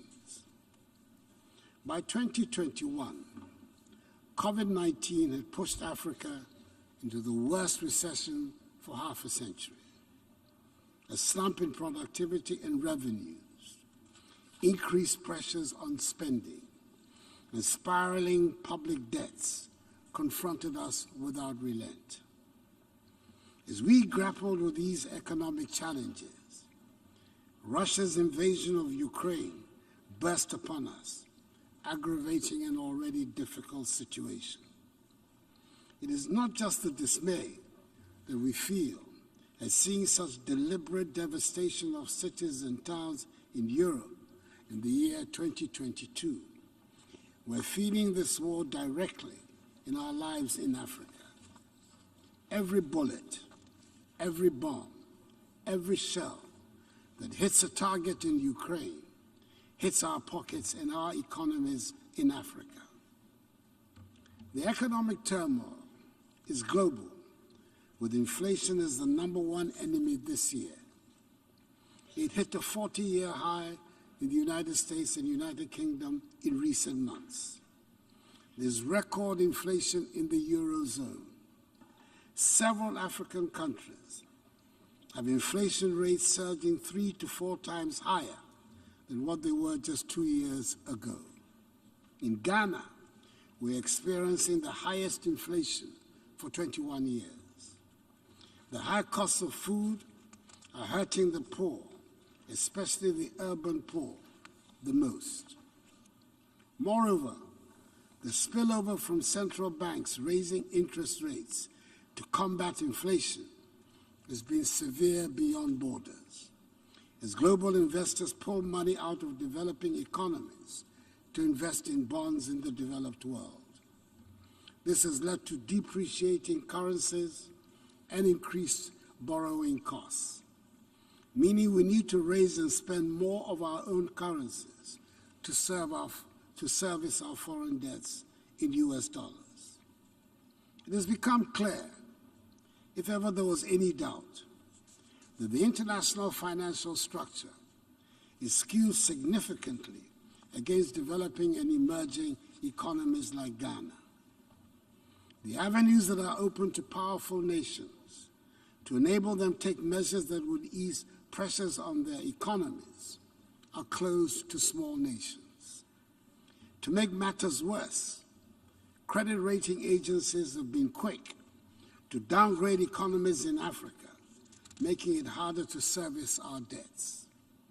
The tag of Africa as an investment risk is little more than in substance a self-fulfilling prophecy created by the prejudice of the international money market, which denies us access to cheaper borrowing, pushing us deeper into debts. The financial markets have been set up and operate on rules designed for the benefit of rich and powerful nations. And during times of crisis, the facade of international cooperation under which they purport to operate disappears. These are the savage lessons that we have had to take in as the world emerged from the grip of the coronavirus to energy and food price hikes and a world rise in the cost of living. The necessity for reform of the system is compelling. Mr. President, I'm a modest student of history, and I would say it is doubtful that any generation of inhabitants of this earth has ever witnessed such a perfect storm of global economic chaos, a war with global consequences, and an unwillingness or inability to find a consensus to deal with the catastrophe. It is under such circumstances that we have gathered under the theme, a watershed moment, transformative solutions to interlocking challenges. Excuse me. The problems we face are indeed many and vary in level of importance depending on where you are in the global order of things. Just last year, the focus was on energy transition. This year, it is about energy security, as Europe goes back to burning coal to replace Russian gas. Nevertheless, we do not have the luxury of being able to pick and choose which problem to solve. None of them can wait. The economic turbulence requires urgent and immediate solution. The turmoil and insecurity in many parts of the world require urgent attention. And so does the need to tackle the problems posed by climate change. A watershed moment indeed it is.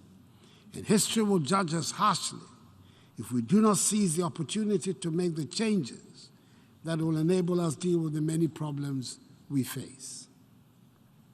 Mr. President, a case in point is the destabilizing conflict in the Sahel.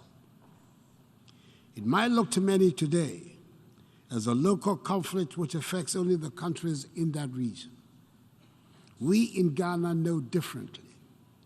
We have watched in horror as the unrest has moved from the Sahel inexorably to the West African coastal countries. All of Ghana's neighbors have suffered terrorist attacks, and some have lost territorial space to the invading forces.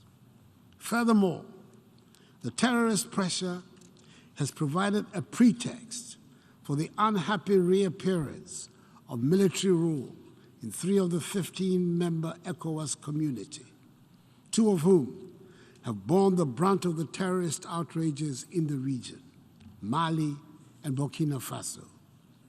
It is a development we're determined to reverse so that the ECOWAS space remains a democratic one. All of us in the region are being forced to spend huge amounts of money on security.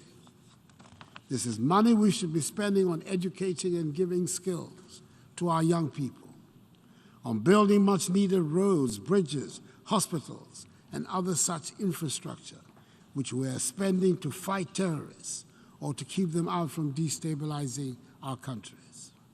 This is a global problem, deserving the attention of the world community for a global solution.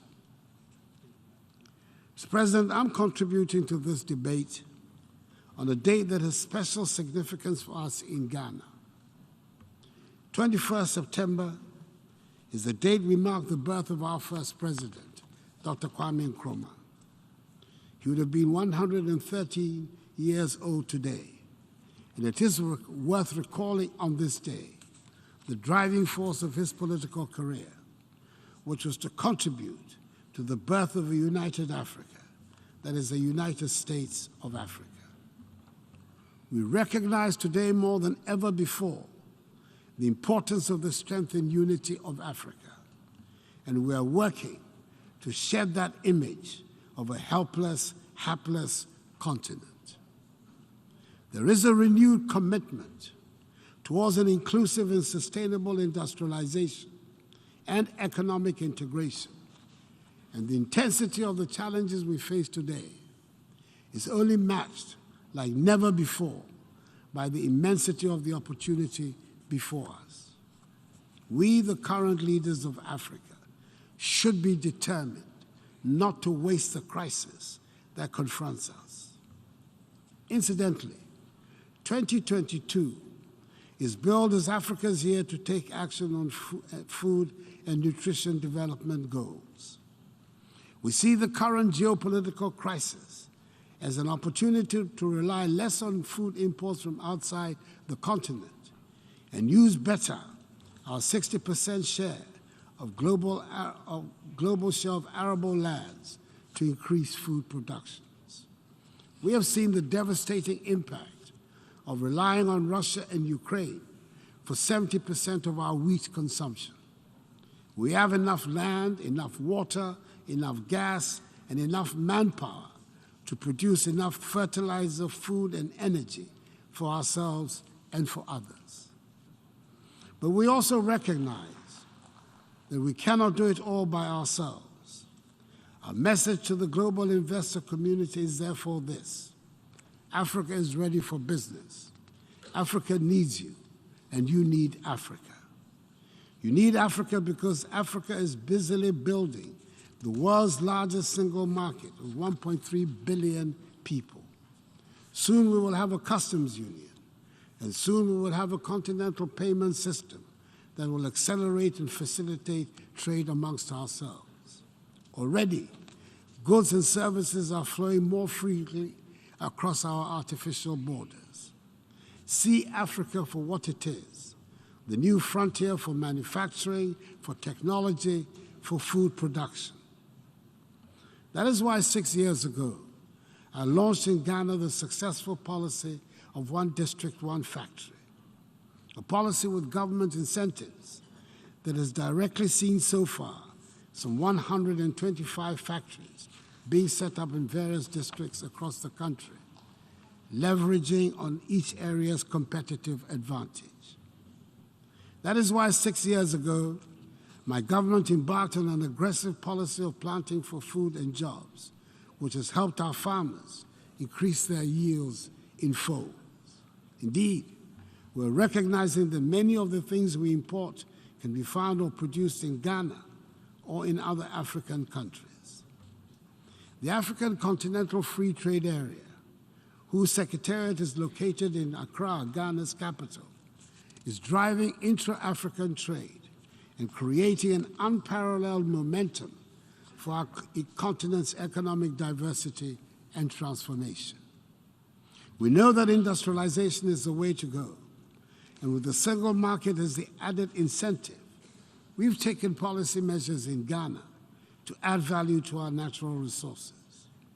For example, we're processing more of our cocoa, refining more of our gold, and we're determined to exploit the entire value chain of our huge lithium deposits.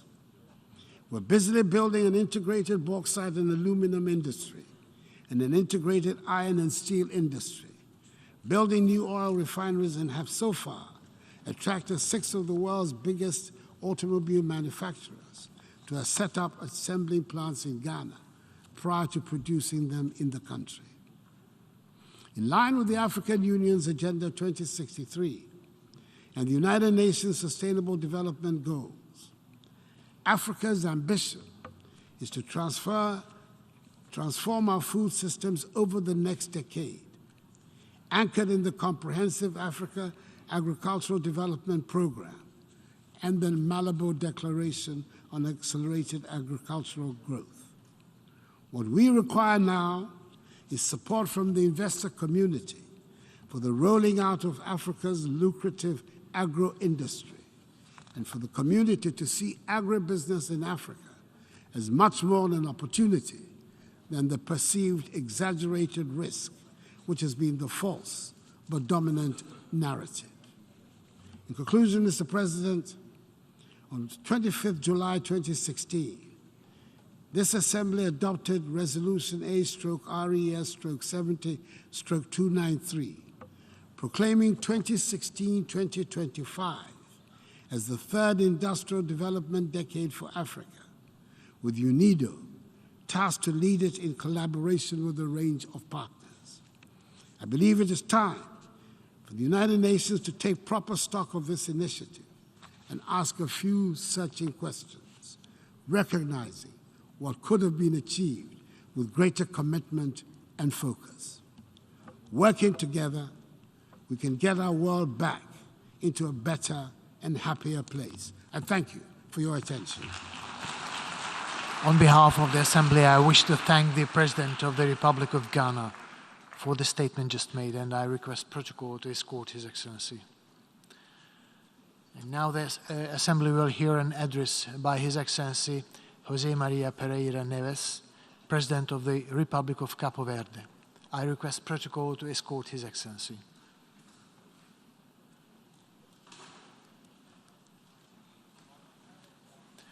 On behalf of the General Assembly, I have the honor to welcome His Excellency José María Pereira Neves, President of the Republic of Cabo Verde, and to invite him to address the Assembly.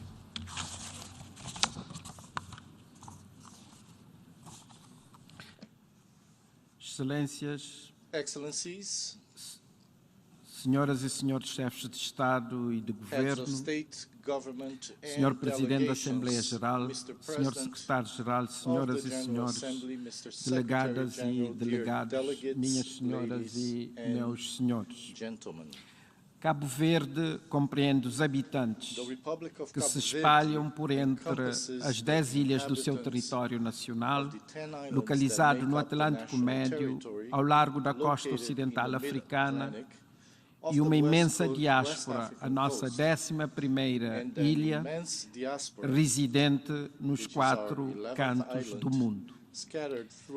Presidente da República e mais alto representante dessa nação global, tenho o enorme privilégio de cumprimentar todos os presentes e da tribuna desta augusta Assembleia entregar as mantenhas, saudações na língua materna de Cabo Verde, que os cabo-verdianos endereçam aos povos de todo o mundo, aqui representados pelos seus mais altos dignatários, augurando os melhores votos de prosperidade e de felicidade partilhados por todos. Aguardamos com esperança a realização da Cimeira do Futuro em 2023, tal como previsto na proposta do Secretário-Geral de a nossa agenda comum, para que, efetivamente, ajude a forjar um novo consenso global sobre como deve ser o nosso futuro e o que podemos fazer hoje para assegurá-lo. Com essa perspectiva, Cabo Verde reitera perante esta Assembleia o seu firme propósito de continuar a ser um membro ativo e útil do sistema das Nações Unidas, agindo e articulando a sua ação em 4 grandes frentes, indo do particular ao geral, assumir plenamente a sua responsabilidade no quadro da governança nacional, valorizar a sua especificidade e crescer a partir da sua condição de pequeno Estado insular em desenvolvimento, ser um porta-voz no quadro da diversidade e dos desígnios da África, o continente ao qual pertence e, enfim, continuar a ser um champion do multilateralismo para o avanço das causas das causas de progresso e bem-estar da humanidade. Na sua caminhada, os pequenos Estados insulares em desenvolvimento enfrentam limitações estruturais como o afastamento e isolamento geográficos, a pequena dimensão econômica, a dependência de importações e custos elevados, por um lado, e de exportações de serviços concentrados setorialmente, por outro, que os expõem com maior frequência e intensidade e que os tornam vulneráveis aos impactos de choques externos, climáticos, econômicos ou de outra natureza, como pandemias e conflitos geopolíticos.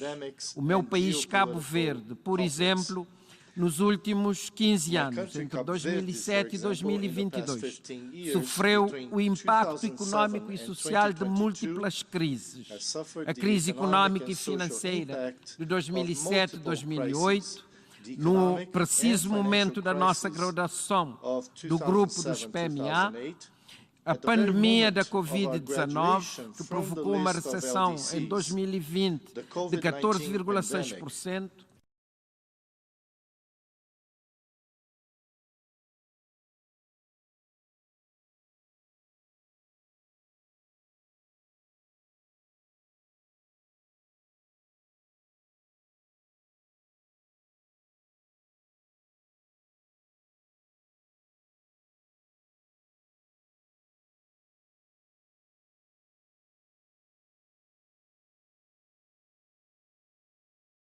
as suas resiliências, sendo, para tanto, imperativo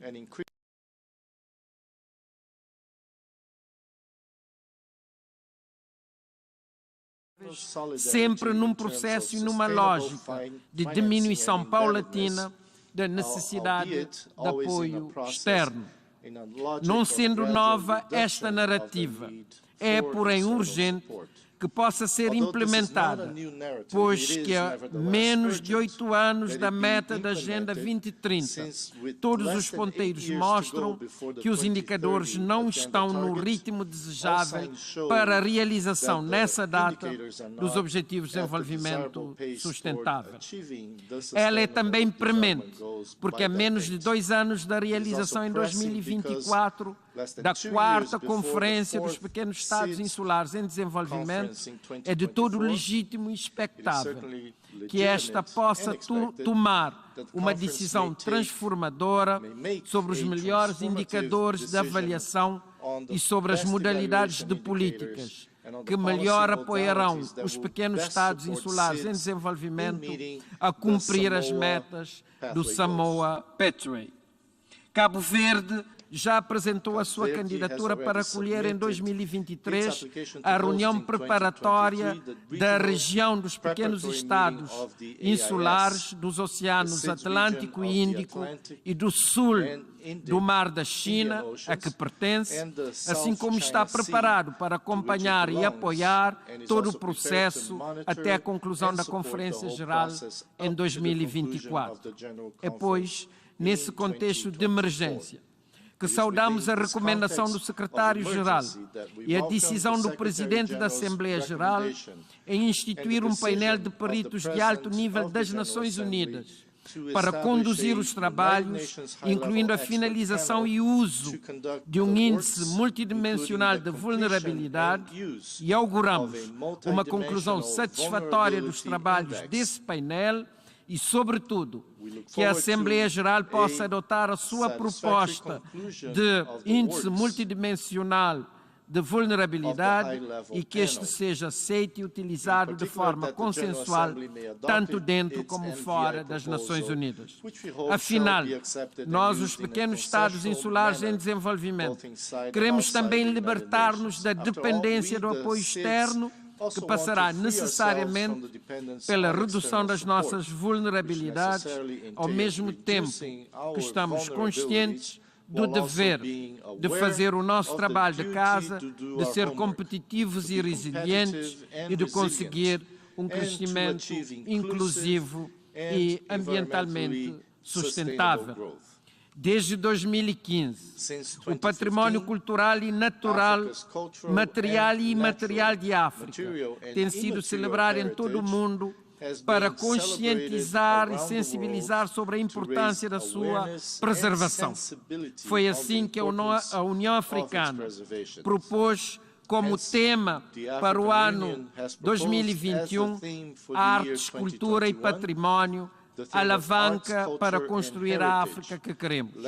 Porém, neste domínio, continuam a existir preocupações quanto às urgências e às medidas a serem tomadas. Enquanto Presidente da República, proponho-me, contando com os meus pares africanos, investir na preservação do património natural e cultural de toda a África e refletir sobre como promover a justiça climática e a equidade em África e para a África.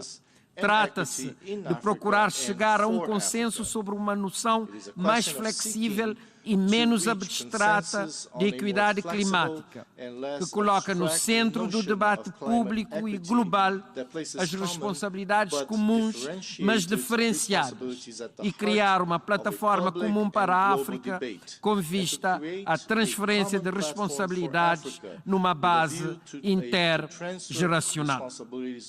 Nesta oportunidade, não posso deixar de referir-me ao movimento mundial de candidatura da criolização e das culturas crioulas a património mundial, pelo qual aceitei ser padrinho e porta-voz, não fosse Cabo Verde a primeira sociedade crioula do mundo.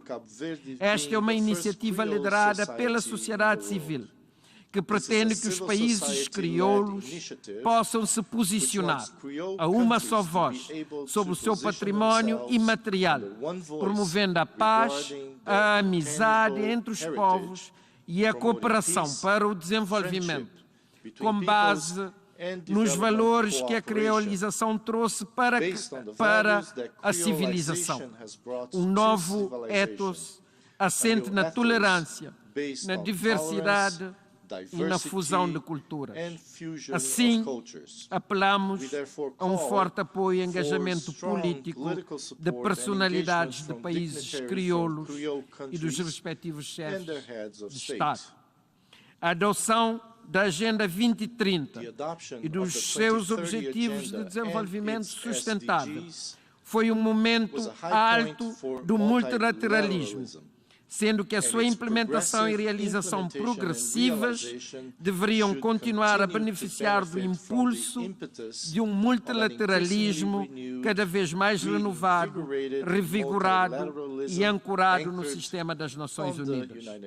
Tal não tem acontecido ao nível desejado nas várias frentes onde, infelizmente, permanecem desafios globais, ao mesmo tempo que têm surgido crises que se têm constituído em autênticos obstáculos ao progresso, pondo em perigo o almejado revigoramento do multilateralismo, adaptado e preparado para lidar com a dimensão e complexidade dos novos desafios. Nesse contexto, Cabo Verde defende um multilateralismo efetivo, inclusivo, preventivo, dissuasivo e cooperativo, que possa estabelecer um novo acordo global entre Estados, assim como uma nova governança global do sistema internacional. Um multilateralismo que apela a menos confrontação entre blocos e a mais cooperação entre Estados-membros na construção e na entrega de bens públicos globais para todos, quais sejam a paz e segurança, os direitos humanos e o desenvolvimento sustentável. Enfim, o multilateralismo útil, proporcionador de um contexto internacional apaziguado, que abra as portas para países como Cabo Verde, a mais financiamento externo e a mais e melhor integração nas cadeias de valores regionais e mundiais. Para terminar, auguro frutíferas deliberações durante a 77ª sessão da Assembleia Geral e que os resultados das mesmas possam pavimentar o caminho e preparar as cimeiras do futuro e dos pequenos Estados insulares em desenvolvimento em 2023 e 2024.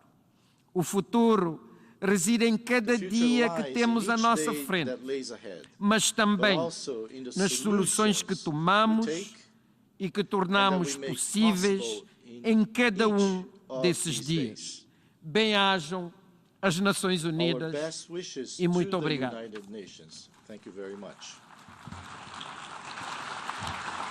On behalf of the Assembly, I wish to thank the President of the Republic of Cabo Verde for the statement just made, and I request protocol to escort His Excellency.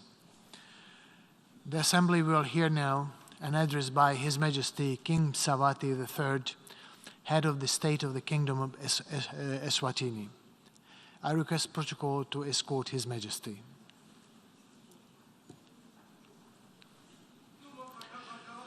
On behalf of the General Assembly, I have the honor to welcome His Majesty King Mswati III, Head of State of the Kingdom of Eswatini, to invite him to address the Assembly.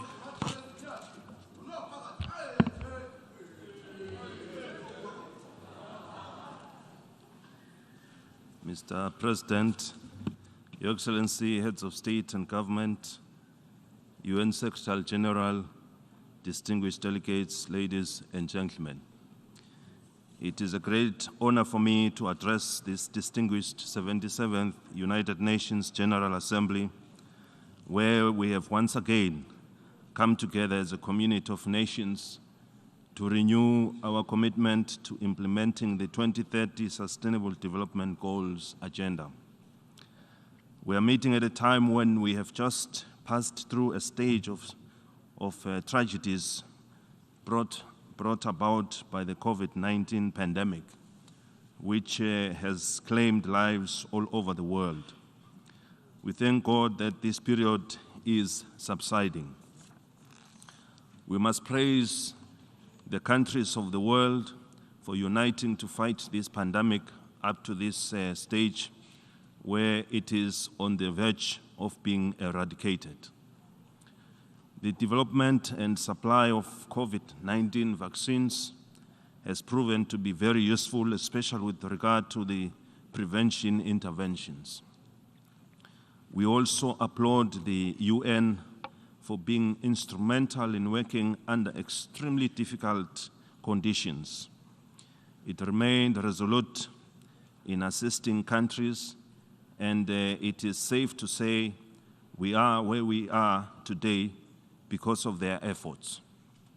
Despite these challenges, it is encouraging to think that there were some positives to take away from this experience. In the case of Eswatini, we were compelled to develop testing laboratories and oxygen storage facilities, which are now very helpful in the fight against other health issues. We have witnessed the availability of oxygen, which has been used in saving the lives of snake bite victims, among other medical emergencies. The COVID pandemic arrived in the midst of an HIV/AIDS pandemic, which we were still battling with, and it affected various programs that had been put in place.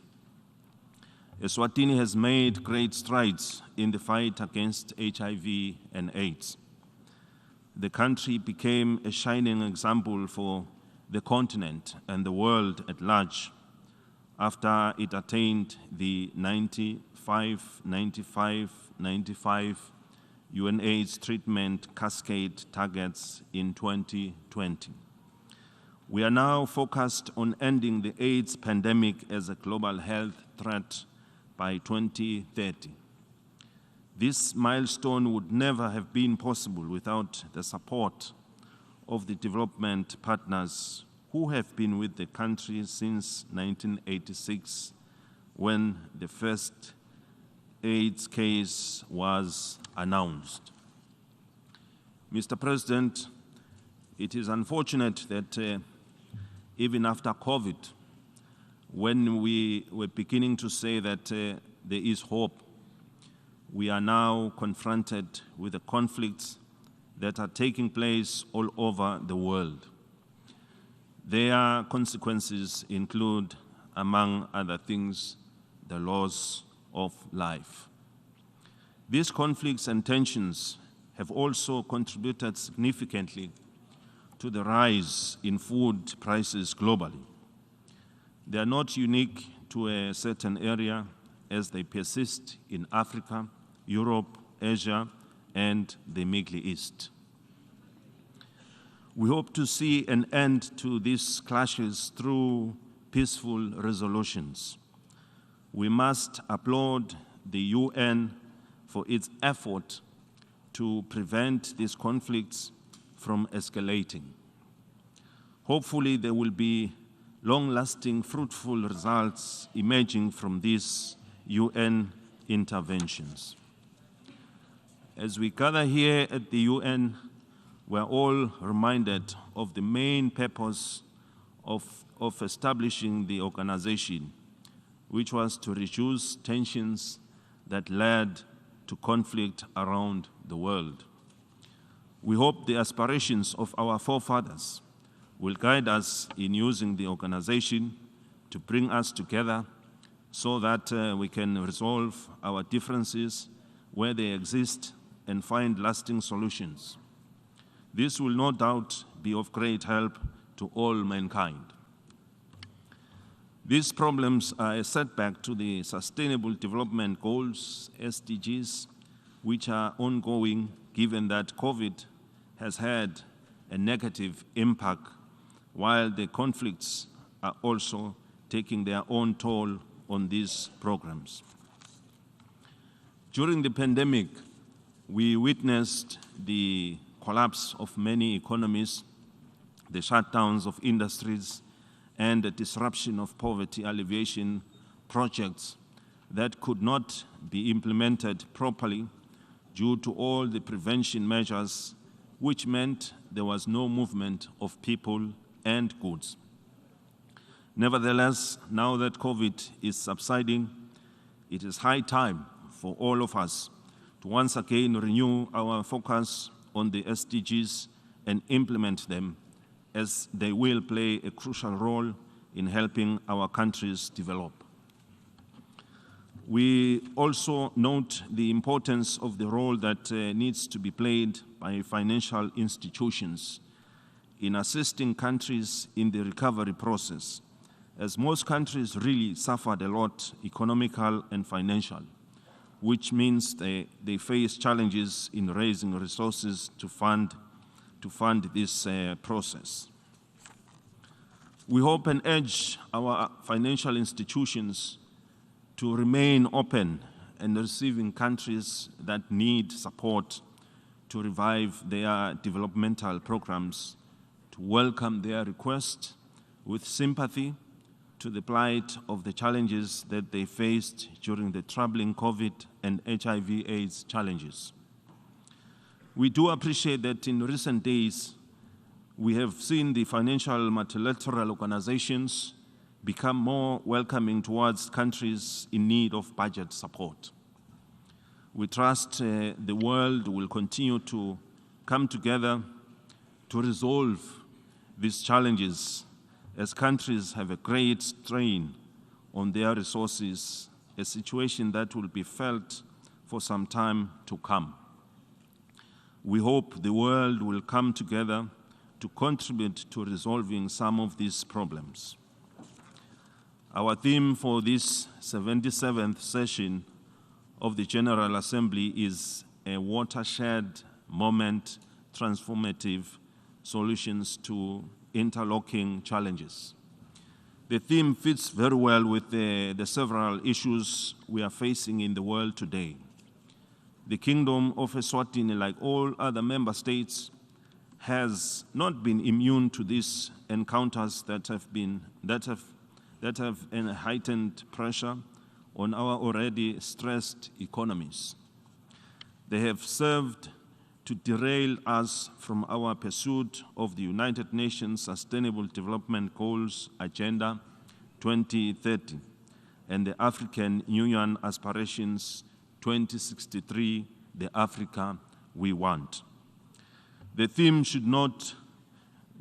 should therefore serve to kickstart our economies towards recovery, and enable us to create a sustainable future for our people. As the Kingdom of Eswatini, we are continuing with our efforts to attract investment and to support small, medium enterprises, as well as create big industries, In doing so, we realize the need for reliable energy to help us achieve our investment goals, so it is one of the areas we are working on developing as a region. We are also focused on remaining highly competitive, which is why the World Bank Ease of Doing Business ranks us at the top in Africa when it comes to trading across borders. The government has also put in place fiscal support measures to ensure the cost of establishment of businesses and initial operational costs are reduced drastically through a range of options from fiscal to non-fiscal incentives.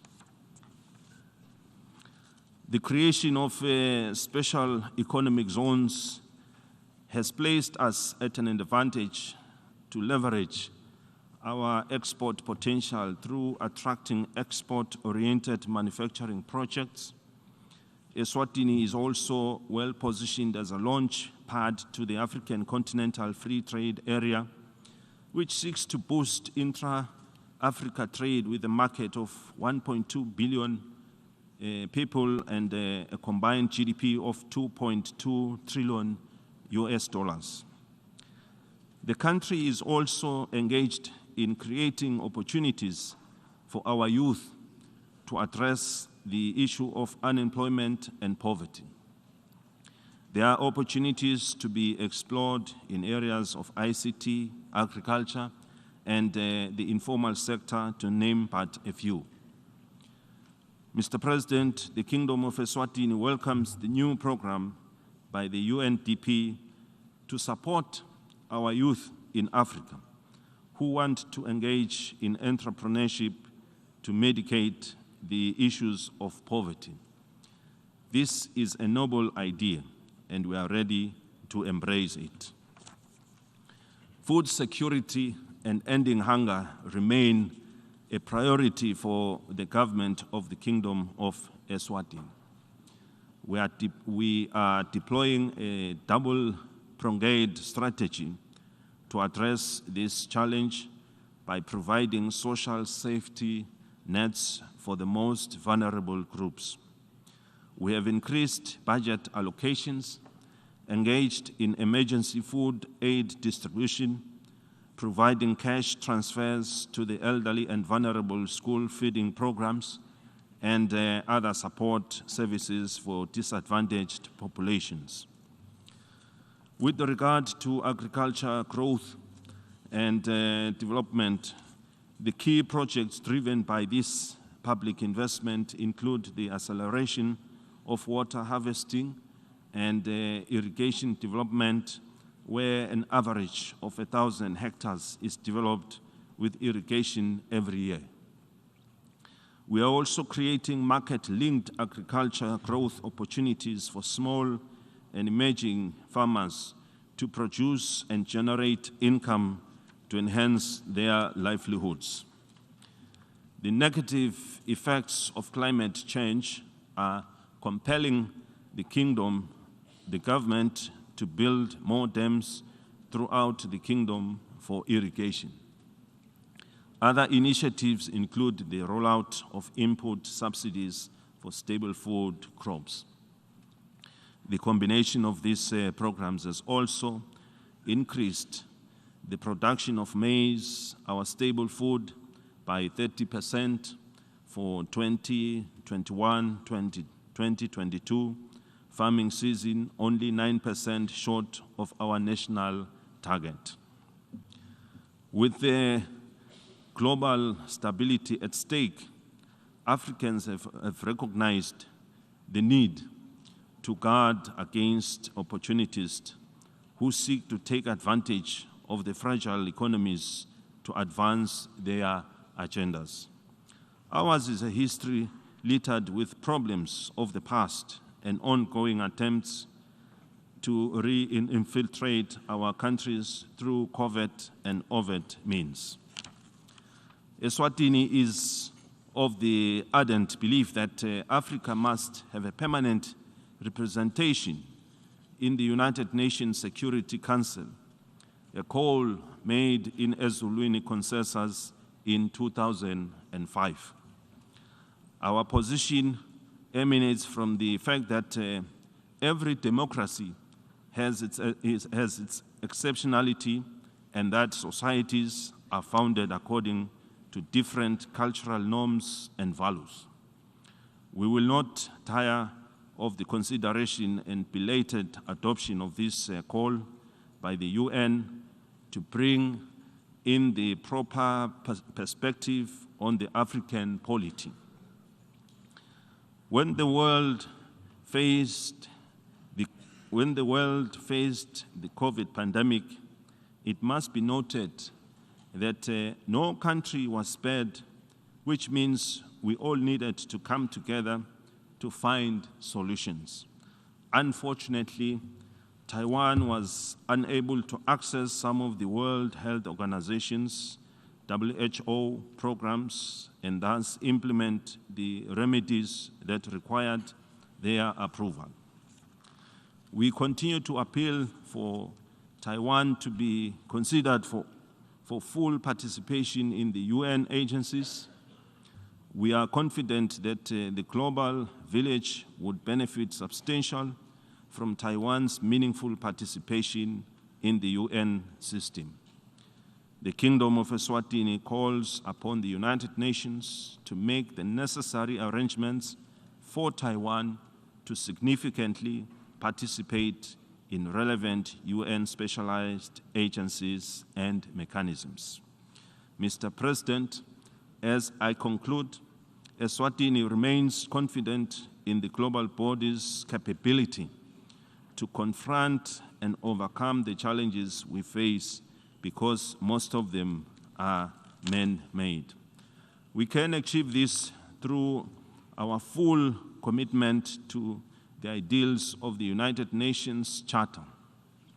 This time, history is calling on each member state to intensify efforts to address our plight if we envisage triumphantly walking the path to 2030.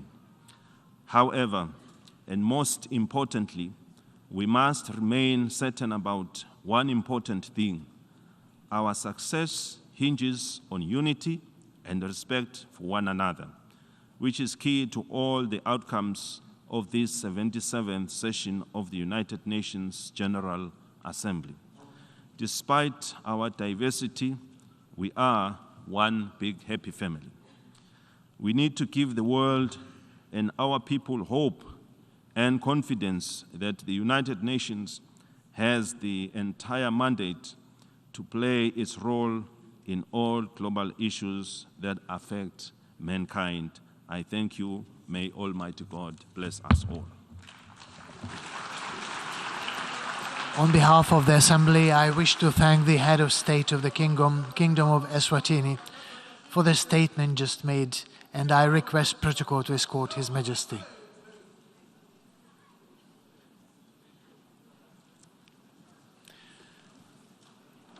In accordance with Decision 77/506 of 16th of September 2022, I give the floor to the distinguished representative of Ukraine to introduce an address by the Head of State.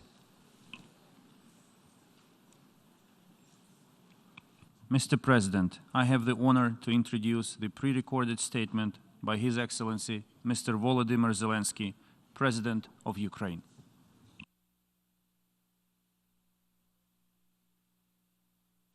Greetings to all people of the world who value peace and unity between different and equal nations.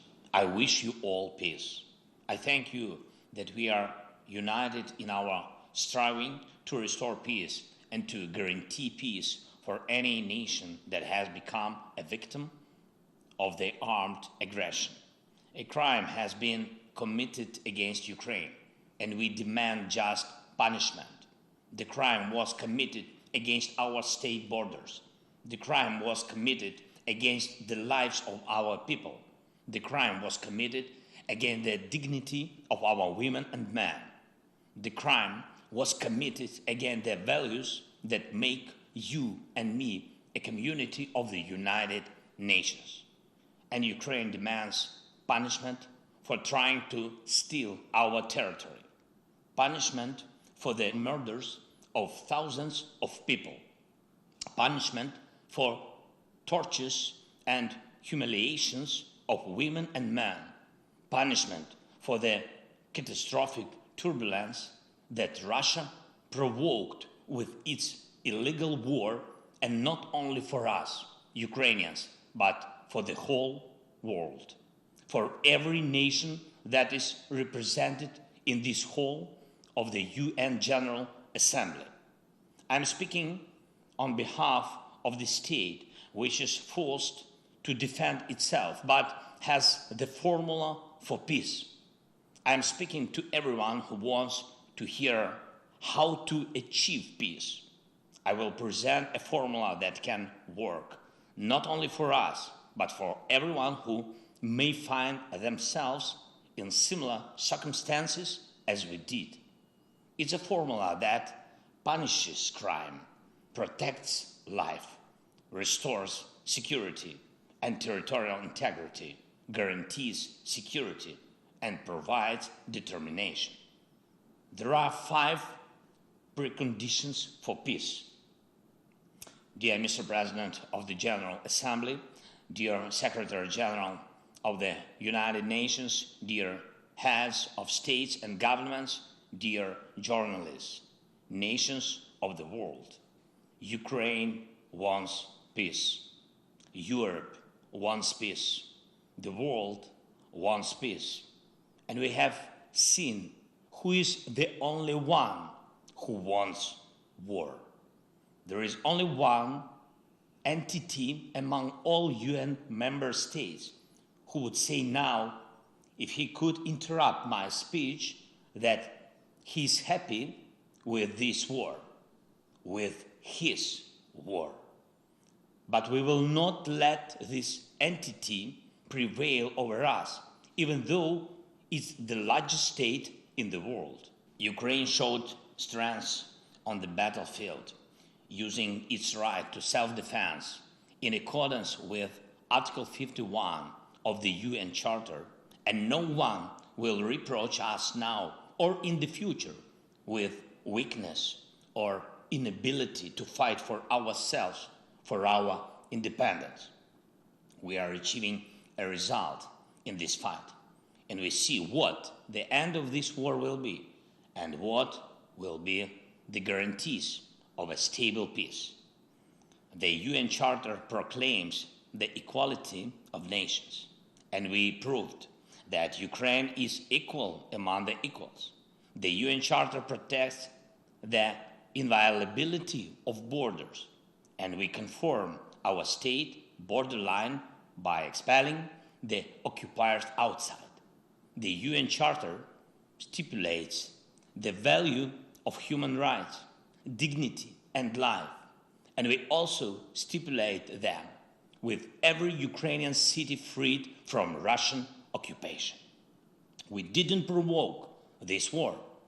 We held 88 rounds of talks in various formats to prevent this war, just from the beginning of my presidency until February 24 this year.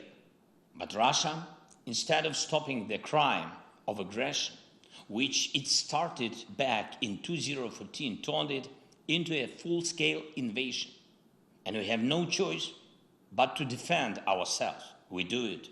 We push the aggressor beyond the internationally recognized border of the Ukrainian state.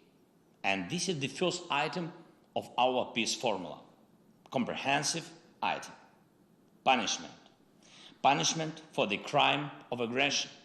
Punishment for violation of borders and territorial integrity, punishment that must be in place until the internationally recognized border is restored, until the aggression stops, and until the damages and losses for the war are fully compensated.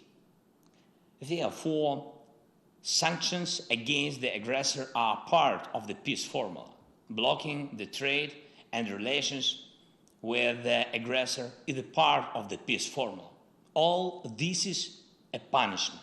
So long as the aggressor is a party to decision-making in the international organization, he must be isolated from them, at least until aggression lasts. Reject the right to vote, deprive delegation rights, remove the right of veto if it is a member of the UN Security Council, in order to punish the aggressor within the institutions. We shouldn't turn a blind eye to propagandists who justify aggression, but apply a full package of personal restrictions against them. That is a punishment for lying. Citizens of the aggressor state shouldn't be allowed to enjoy tourism or shopping in the territory of those who value peace, but should be encouraged through visa restrictions to fight against the aggression of their own state. Punish for abetting the evil. A special tribunal should be created to punish Russia for the crime of aggressor against our state. This will become signal to all would-be aggressors that they must value peace or be brought to responsibility by the world. We have prepared precise steps to establish such tribunal. They will be presented to all states. Ukraine will appeal to the UN General Assembly to support an international compensation mechanism. We count on your support. Russia should pay for this war with its assets. It's also a punishment. This is one of the most terrible punishments for Russian officials who value money above everything else. The second item of the peace formula is the protection of life, the most concrete item. Now, while the sessions of the General Assembly continue in the Ukrainian town of Izum, Kharkiv region, the exhumation is underway of bodies from a mass burial which happened when the territory was controlled by Russian troops. The bodies of women and men, children and adults, civilians and soldiers were found there, 445 graves. There is a family that died under the rubble of a house after a Russian airstrike. Father, mother, 6 and 8-year-old girls, grandparents. There is a man who was strangled with a rope. There is a woman with broken ribs and wounds on her body. There is a man who was castrated before the murder, and this is not the first case. Ask, please, the representatives of Russia why the Russian military are so obsessed with castration. What was done to them so that they want to do this to others? The only thing that differs the mass burial in Izum from what the world saw in Bucha is in fact the burial. The Russian army was in Izum for a longer time, and therefore the bodies of the killed people were buried and not scattered on the streets. So how can we allow the Russian army somewhere on Ukrainian soil, knowing that they are committing such mass murders everywhere? We cannot. We must protect life. The world must protect life. Every state suffering the armed aggression needs the opportunity to protect its citizens and liberate its territory. If it requires help with weapons or shells, they should be provided. If you needed financial help for this, it should be given. If for this it's necessary to help with intelligence data, just do it. But what is not needed is lies. We can return the Ukrainian flag to our entire territory. We can do it with the force of arms, but we need time. We tried to speed it up. We tried to implement the basic provisions of the UN Charter for Ukraine through negotiations, but Russia is afraid of real negotiations and doesn't want to fulfill any fair international obligations.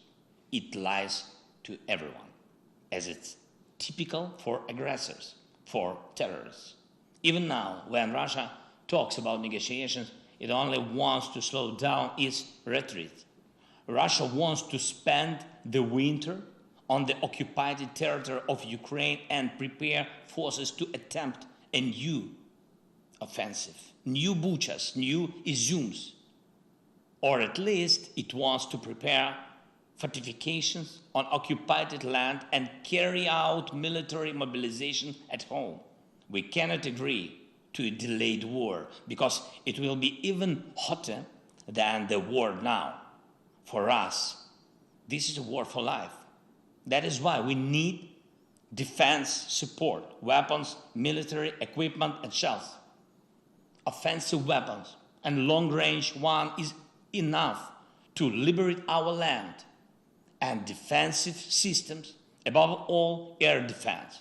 And we need financial support to keep internal stability and fulfill social obligation to our people. Physical and social protection are two elements of any nation's life. So, the second item of our peace formula is the protection of life by all available means allowed by the UN Charter. The third item of our peace formula is restoring security and territorial integrity. Look at how many elements of global security Russia has undermined with its war. Maritime safety, food safety, radiation safety, energy safety, and safety from weapons of mass destruction.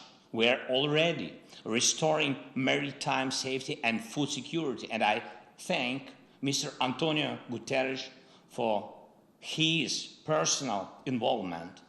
Algeria, Ethiopia, Egypt, Libya, Kenya, Somalia, Sudan, Tunisia, Bangladesh, Israel, India, Iran, Yemen, Cyprus, China, Korea, Lebanon, Turkey, Belgium, Bulgaria, Greece, Ireland, Spain, Italy, Netherlands, Germany, Romania, and France have already received Ukrainian agricultural products. And we have to increase the supply by sea, both under market conditions and within the UN food program, for which Ukraine is always a reliable partner. And by the way, despite all the difficulties caused by the war, we decided to provide humanitarian aid to Ethiopia and Somalia.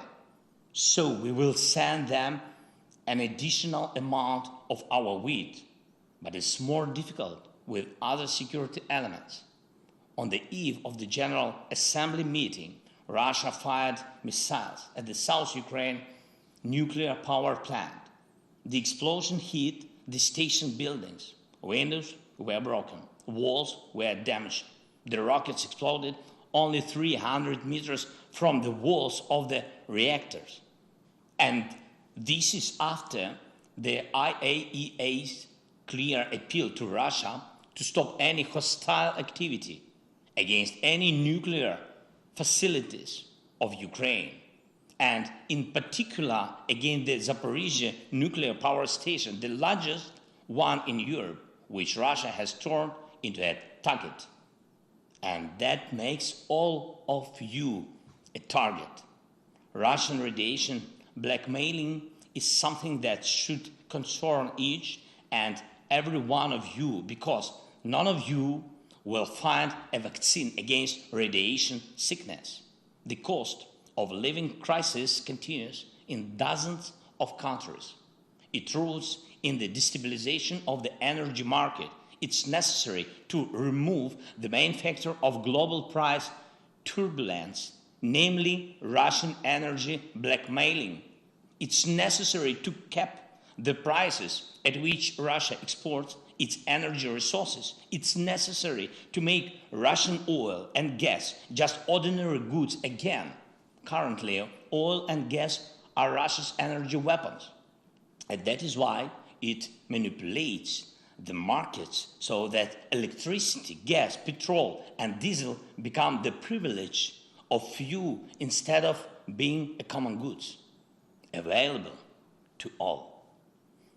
Limiting prices is safeguarding the world. This is the way to restore energy and price security. But will the world go for it? Or will it be scared? Will it be scared of Russian threats? It's necessary to take only one strong step, after which everything will become clear. The time has come for this. This step will put everything in place. After the Russian missile terror, after the massacres, after Mariupol, after the burning of the Ukrainian prisoners in Olenivka by the Russian military, after blocking the ports, after the strikes of the Russian tanks and missiles on nuclear power plants, and after threats to use nuclear weapons, which have become the rule, not the exception for Russian propagandists. We must finally recognize Russia as the state of sponsor of terrorism at all levels, in all countries that confess the values of peace and protection of human life, legally, politically. If you don't have a legal mechanism, you can make a political decision in the parliaments. This is the foundation for restoring global security. If this strong step is taken, doubts will disappear whether to take other important steps. And what is very sensitive is the border, the territorial integrity. When one country tries to steal the territory of another state, it puts all of the world nation under attack. Global security cannot be restored without restoring the territorial integrity of the nation which suffered the armed aggression. So the third item of the Ukrainian peace formula is the restoration of security and territorial integrity. The fourth item is security guarantees. Every nation has the right to security guarantees, not only the largest nations, not only the most fortunate ones. We have proposals to upgrade the security architecture for Ukraine and for Europe and the world, which will not allow any more aggression against us. We are already presenting them to partners. Proposals for legally binding multilateral and bilateral treaties. These are the conditions for the guarantors to act and the timeline for their actions to bring results. Results on land, at sea, and in the air, in diplomacy and politics, in economy and finance, in providing weapons and intelligence. Each of you who will receive the text of our peace formula will also see the details of what we offer as security guarantees. I do not want to compare our offers with the guarantees of any alliances that exist on the planet now. I want to stress that it is always much better to guarantee the security of a nation preventively rather than to stop a war after it has already begun. And the fifth item of the Ukrainian peace formula is the determination, something without which the other four items will not work. This is our determination to fight. This is the determination of the partners to help us and also themselves And this is the determination of the world to unite around the one who fights against armed aggression and to call to order the one who threatens all. So, all 5 items of our formula: punishment for aggression, protection of life, restoration of security and territorial integrity, security guarantees, and determination to defend oneself. This is the formula of crime and punishment, which is already well known to Russia. And this is the formula of justice and law, an order that Russia has yet to learn, as well as any potential aggressors. What is not in our formula? Neutrality. Those who speak of neutrality when human values and peace are under attack mean something else. They talk about indifference, everyone for themselves. Here is what they say. They pretend to be interested in each other's problems. They take care of each other formally. They sympathize only for protocol, and that is why they pretend to protect someone, but in reality, they protect only their vested interests. This is what creates the conditions for war. This is what needs to be corrected in order to create conditions for peace. All you need is determination. There was a lot of talking about reforming the UN. How did all end? No result. If you look carefully at our peace formula, you will see that its implementation is already becoming a de facto reform of the United Nations.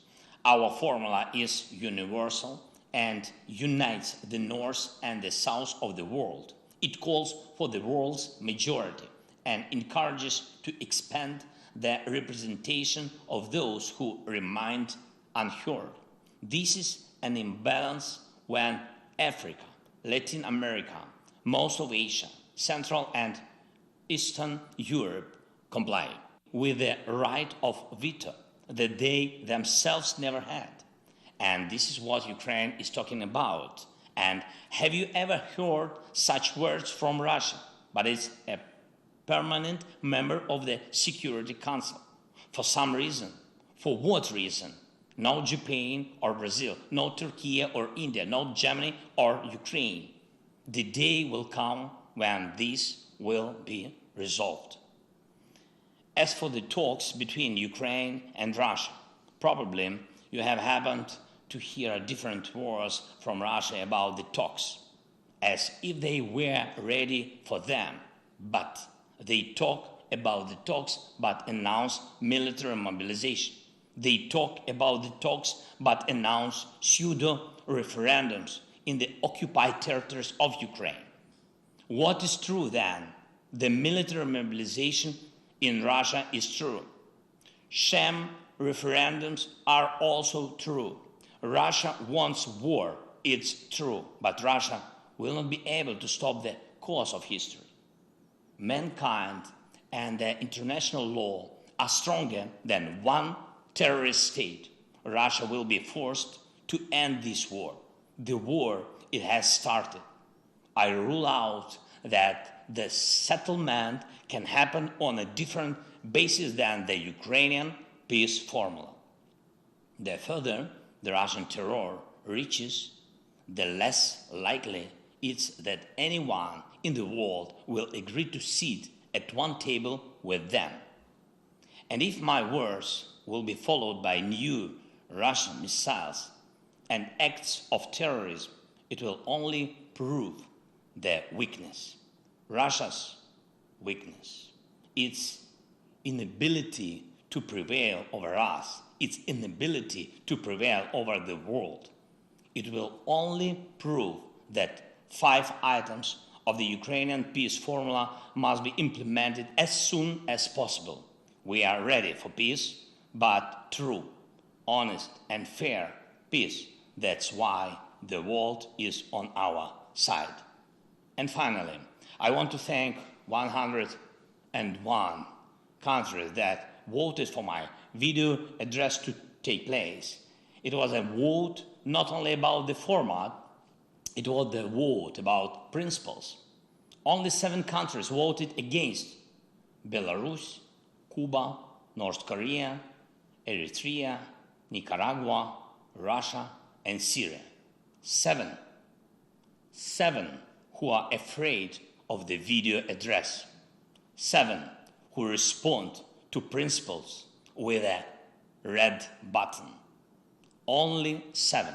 101 and 7. France, if this coalition is against our determination, then I congratulate you all, because this means that peace will prevail over any aggression and that there is no obstacle for us to implement the peace formula.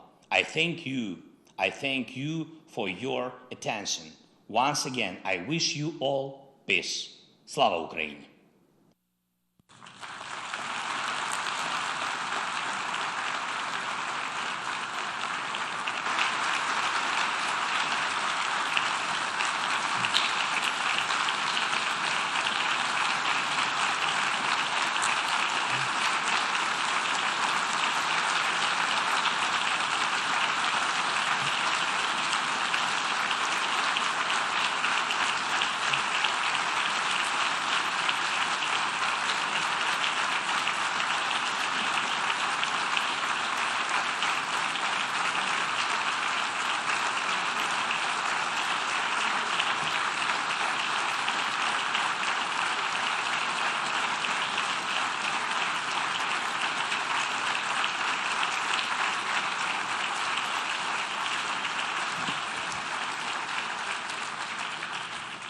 On behalf of the Assembly, I wish to thank the President of Ukraine for his statement just made.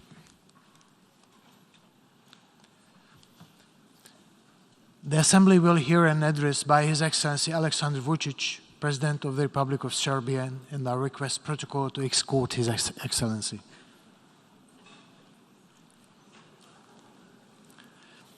On behalf of the General Assembly, I have the honor to welcome His Excellency Alexander Vučić, President of the Republic of Serbia, and to invite him to address the Assembly.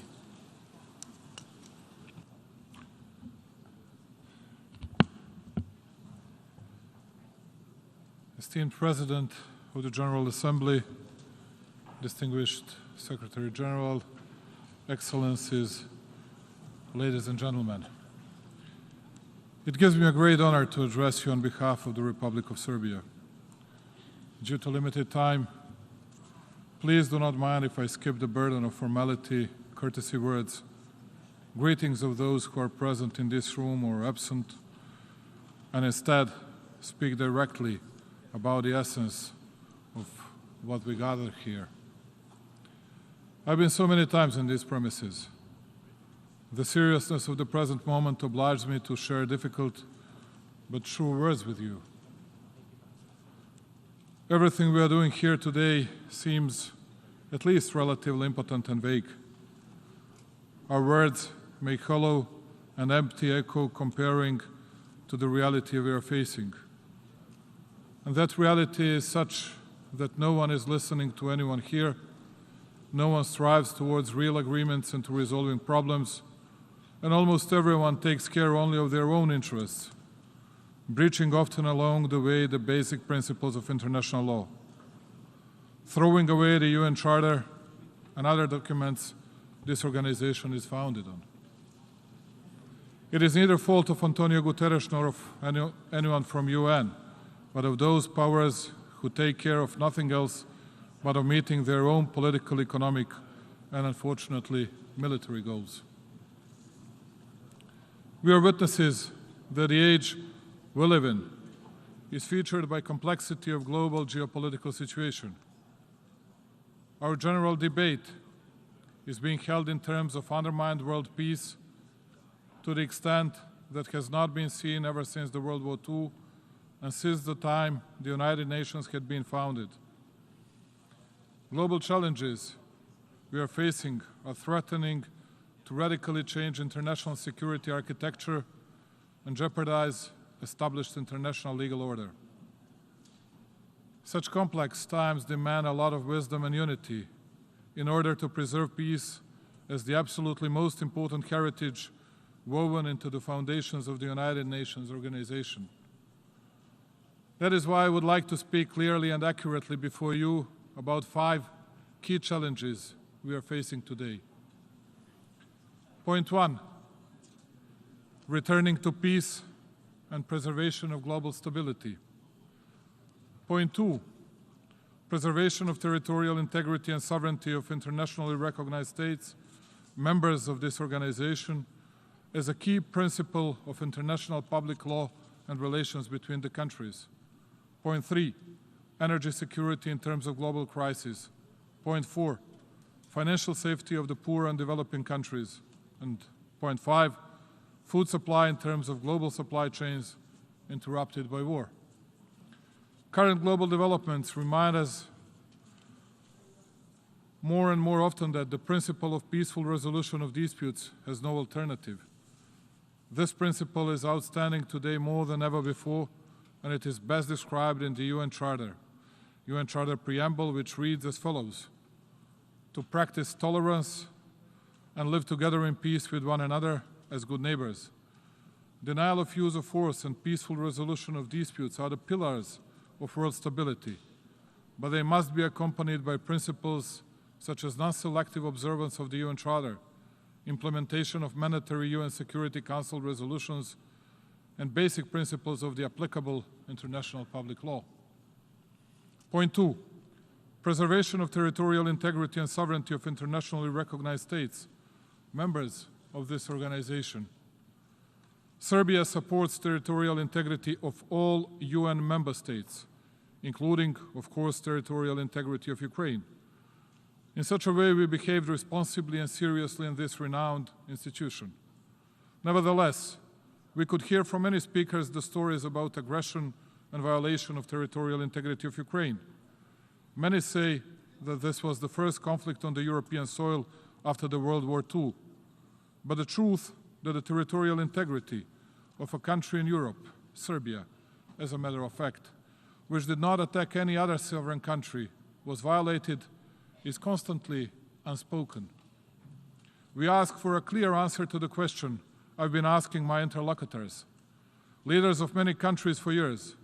What is the difference between the sovereignty and territorial integrity of Ukraine and sovereignty and territorial integrity of Serbia, which was grossly violated and for which you provided international recognition and legitimacy, at least some of you? Nobody has ever provided a rational answer to this question. Let me remind you, Serbia has not stepped its foot on someone else's territory, never ever, nor has it endangered territorial integrity of a single sovereign state, so that anyone might intervene or carry out aggression against it, the way it was done against Serbia in 1999. Nevertheless, as I said, it did not prevent 19 richest NATO countries from attacking a sovereign country without a decision by the United Nations Security Council. Signing of the agreement with NATO upon termination of armed conflict, whose provisions envisaged adoption of the UN Security Council Resolution 1244, and which confirmed and guaranteed partial sovereignty and full territorial integrity of Serbia, did not prevent many Western countries from unilateral recognition of independence of the so-called Kosovo and from violating once again territorial integrity of our country and violating the UN Charter and the UN Resolution 1244. Precisely for such developments that Serbia experienced and has been experiencing, I'm convinced that I'm fully entitled to quote in this place the words of great Martin Luther King: "Injustice anywhere is threat to justice everywhere." These words are carved like a reminder, but as a warning to all of us. Regardless of the fact that we still feel the consequences of the gross violation of basic provisions of international public law, we do not give up on United Nations Foundation principles.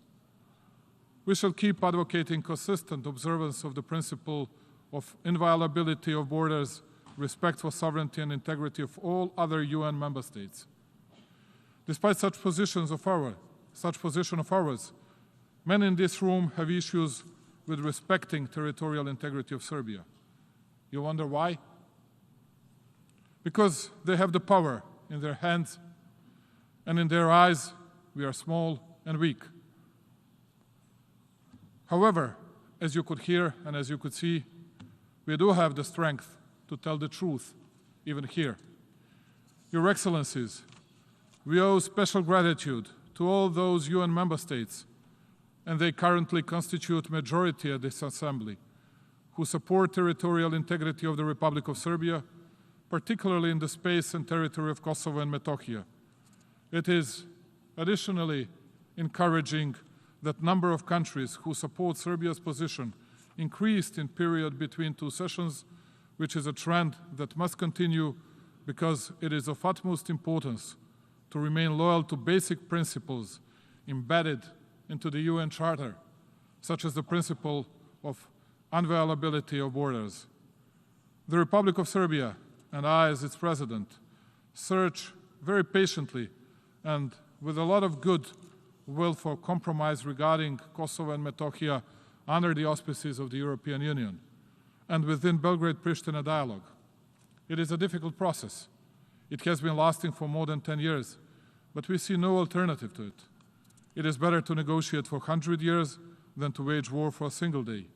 I hope that we will reach mutually acceptable solution based on compromise, because this is the absolutely only way for reaching our goal, which is a long-lasting peace as a prerequisite of prosperous life for Serbs and Albanians in an entire region.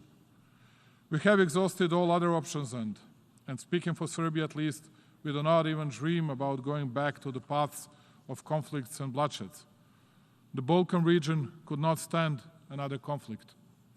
I rely on goodwill and understanding from our international partners, because they know well that some earlier decisions by their governments had been bad and that they had not been acting in favor of the future of our region and world peace. Belgrade is running this process under very complex circumstances, with elements of hybrid war and dirty campaigning part of international community against our country in different fields. It would be enough just to remind you of the quotes and allegations of world media that Serbia would attack its neighbors and that Serbia was a threat to regional stability. Of course, it has never happened. And it was only one among numerous lies against the Republic of Serbia. Serbia was featured as a potential destabilizing factor in the region, only to be prevented from telling the truth, that the principle of inviolability of borders must be equally applicable to all. Serbia was, and it will be, a factor of stability in the entire region. And Serbia, despite many untruths and forgeries, supports Dayton peace accords, territorial integrity of Bosnia and Herzegovina, and the integrity of Republika Srpska within Bosnia and Herzegovina. On the other hand, we are convinced that the nations of the Balkans do have the capacity to continue their lives in the future as friends and partners with common vision of membership to the United Europe.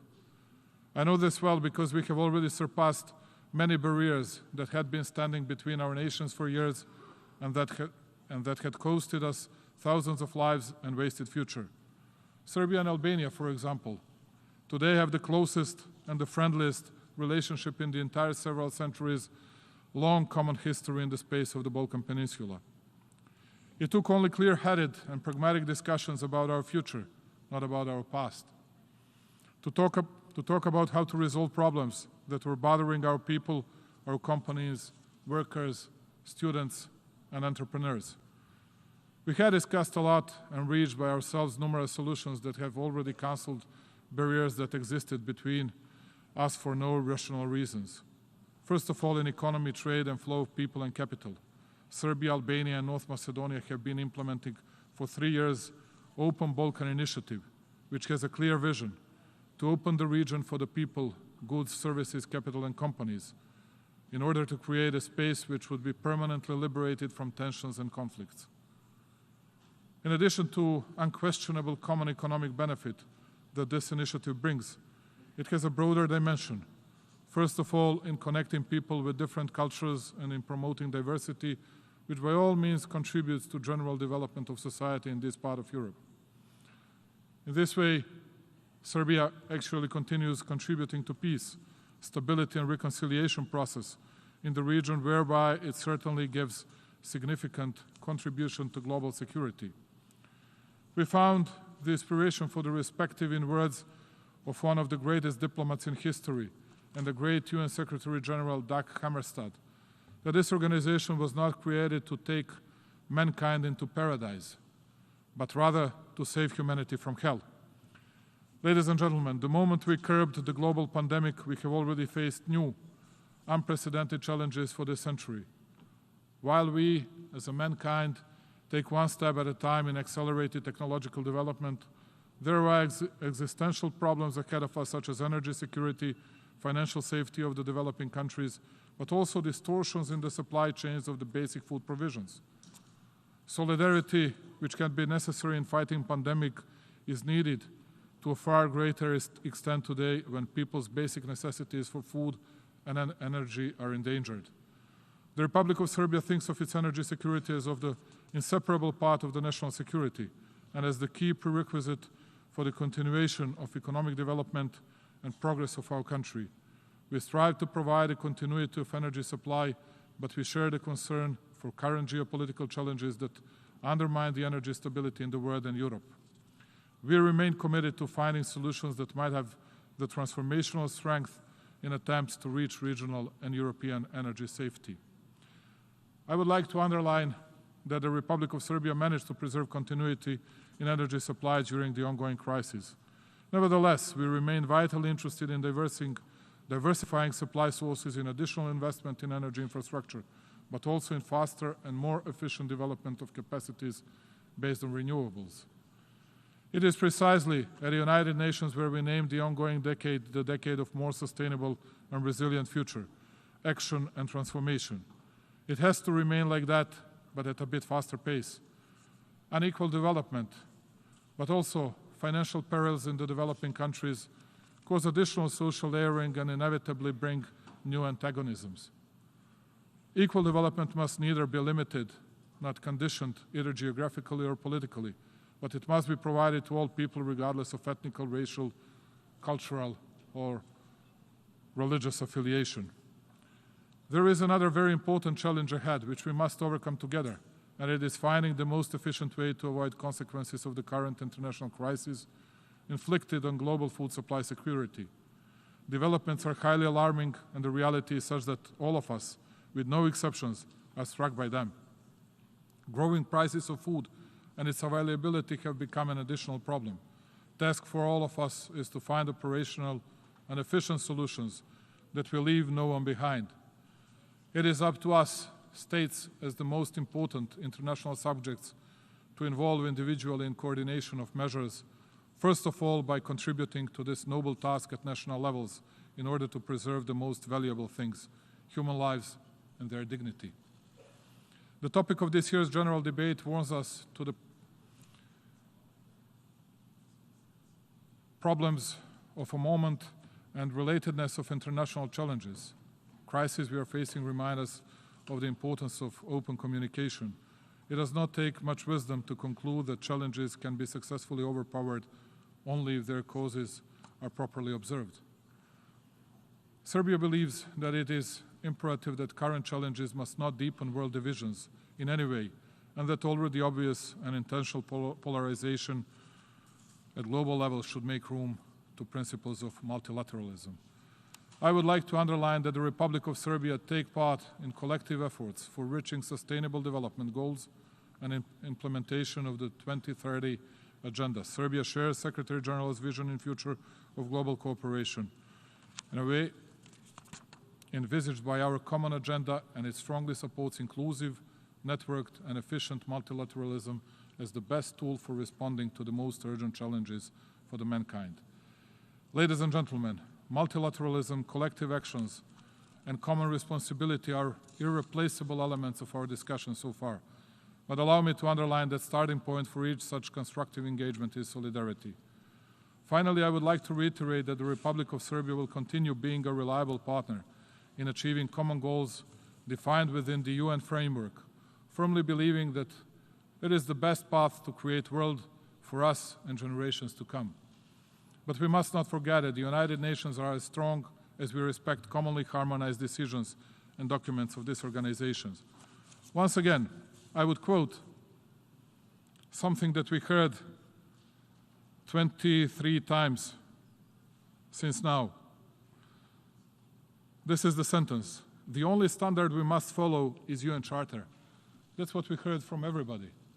But when we come to the case of the Republic of Serbia, then we saw that 17 out of those 23 that were speaking about UN Charter and UN resolution violated international public law and did not obey the rules created and made by the United Nations. I hope that we'll be able to overcome all these difficulties and to make it equal, the rules and procedures for everybody in the world. Otherwise, I don't see the exit at the end of a tunnel. Anyway, thank you very much for listening to me, and yeah, I hope that we'll be able to overcome all the difficulties. Long live Serbia! Živela Srbija!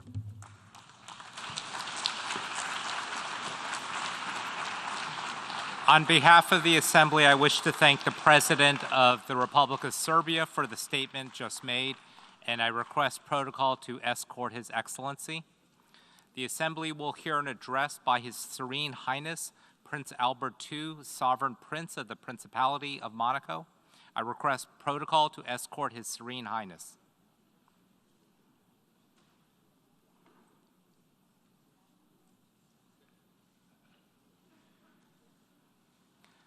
On behalf of the General Assembly, I have the honor to welcome His Serene Highness, Prince Albert II, Sovereign Prince of the Principality of Monaco, and invite him to address the Assembly.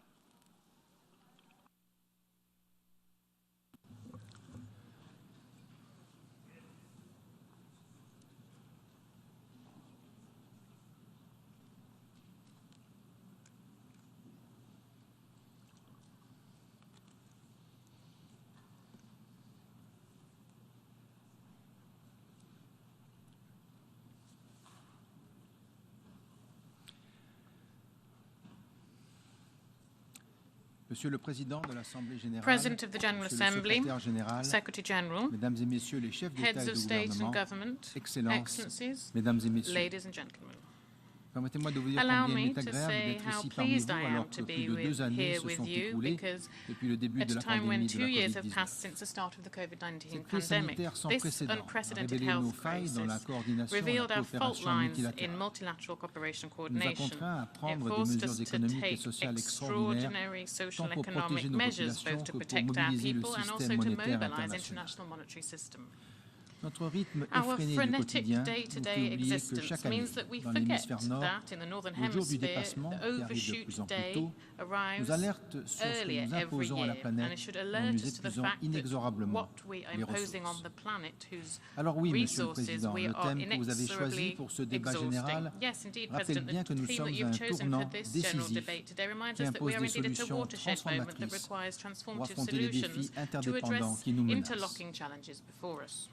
Monsieur le Président, President, permettez-moi allow de me vous to exprimer mes express sincères my warmest félicitations pour votre élection congratulations to you en on your qualité de election to président de la preside 77e over the session de 77th l'Assemblée session générale of the General et Assembly, de remercier par la and même also occasion to votre thank prédécesseur your qui a démontré le predecessor who leadership demonstrated the d'un leadership petit État of a insulaire small en island développement. developing state.